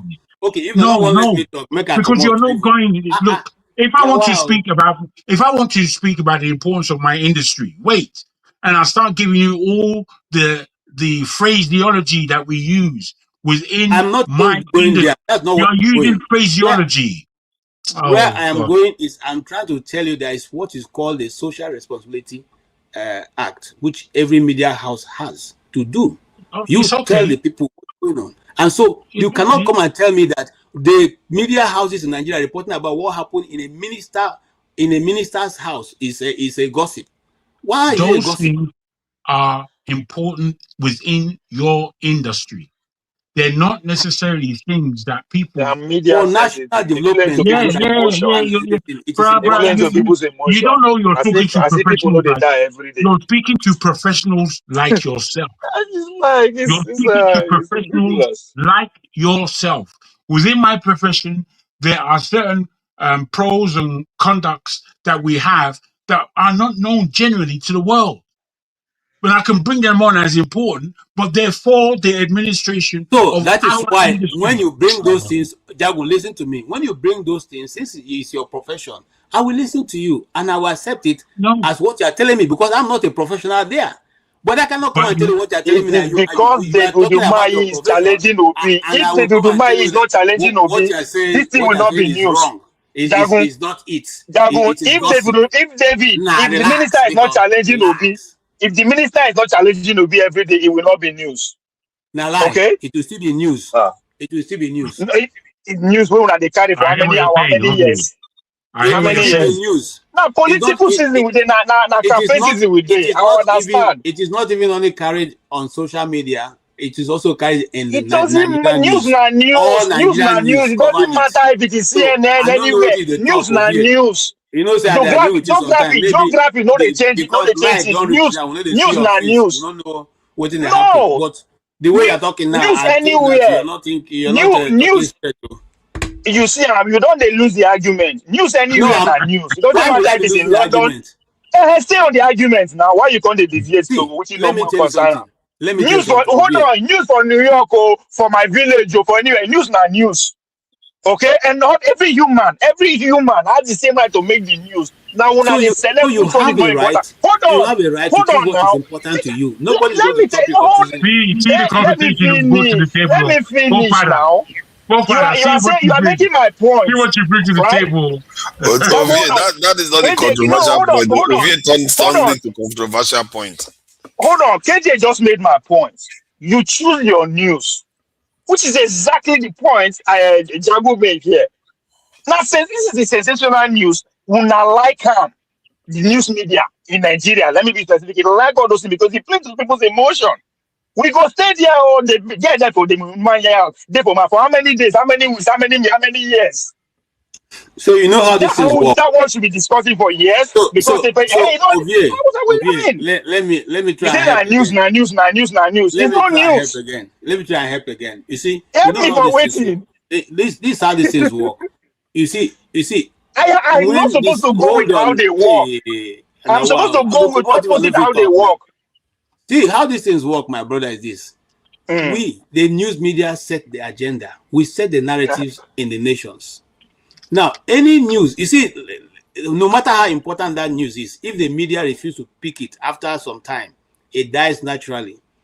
For that news to But you are pick, making my point hold on, my brother. Now, just give me 1 minute. I explain. I'm not even talking about the girl now.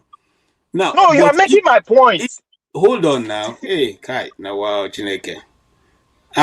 Ovie, okay, I give up. I'm not going to talk again. No, you are making my point. Media select what they want to make the news. Yeah, no, I hold on. follow Let news. me You address will the point. follow Let me news. address the point. And me While as a addressing citizen, the me as a citizen have a choice to decide what I consume as news. So what you choose and decide to say is not my choice of news. Yes. So they choose that. Will not be God. Will be honest citizens like us too. Will not be God just because you be media. You are a journalist. That doesn't make you special. Ovie, you see, in life, there are people that are more public oriented than these individuals, and every single one of us, when you attain certain level of office, you are not a human being like every other person anymore, because you are representing a whole load of people. And in the case of Omahi, I think he's a minister. He's not a normal human being anymore. And when things happen around such people, then sometimes, not all the time, because there are a lot of things that happen around them, but sometimes it gets an attention and people talk about them because it's actually quite relevant. That if somebody dies in the property of somebody of that high ranking position, that question needs to be asked, especially if some of the things that are coming out seems unusual, like the dad not wanting autopsy, and he seems to know more about the incident than the friends of the girl, and all kinds of different things and contradictory statements.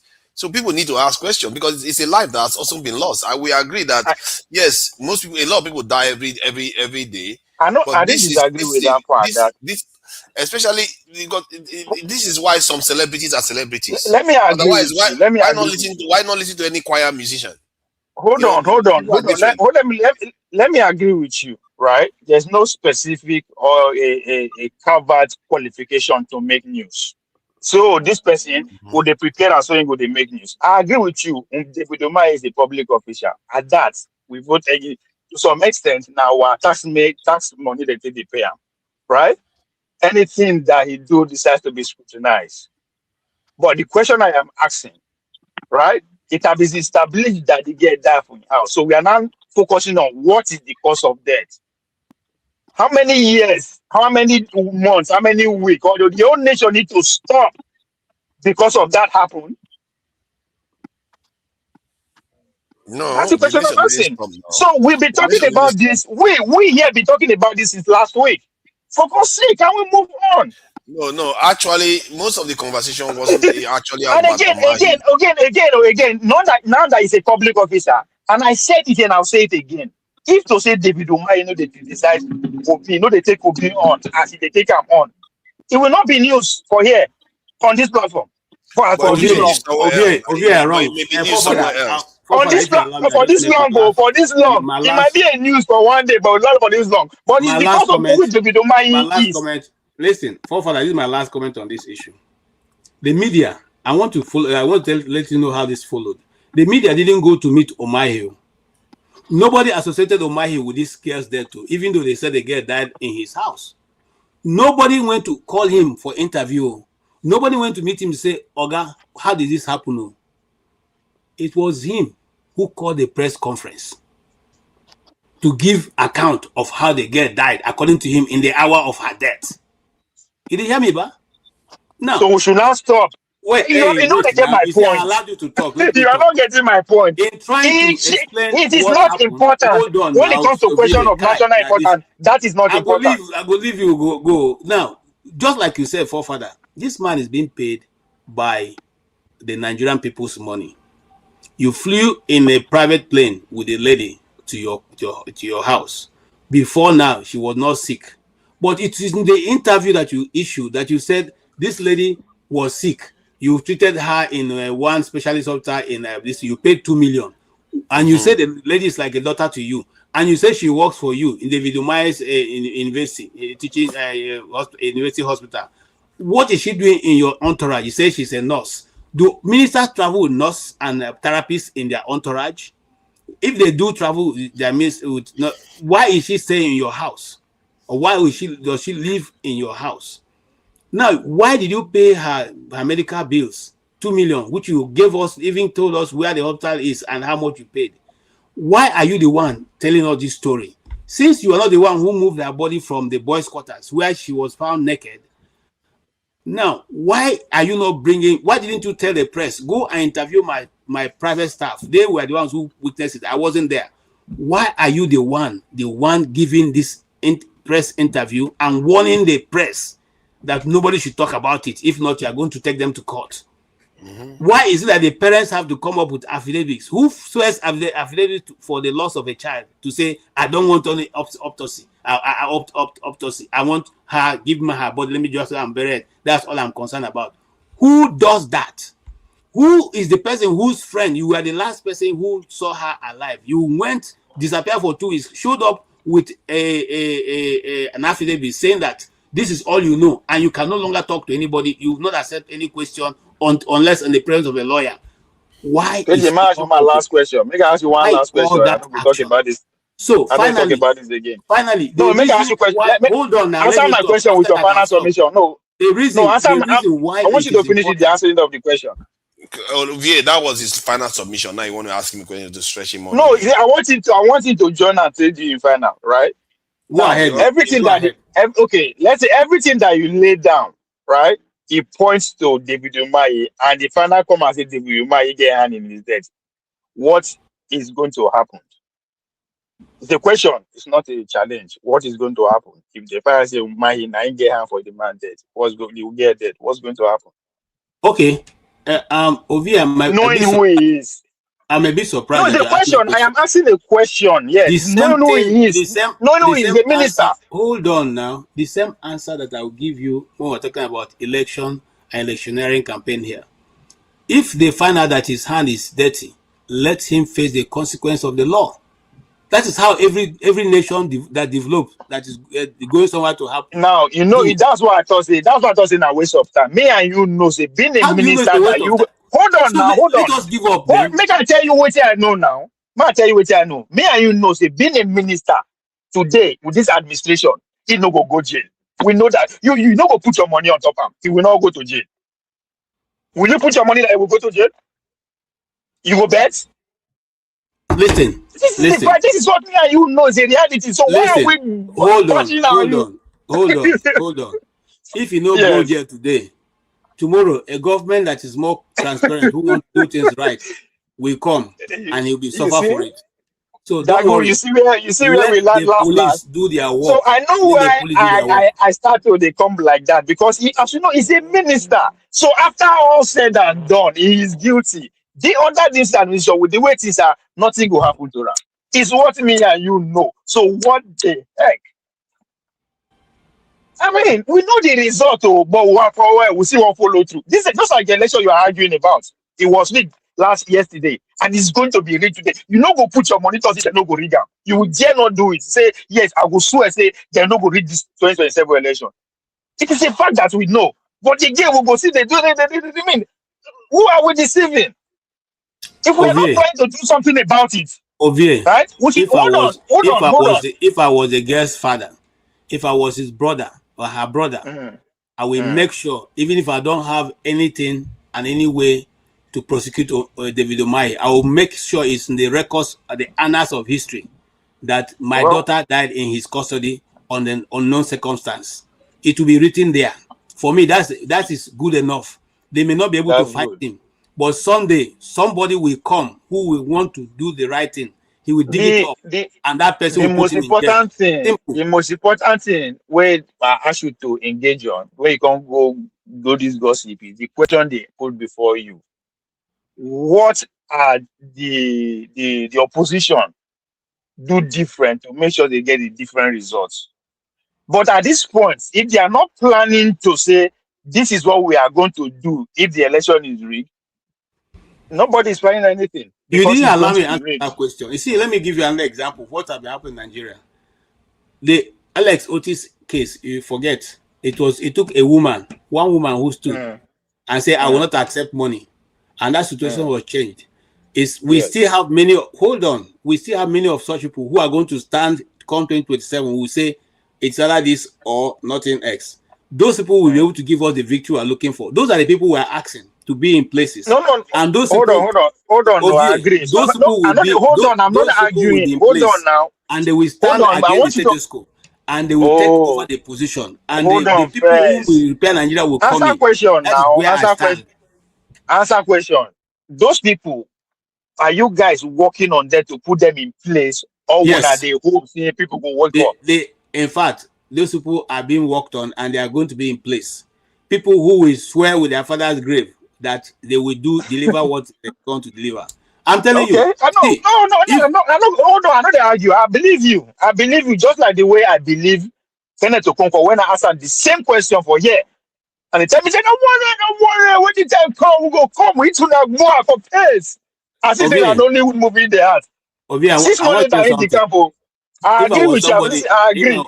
If I was somebody who likes to change position and down to the status quo, I'm not good there for America. It's not about. I don't expect you to change position. I don't make you. If I wanted to be in such a situation, I will not be. So we know who people. KJ, you know why they ask you this question? Because me and you, we follow Donald Trump election. Now the same thing, the same faith, the same complaint, they didn't complain. But you could tell what the MAGA movement did. They're not just by rhetoric. You see how organized they were, layers by layers of leaders, up to the down to the deplorables, where they go from door to door. You saw it. Span the last of almost 2 years. You didn't see them, and you saw the results. Now the same thing happened to Obi. Now the same complaint Obi they complain up to today. But you cannot tell me, other than say indivisible, that there's another layer of leadership that is doing any other groundwork. You don't know everything now. Politicians will come and tell what they're doing. Do you want them to come and tell what they're doing here before you believe they're doing something? If they go ask people for votes, they say it's not spiritual. My guy, I say MAGA movement. I use that as an example. Do you know where Obi is today? It's OJ, you are making a mistake. I say Obi is out. I say Obi is doing his job. I did not criticize Obi. I said they are layers, just like Trump. When Trump they outside, they collect. There are layers of leadership up to that level. I am not saying that. Like when Precious tell me, hold on, because this question don't be you. When I go Precious show, the same question. He tell me say, thank God for not. He did every family house. I tell her say I lie. Make it tell her, I will tell her for outside in a lie. He's not doing that. Today, what's happen? So it's easy to say because this is action. This is action. For the past two years ago, you don't get 20,000 volunteers. These are not spiritual people, physical human beings. You don't get them. How you know? How you know? See, that's I say they are physical human beings. They are not spiritual. They know. I know this is one are physical. 20,000 Nigerians we go know. We go see them. They know they hide. You can't know. How I no go know? 20,000 Nigerians we no go know. Okay, I rest my case. I hand over to Jagu. Jagu, you can tackle this. We go wait for the election will come. No, our argument no go stop till the election result come out. We go this is a continuous discussion. Where they prepare or they not prepare, we will find out. When they read the election, they will see what they will do. That time they will not say yes. Everything what they talk will actually follow through. Okay, because Jagu said something. Sorry, Jagu said something. That what you say, if this election happen, Nigeria will cease to exist. Jagu said something. He said in 1983, the same thing they talk about. The same thing they talk about. Nigeria will cease to happen. If they read the election, Nigeria will cease to happen. In 1983, Nigeria was not as divided along the fault lines as it is today. That's not the point. That's not the point. Now. Hey, hold on now. Hold on, my brother. You can't just be talking and then you not allow the other people to talk now. In 1983, there was no ISWAP. There was no Boko Haram. There was no Ansarudin. There was none of these terrible organizations that are now buying people on daily basis. It wasn't there. Bro. In 1983, there was, hold on. In 1983, I still remember because that's when I started reading newspapers. Now, I still remember there was a movement called the Middle Belt Forum, which had J.S. Tucker and Solomon La holding forth and holding that. Now, that Middle Belt Forum were the ones who eventually made the North to win. That Middle Belt Forum no longer hold. Okay? It's to your tent or Israel. So Benue is on their own. Plateau is on their own. Taraba is on their own. Now, in 1983, there was no Ahmed Tinubu. And there was no Shetima. And there was no Obi. All right. So the equation have shifted, my brother. And that shifting, hold on. In 1983, there was no internet, which is the most powerful thing right now that is influencing ideas. Me and you are talking here, people are listening, and people will even go and listen even after our finished talking. Ideas are being, the information is transferred as like light. People are getting it. People are doing their research. And people's mindsets are changing on constant 24 hours basis. You cannot hold anybody. You cannot come to you, beat your mind and say, I can tell you for sure the North will not vote Jagun. You are making a mistake if you say that. Because 24 hours is too much in a political party's life. So anything can happen, my brother. Take it from me. Yes. Now, anything can happen, you talk about. But make I tell you what thing will happen. 2027. Bola Ahmed Tinubu will declare a winner. So hold on. That I put my money, I guarantee. And guess what? Nothing will happen. Nigeria will continue. That one step I go put my money if you are ready to go that route. That's how confident I am. I know they wish. They say you only believe what you don't know. It's not, we say I believe. I know. It will be declared winner 2027 and nothing will happen. Okay. If you know this, if you never go put money, will go. That's how confident I am.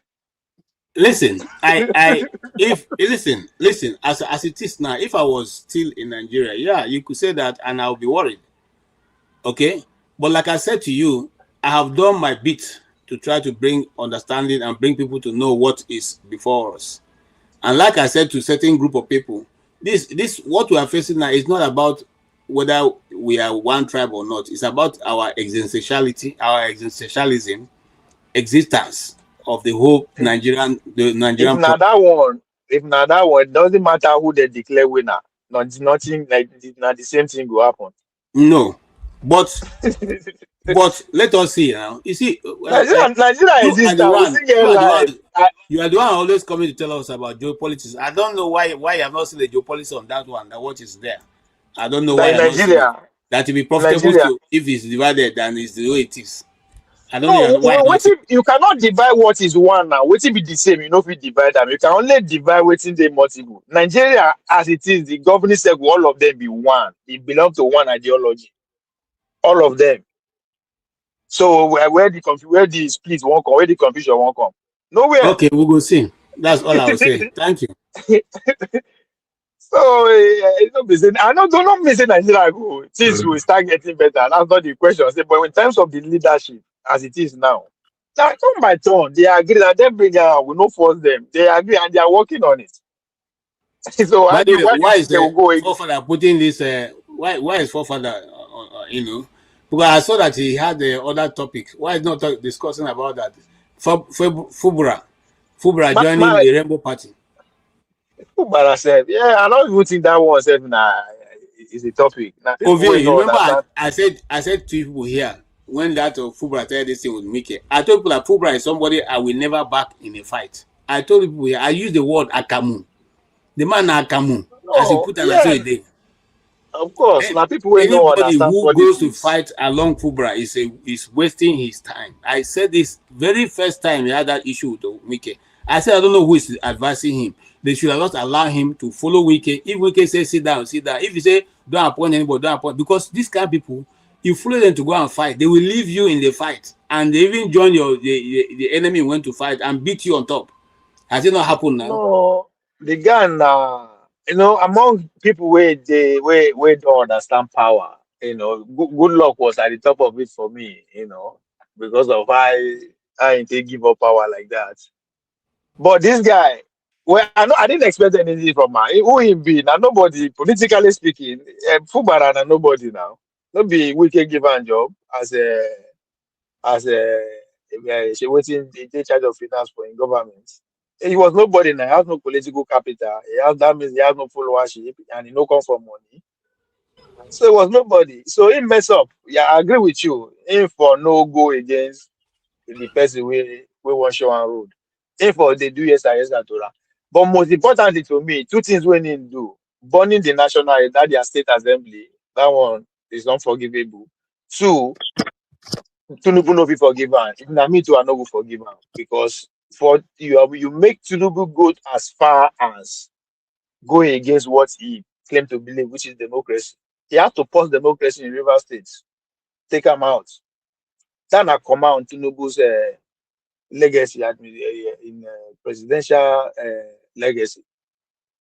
But for him to do that, that means the man, yeah, Fubara don't to go far. Because even me too, I no go forgive him. You can't. There's no way you can be trusted. If you can fight the person that give you power to the extent that external factor, the number one citizen have to come, they pull weight. You better be strong. If not, so what thing they do? So I think, what choice does he have? If you not join the coalition, what do you want to do? That's no choice. It's done. So. He's a corporate politician. He has nothing to offer. He doesn't even have. He doesn't even understand the concept of power.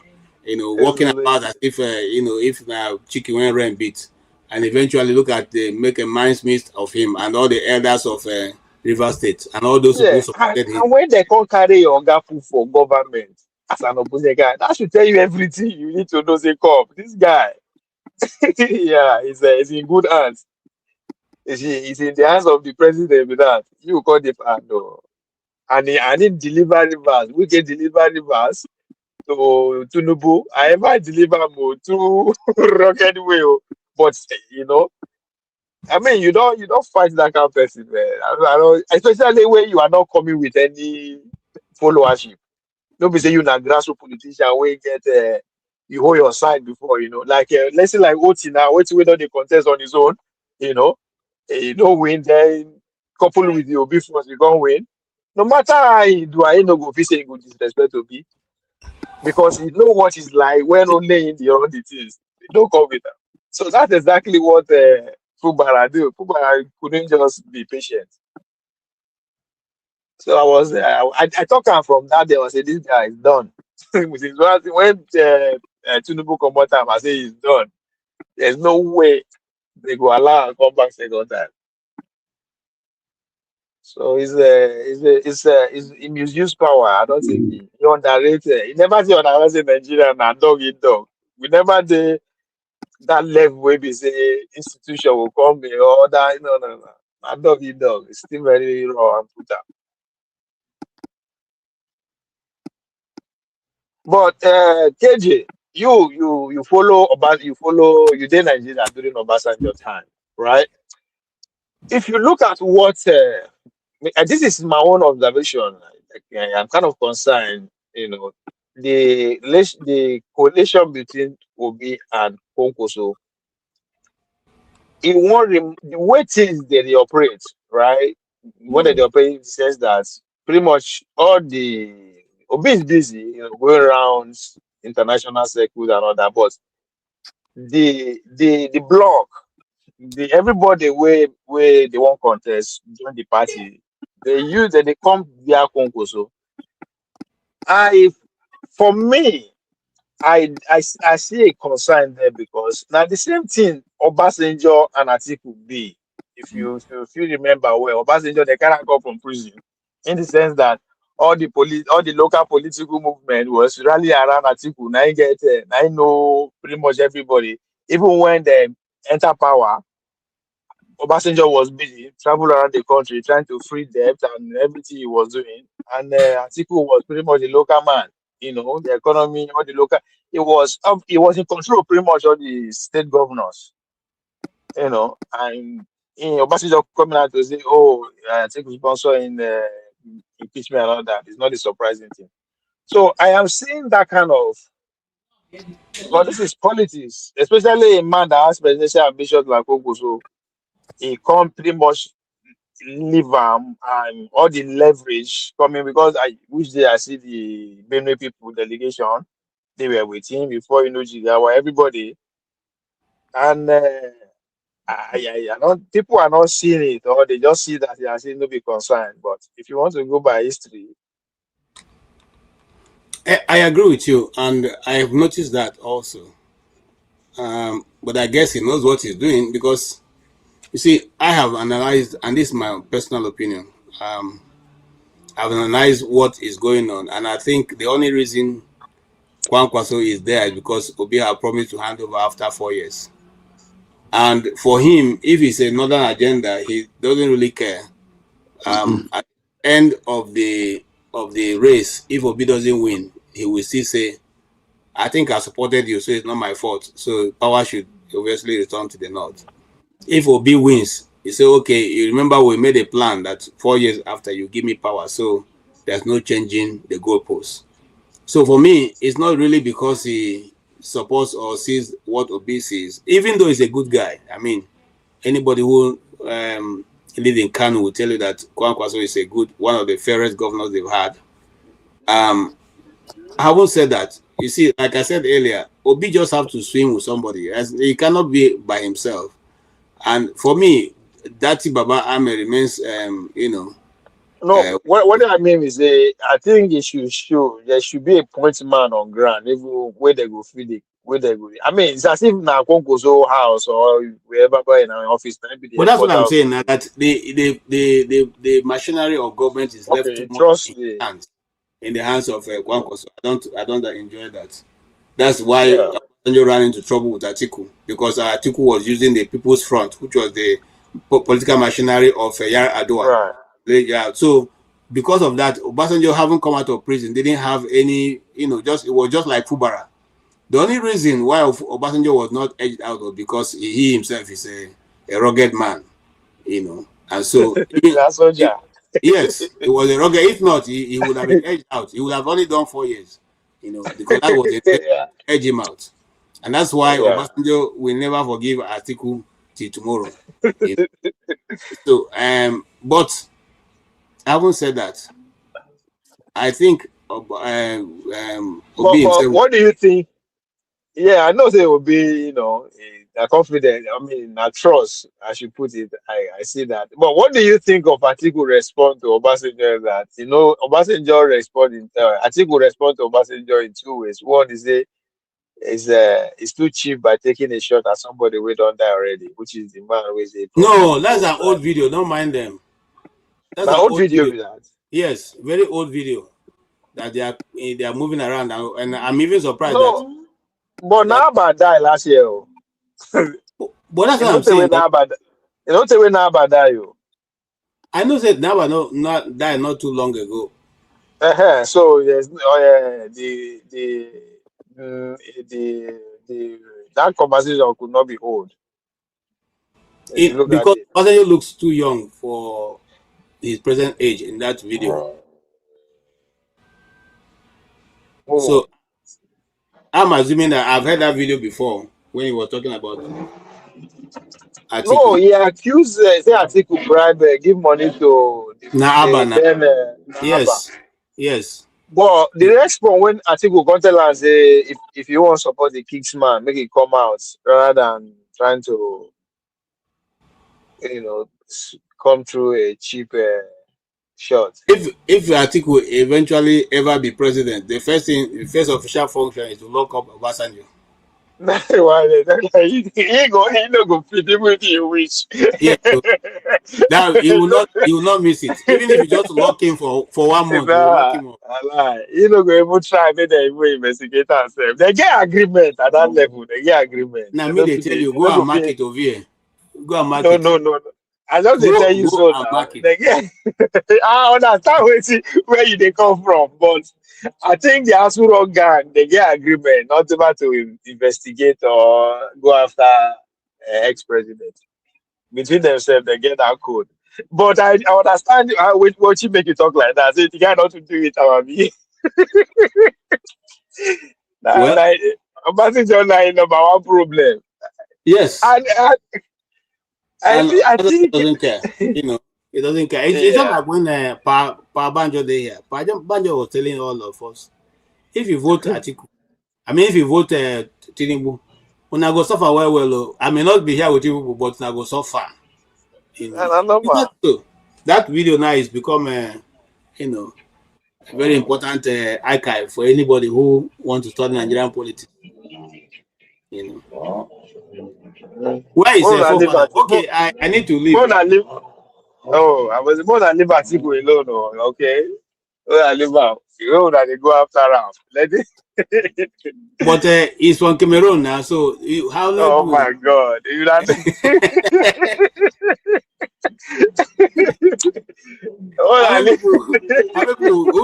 how many times Abacha is from Cameroon?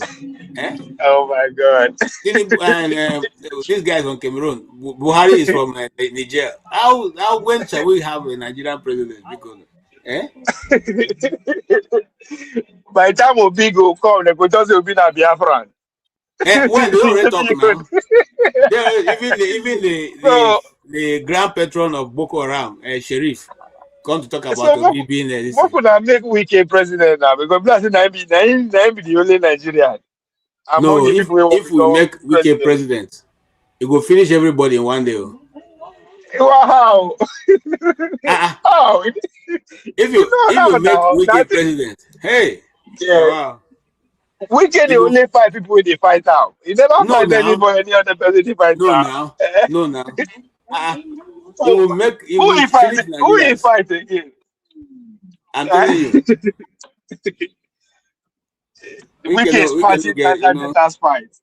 I never see that kind of man who thinks that he's the only person who is correct in this world. Only him to be right. If to say you don't get that character, you would have been a good man. He just ain't go this far, politically speaking. He would have now, because show this character when he was up there for local government chairman. I'm telling you, I agree. We interviewed him. I'm telling you, we left that place so impressed with Wike. He was just a nice guy. Nice guy. He never knows he go take close.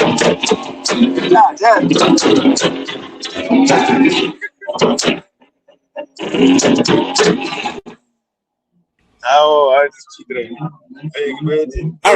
I need to leave you. Okay. All right, now, thanks. Everybody don't go with that now.